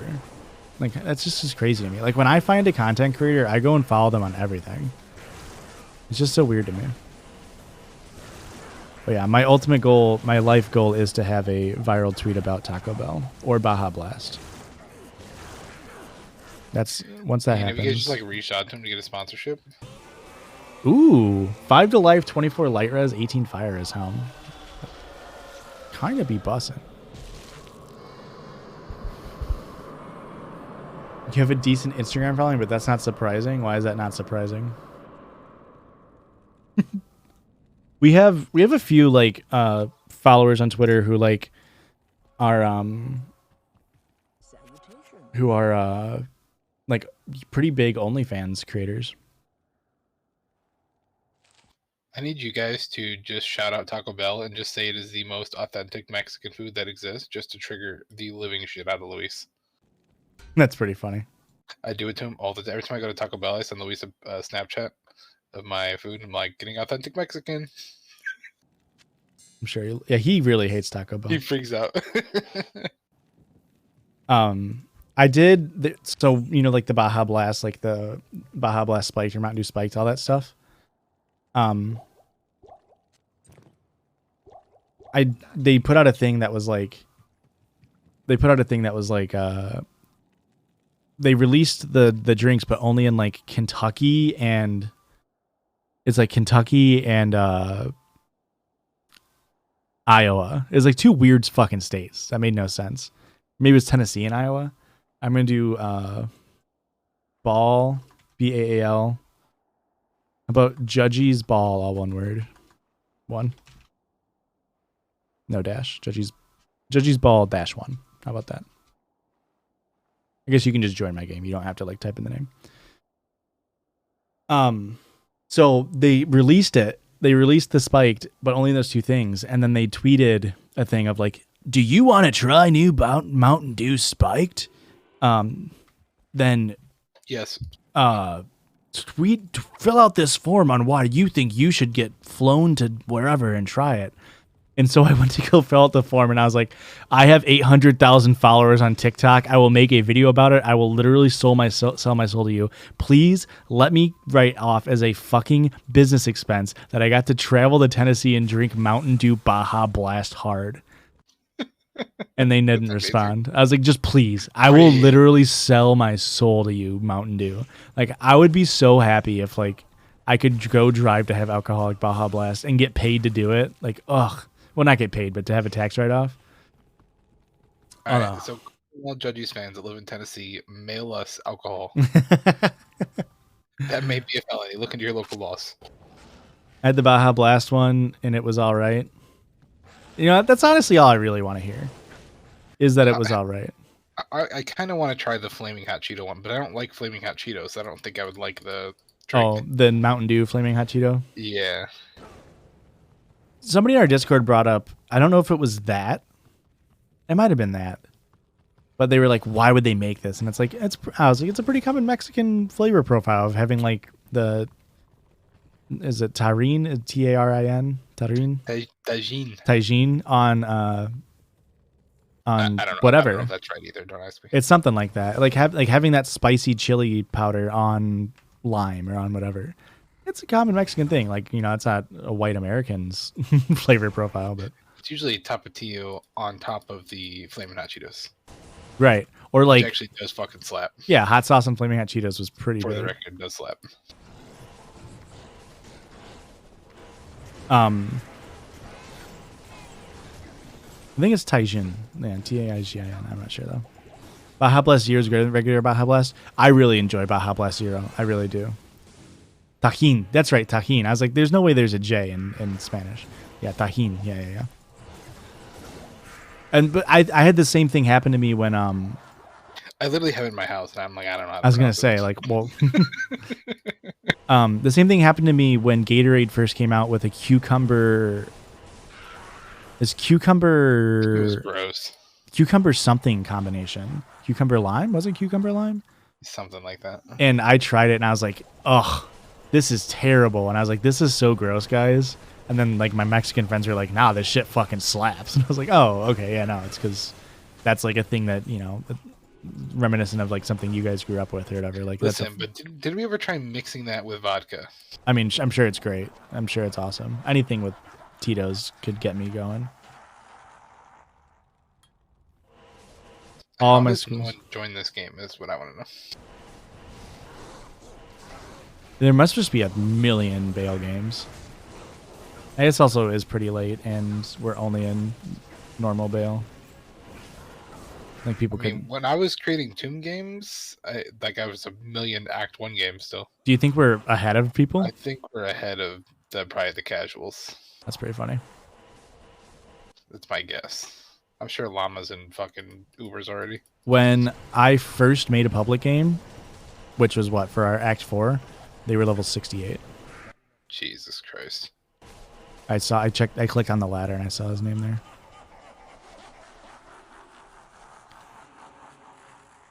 All of my schools had it in pay. Flaming Hot Cheetos is the only Mountain Dew I won't try. Honestly, like, the fucking Major Melons suck too. Like, They literally they've already done Ubers. It says world first Hellball on Ubers. that's awesome. Must be a new... Is that a new world record? Because isn't the record like 3 hours? I guess it's over 3 hours now. It might have been close to a world record. Well, all the world records are getting changed though because of all the new specs. That's true. Are they getting changed like into new categories? Yeah, because I guess it's a new update, yeah. Yeah, that means it's gonna be pre 2.4 patch and post, you know. Oops, what did I just do? Did I make a new game? I just like hit escape and enter a few times. Okay, I backed out. Okay. I mean, you typed new game in chat and then left. Yeah, I was doing that as a joke, but I just got disconnected from the internet. Like I can't play online right now.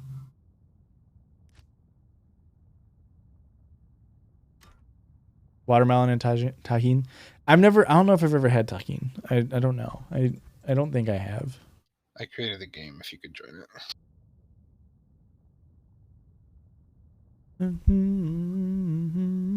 What are my stats supposed to be looking like here? I think you should have like maximum of like 50 strength and then like 80 dex.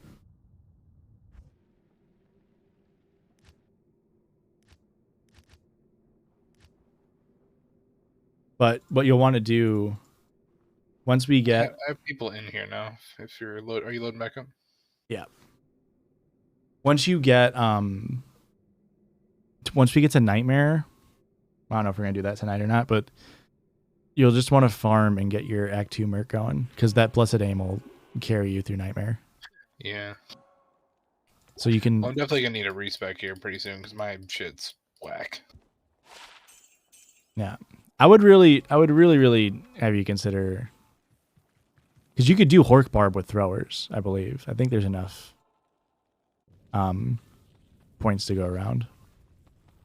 You maybe do a skill planner on it, but there's that's why everyone's doing the Berserk, because you can dump like 15 plus points into item find.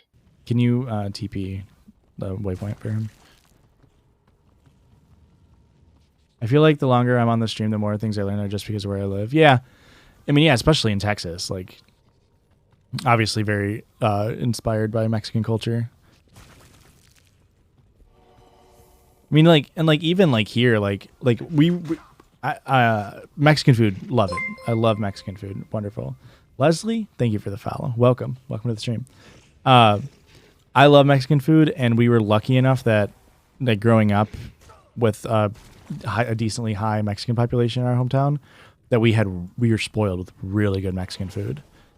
So much so to like even just like a few towns over, like the town that I live in now, I guess there's one good restaurant now. But the town that I work in has like no good Mexican food, and the town that Aurora's from has like no good Mexican food, and they're like, no, this place is good Mexican food, and I'm like, no, it doesn't. Like you're tainted. Like you think this is good Mexican food, it's fucking garbage.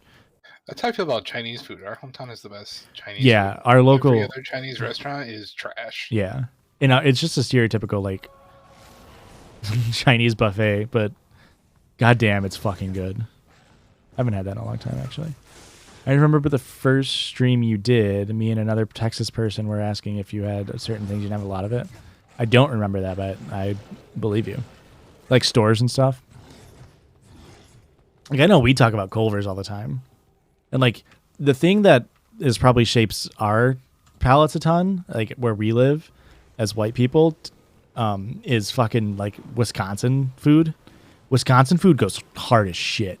And like I guess you could probably just define it as like bar food, because it's just like deep fried cheese is most stuff. But like Culver's, like that's just straight up like Wisconsin in a fast food spot. Like just deep fried cheese, butter burgers, like the craziest shit on there. That you would just like, yeah, that shouldn't exist. And then like frozen custard, like yeah, cheese curds. I there's my new favorite restaurant in the area. I've only been there like 5 times. It's a pub. It's not even a restaurant. It's a fucking pub that sells food. And the first time I went there on opening weekend, they served a pretzel bun brat, cheese brat, pretzel bun cheese brat with sweet potato waffle fries and like their own custom like homemade spicy mustard dipping sauce. And I was like, this is the best meal I've ever had. Like what? This is amazing. And that's like all just like Mexico or Wisconsin like personified. That was like the best thing when we went up to Lambeau to see that LSU game when they played Wisconsin. Oh, so much good food up there. Yeah, Wisconsin food goes hard as shit. Like my ex was from Wisconsin. Her mom lived in Wisconsin still, so I traveled up there for a few weddings and stuff. And Wisconsin is the craziest place to go to just like, you just like walk into a bar, order a beer, find out it's 13% alcohol after you're halfway through it, and then be like halfway not entirely lucid because you're fucking shit-faced eating deep fried cheese and dipping it in mustard. And you're like, whoa, it's fucking 2 o'clock on a Sunday. What is going on? It's like literally a dream for me. I just hate the weather. What's my favorite Mexican meal? I know this isn't like traditional Mexican either. I really enjoy a mean burrito. Chimichanga. I'm a big burrito guy. I love getting like just like a nice steak burrito. But Mexican street tacos are also very, very good. Let's see, we have a lot of taco trucks around here that are all so good. Yeah. You asked about bussies? Yeah. How do you even pronounce it? Buchis? I'm pretty sure it's pronounced bussies. I'm pretty sure I'm not wrong.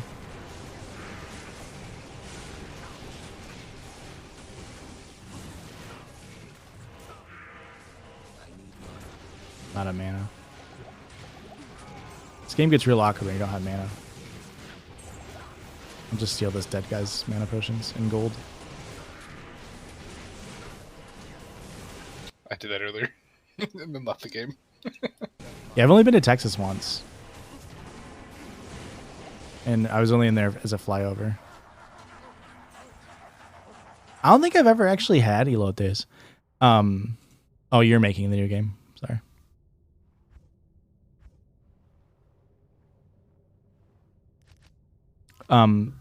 But everything about it is like what I would love. Buc-ee's, yeah.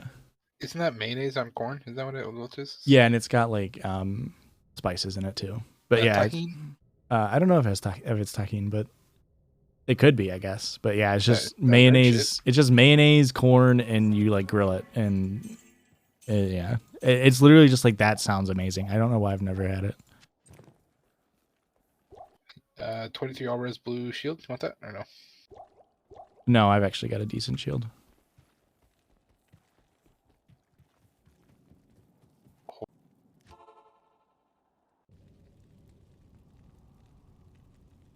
This man wants to kill No, players we 8 should. ball. If they have static. If we don't have static, we're not killing them. I always just assume they don't have static. Because he is... I just assume they're branded. He is correct. But it's not worth killing him. It's going to take 6 hours to kill him. Mm-hmm. Well, you can try it and see how fast it goes, but... You give them waypoint?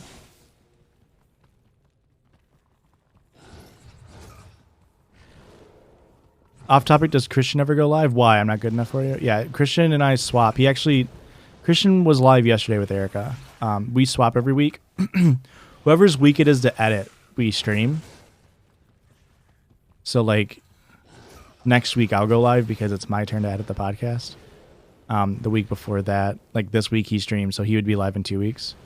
But, like, last night, like, he was there with Erica the whole time because Erica doesn't know how to run Twitch or OBS. I'm dead. Did you give him waypoint? Yeah. Was he teleporting? No, he's standing in town.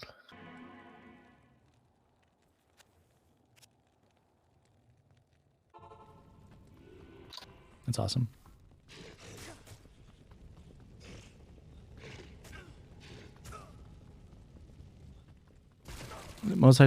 Bucky's is a gas station job. That's awesome. I love like local gas station stuff. Like we have Casey's in the Midwest, and Casey's is fucking boss. I dated somebody from the suburbs when I was in college. Like, she'd only ever lived in like suburbs of major cities. Came from a pretty wealthy family, and when I tried telling her that my favorite pizza is from Casey, she's like, "Your favorite pizza is from a gas station?" And I was like, "Yeah, but it's not what it sounds like." I'm like, listen, this is hot. Instead of using sauce, they put beans on it. It's crazy. Yeah. I was like, this shit go hard. This should go hard as shit. All right, can you come in? I gotta leave and get my body.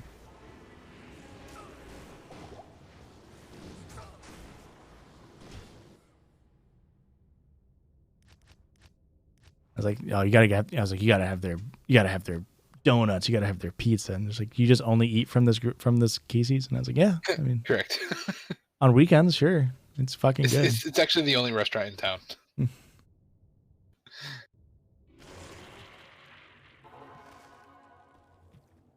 Good afternoon.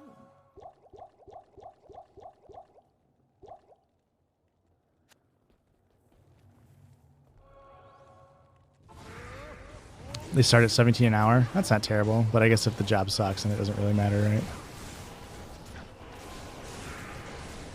A grocery store with 100 pumps? Hell yeah. Texas has everything bigger. My mom actually grew up in Texas.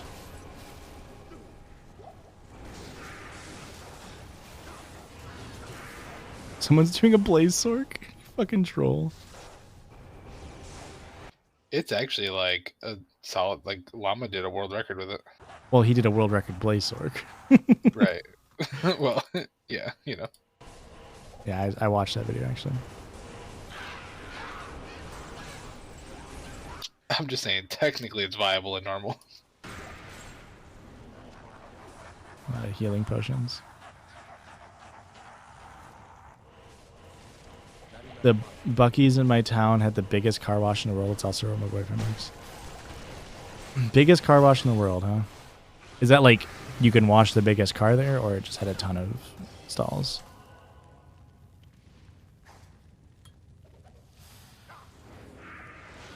Oh, this person isn't dead. Or this guy isn't dead. We're all just sort of standing here doing nothing. Thank you for the bow.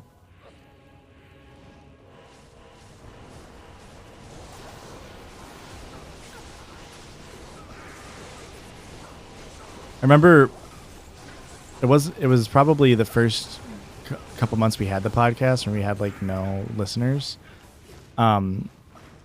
PD2 was resetting, and then Path of Diablo was resetting, and I made my character Judgy's podcast and was just plugging it. And then in my mind, I was like, I'm going to plug my podcast while playing Diablo, and so many people are going to come listen to our podcast now. And then I didn't realize that most people who fucking play this game. Not a whole lot of crossover in that one. Yeah, I don't think it. Yeah, I didn't really think about that part of it, but I wonder if anyone still listens to the podcast from the time I teleported them in Nightmare Bale. They banned 18 wheelers. That's awesome.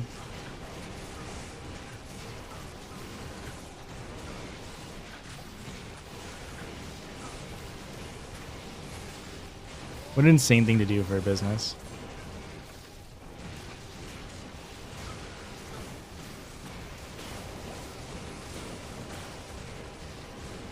I mean, that's where Cancun Cruise is from, so it makes sense. Canada? He's Canadian. Oh, I thought it was talking about Texas still. Well, yeah, they are, but Ted Cruz is Canadian. Is he really? Mm-hmm. Yeah, his name is Theodore Jebediah Cruz. He's like literally the whitest guy who is only doing the Cruz last name to like garner the like I'm a Republican minority. I actually hate him more now. I didn't think that was possible. That was a Eisenhart's? Yeah, I grabbed it.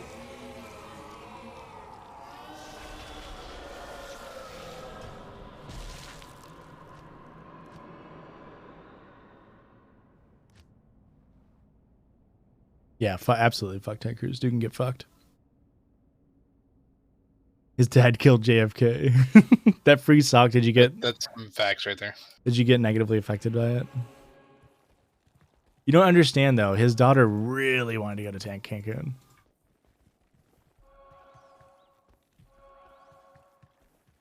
I get weird bugs and when I'm trying to interact with NPCs sometimes. Like I can't touch anything right now. There we go. I got dual res fast run walk boots if you want them. Yeah, absolutely. I will not say no to those. You want Eisenhart's? It's kind of ass. I already sold it. No, I don't want.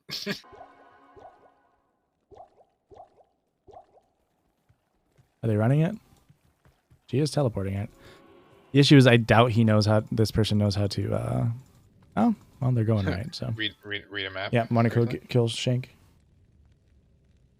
I had no power or water for 4 days and was still made to go and work. That fucking sucks.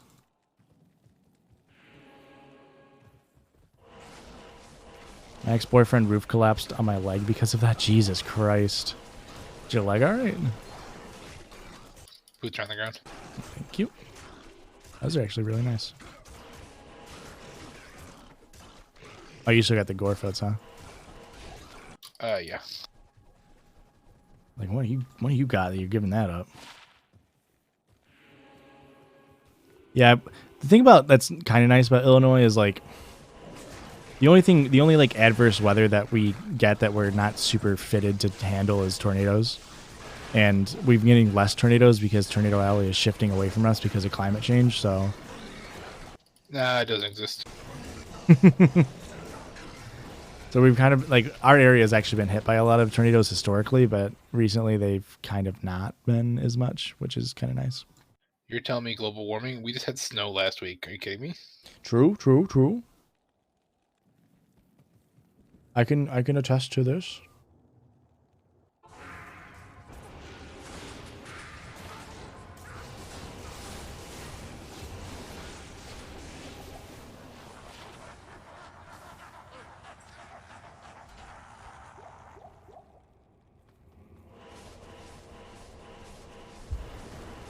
Yeah, that freeze was crazy though. That fucking Texas freeze.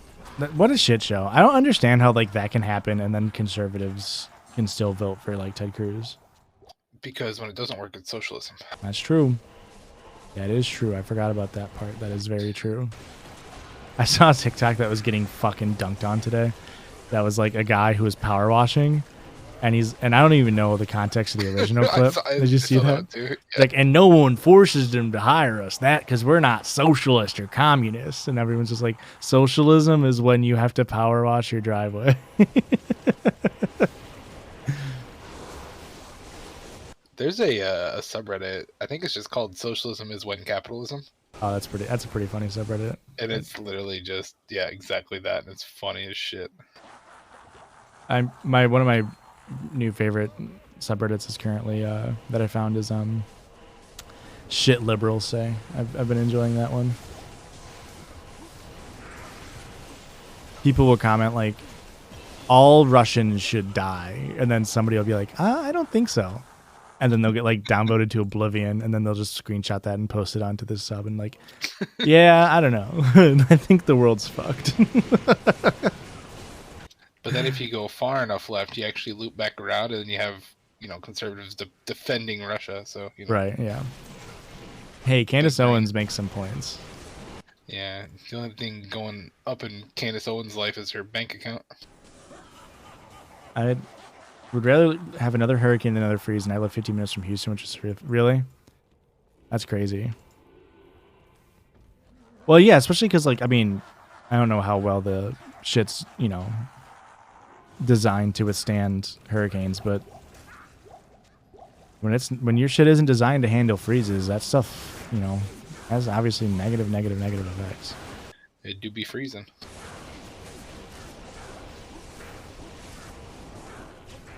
So I saw this version of the Foden build that instead of running Salvation, or Redemption, I mean, or Conviction, you just run Meditation. And it was actually really interesting, and I spec'd into it in single player, and it was actually really cool and worked pretty good. Interesting. Is like because if you max prayer, or if you put points into prayer, and this includes soft points, there's a few skills that soft points and synergies still give bonuses to the main skill. Apparently the whole druid summoning skill is like that, summoning tree is like that. Where like if you have soft points into summon direwolf, then your bear will get increased based off of like your soft points into summon direwolf, which I didn't know about. But there's one that's like that for the paladin skill tree, which is prayer into meditation.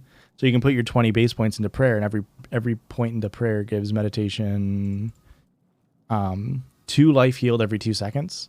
And so when you have, level 24 prayer with like 2 spirits, when you run meditation, you not only get that massive mana recovery, but you also get like 35 life every 2 seconds, which is an insane amount of life to gain every 2 seconds.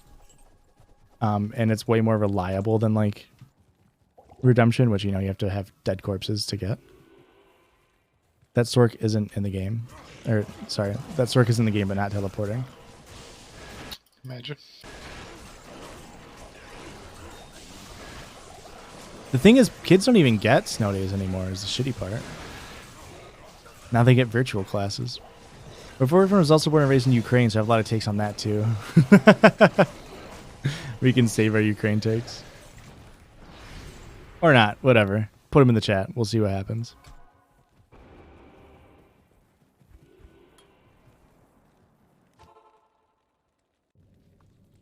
You should just walk Bale, I guess. He's actually from one of the breakaway regions. He's actually pro-Russia. He's from the Upper Donbass. That'd be a hot fucking take. Putin is not a bad guy, actually. He make a great... I don't know why I went Italian. He actually make great point. The second unique I've gotten off of a fucking weapon rack. Bet it was a razor bow. Why would the Sork take the max damage charm? Gold. Gold for potions for when they're teleporting. For when they're not teleporting, sitting in town?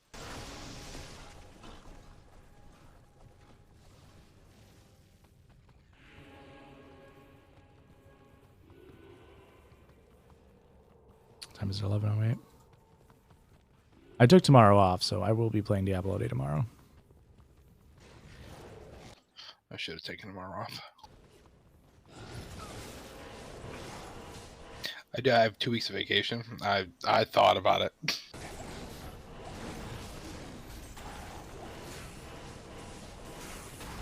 Our work has just been so slow that it's just like I could not stand fucking standing in there and doing nothing all day tomorrow. A lot of Russian citizens are being maintained and lied to from what I've heard, where they're being told that their people are just going into training but actually being shipped to the front lines. Yeah, I think that is happening, but I doubt, like, I don't think that's like necessarily entirely true in terms of like that's the mass like beliefs of Russian citizens.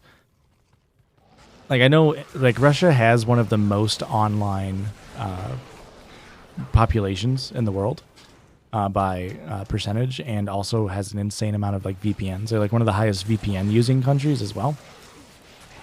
So I think people are able to get their own news. But they're obviously the Russian government is going to be manipulating their citizens into thinking that what they're doing is either fine or not happening, right? Like that's the whole point of wartime propaganda.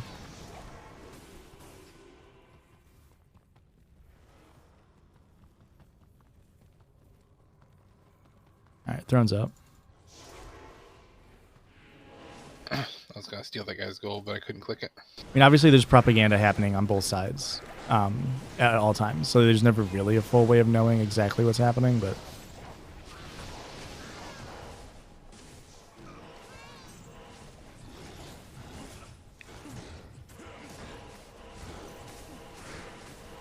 the whole thing is strange. The whole conflict or war is strange. Like, it makes no sense why Putin did what he did. Like, it's really confusing as to why he decided to just literally go into a war that was, you know, he was never going to actually get much out of it. Very strange.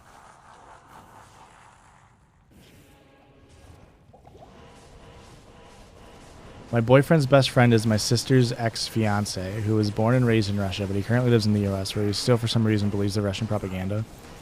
I mean, yeah, you'll always have that. I mean, shit, we have people in the United States that believe fucking Nazi propaganda. Like, you're always going to have idiots who, like, you know, will believe that, like, Russia...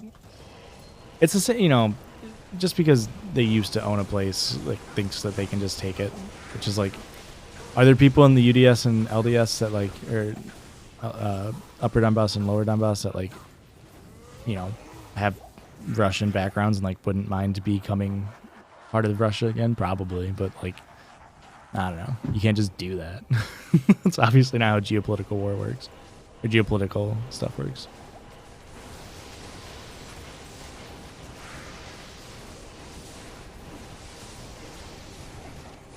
But we'll see. I mean, the World War III stuff was never going to happen, which I think was pretty clear, like, because obviously that would mean nukes, and I don't think people are stupid.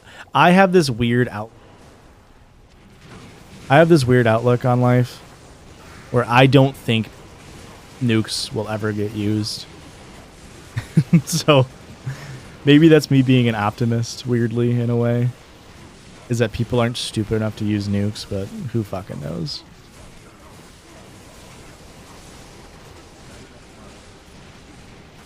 I could just be an idiot. Very, very possible.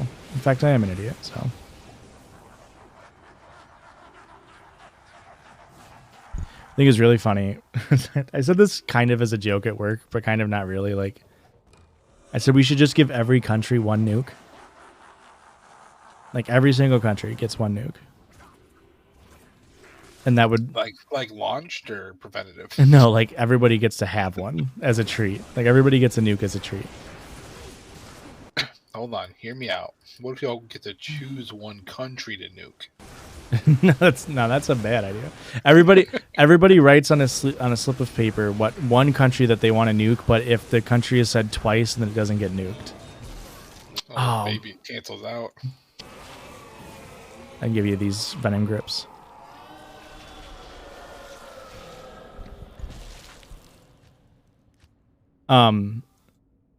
But like, if every country had a nuke, like, then every country would be protected from wartime invasion. Like, because no country would ever get invaded that has a nuke. Ukraine would have never been invaded if they had a nuke.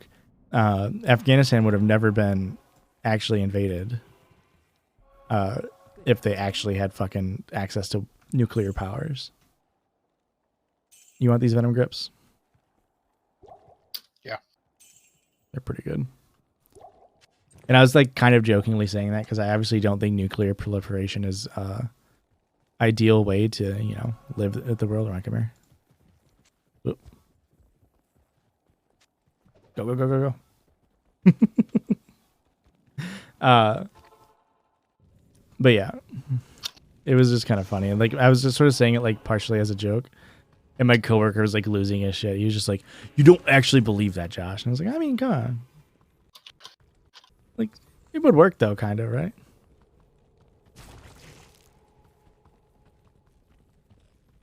I'm just going to run again. 2500 FG, let's go, baby. Those are low-key kind of nasty. Yeah. It's hard to not try to be positive sometimes. Yeah, you know, and you know what's funny about you saying that about COVID too is like Luis was actually really big on COVID in terms of like he bought low. When COVID was first hitting in China and like stuff was happening and like this dude's teleporting. When it was first coming out that like people were getting sick in China on this new thing and like fucking November, December of 2019. 2019? Yeah, 2019. He was like, guys, this new thing is kind of scaring me. And we're like, I just kept being like, Luis, we wouldn't actually like have a pandemic happen. Like we would shut that down way before that happened. And then, you know, Psych. yeah, shit happened, obviously. So yeah, I was definitely really positive on that. And I was like, well, Luis was totally right. I just had so much faith in the idea of like, no, if we saw other countries literally dying, then we would be able to like properly shut down our borders and like quarantine people and figure it out. And they're just like, no.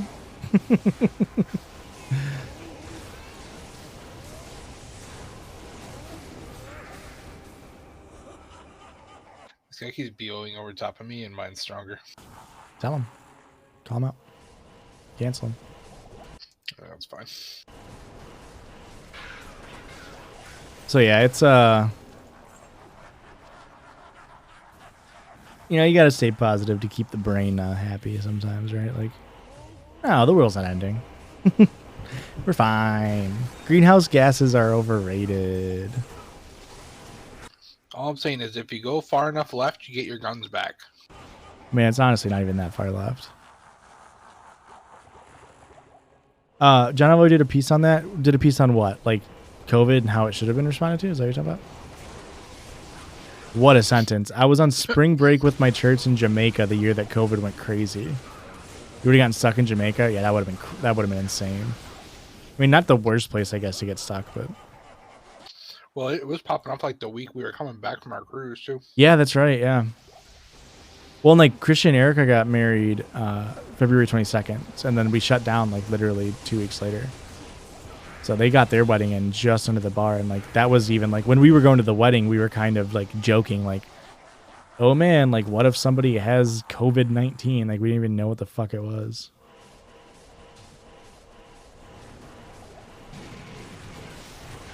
Yeah, it's sad. It's sad that we had so much in line to like actually deal with it, and then our entire administration and like conservative media corps in the United States was just like, no, fuck you. It's the China flu. It's the Kung flu, actually. That's pretty cool of us to do that as Americans, as America.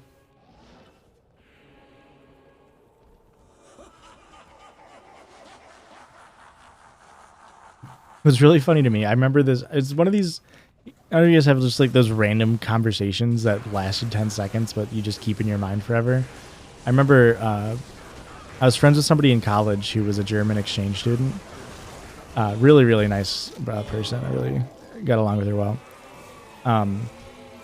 And she was telling us during the 2016 elections, it was my senior year of college.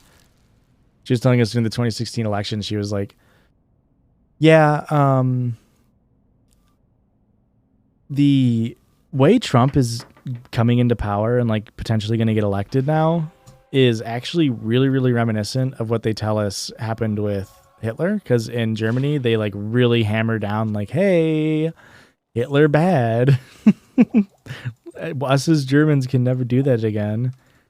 And so she was like kind of saying that. I remember working at where I work now and talking to my boss's twin actually and saying to him like, Oh yeah, my friend from college who's German said that it's actually Trump's rise to power is actually very similar to like what Hitler did, and he was like, "No, it's not gonna be that bad. Like, it's not gonna be that bad." And then, of course, obviously we didn't get to Hitler levels, but the amount of like disinformation that the Trump like rhetoric has gotten into the mainstream is pretty fucking wild.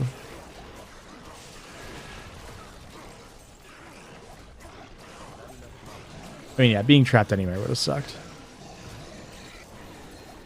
Absolutely. I'm just saying, if I had to pick between like being trapped in an abandoned church in Jamaica and like an abandoned church in like Alaska, I know what I'm picking.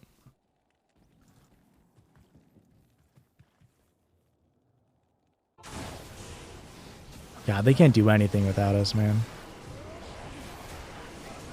I mean, speak for yourself.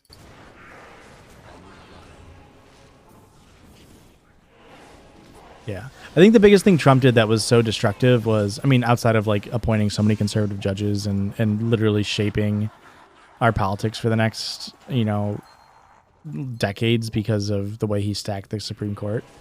And not even him, it was mainly the Republican Party.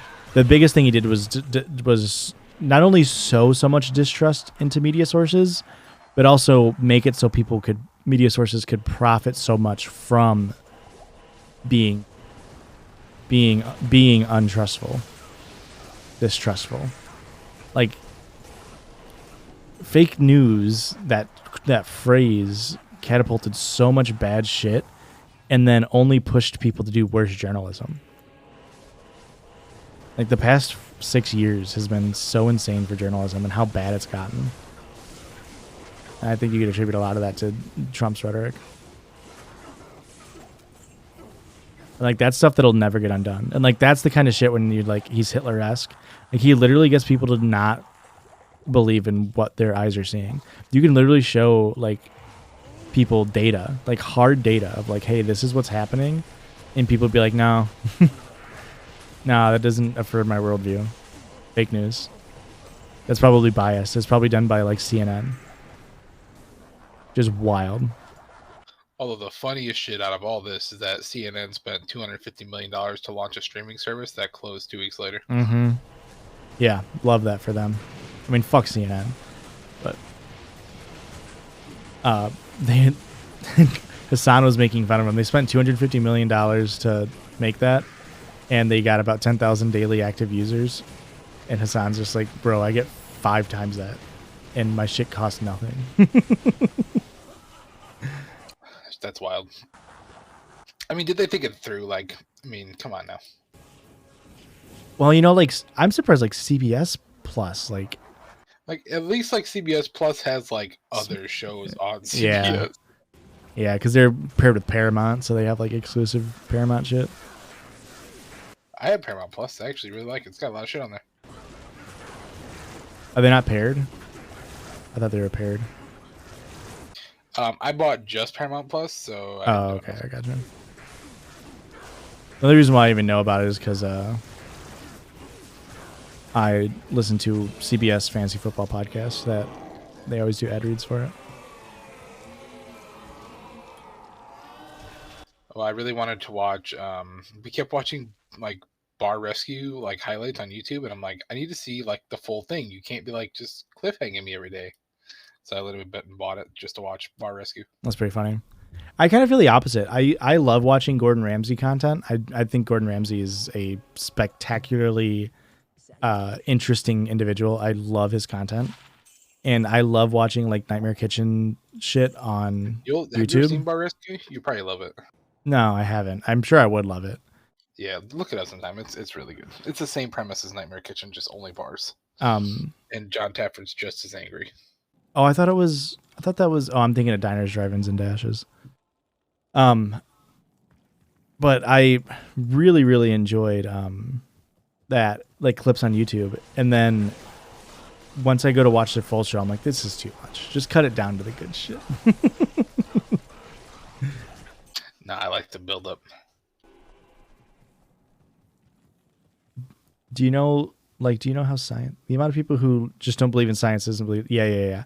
Oh, that's the craziest thing. Like, I know someone who like pretty close is just like someone who,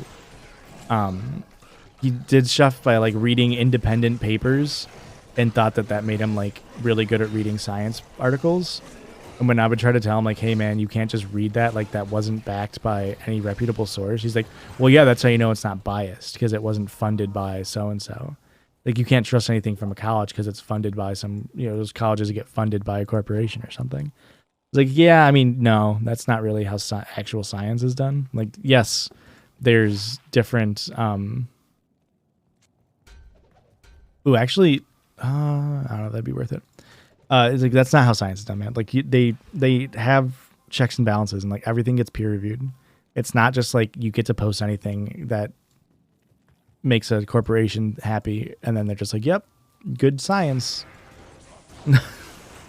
He just never believed me.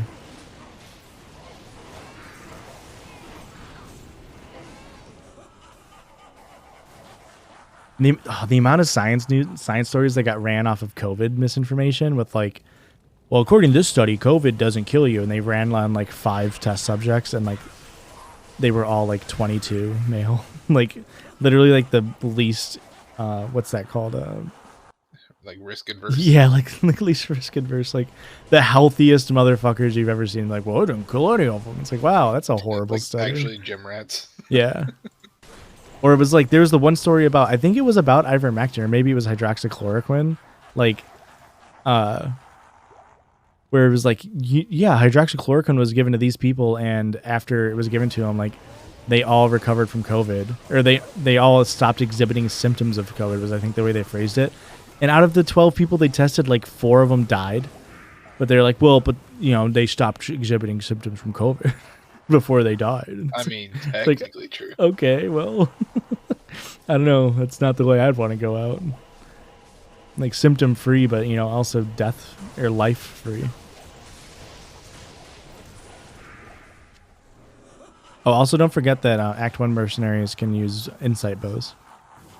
So, that's fun. It's actually really good on my, if you ever play single player, if you get a moat tricking sorceress, your bow merc can actually stand on your spot and shoot meth, so you have merc that won't go kill himself to meth, and then you get insight for free. Oh baby, it's actually pretty nice.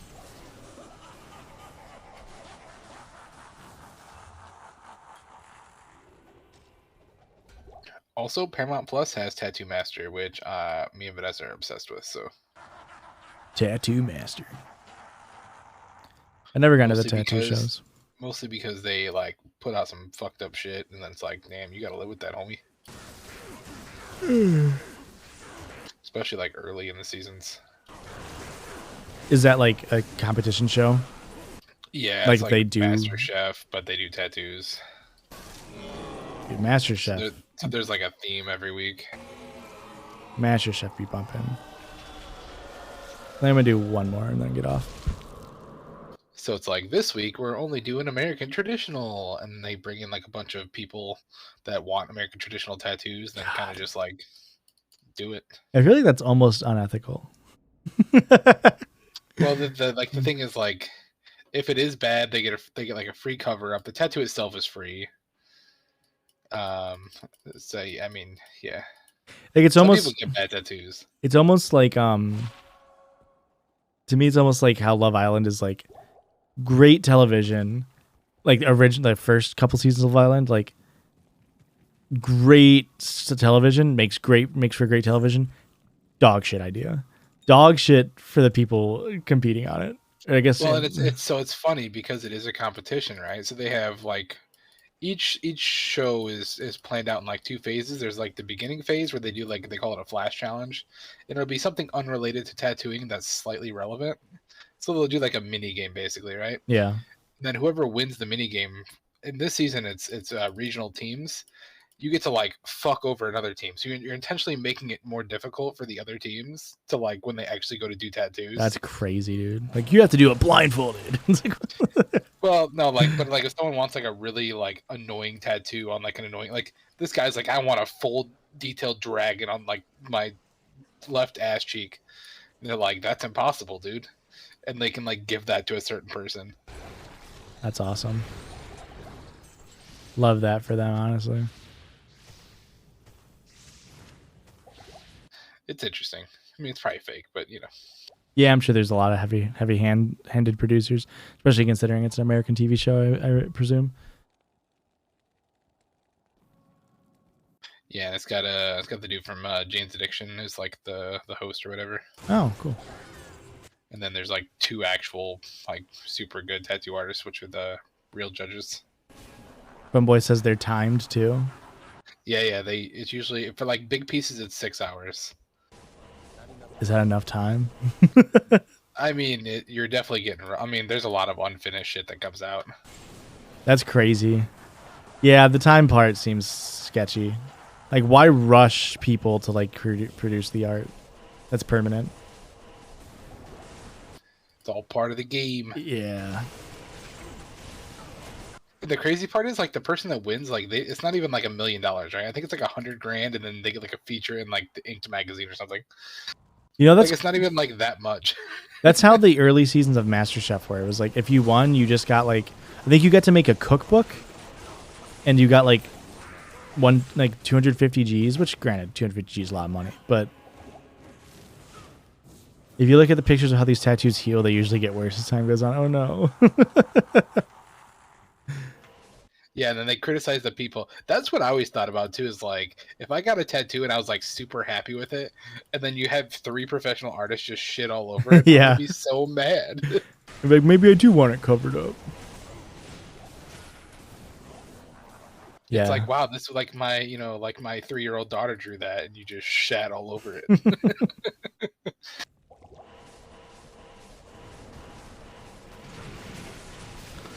It's kind of in a similar vein, I guess. It's my take on like Love Island, like the original seasons. Like season 1 and 2 of Love Island is literally some of the best TV you'll ever watch. But there's a reason why they don't do it like that anymore, because it was so fucked up. Like they fucking tortured those people. They got them drunk every day, and then just like fucked with them.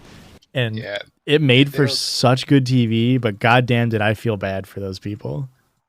Yeah, they were saying like they don't treat their clients well. Yeah, like a lot of those times they're pushing their clients so hard. There's been points where like the clients have like literally walked out from the pain because they're like rushing the tattoo and just hammering their skin, and that shit hurts, man.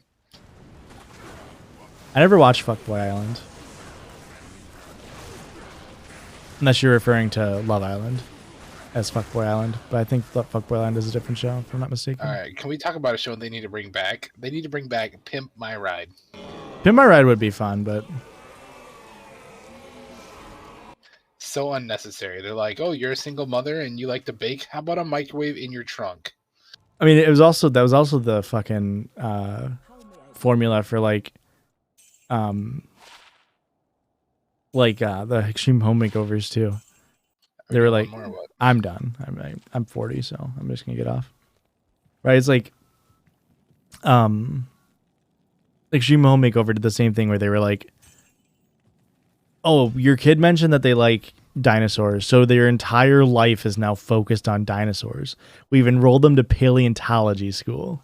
And the kid's like, I just said I liked them once. Yeah, guess what? Car shaped like a dinosaur. Yeah. I used to love watching, and it's one of those times where like it's definitely like, slanted against like a little bit misogynist, where it's like reality TV is stupid. And then I realized I definitely believed that reality TV was dumb.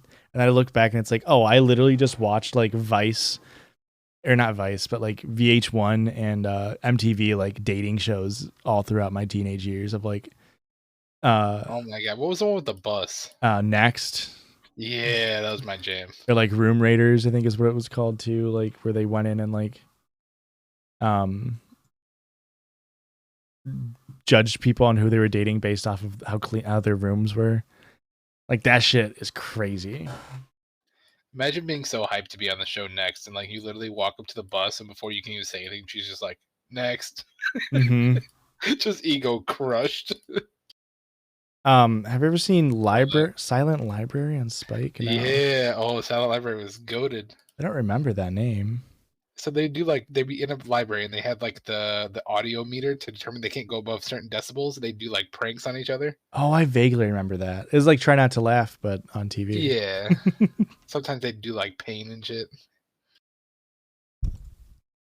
I used to love watching Next, and then what was the other one that was on there I used to like? It was the one where the parents picked out the dates for their like kids. I remember that one too. Yeah. What was that called? I used to love that show. Like the dads would always just hit on the girls. It's like always super fucking creepy. MTV dating show.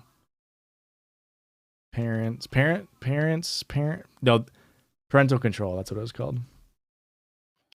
Yeah, no, that show was absolutely staged as shit. Because they always like showed random people in it before that were very clearly actors.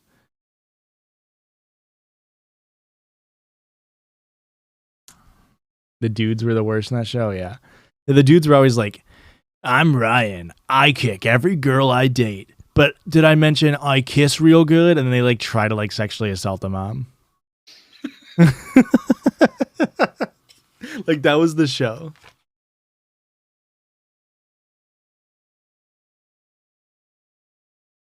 Yeah, Quinn. They would be like, "Oh, you see that daughter there on the date with the guy? I'm a fucker later." You're too young for this conversation. Let me pull up. Let's see if we can pull up a really quick Parental Control. This is big time millennial vibes, elder millennials. Yeah, well, not even elder millennials, just younger millennials. But when did this show air? Like early 2000s. Cody Ko. I don't know if you watch Funboy. I don't know if you watch Cody Ko, but Cody Ko has a Cody Ko has a video here that he did with Kelsey that they react to an episode of it. But Parental Control is literally one of the most asinine shows you'll ever hear. I can't believe they just have like full episodes on here.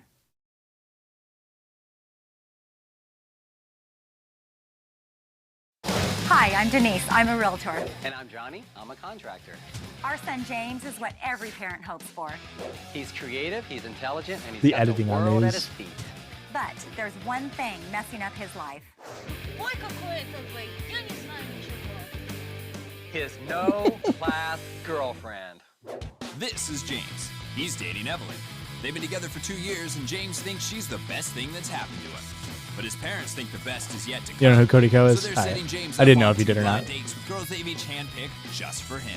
Yeah, it's just like overproduced garbage, and like you gotta.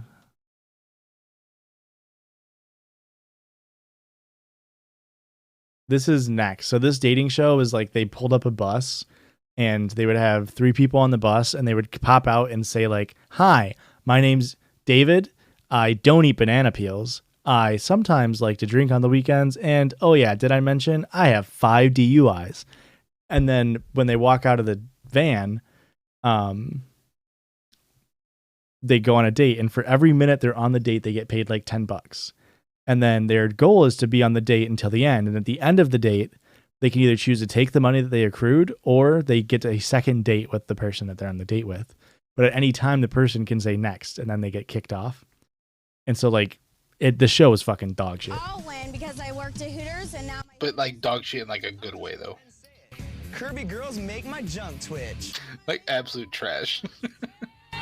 Not doing a very good job. Next! maybe you should learn how to tame that skunk on your head. I'm taking craps that are less boring than that girl. What do you guys think?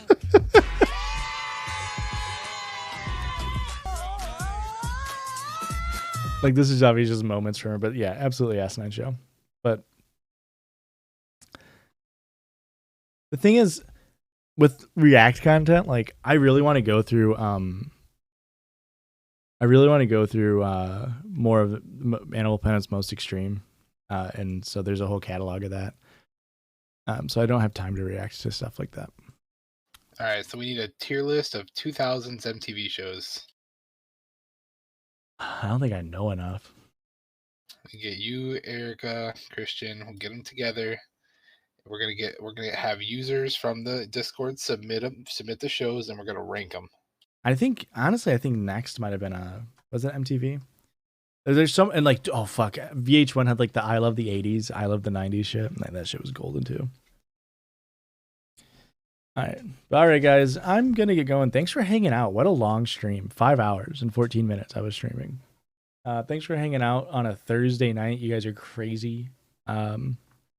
See you later. I doubt anybody's live for me to raid. Yeah, absolutely not. So have a good one. Bye.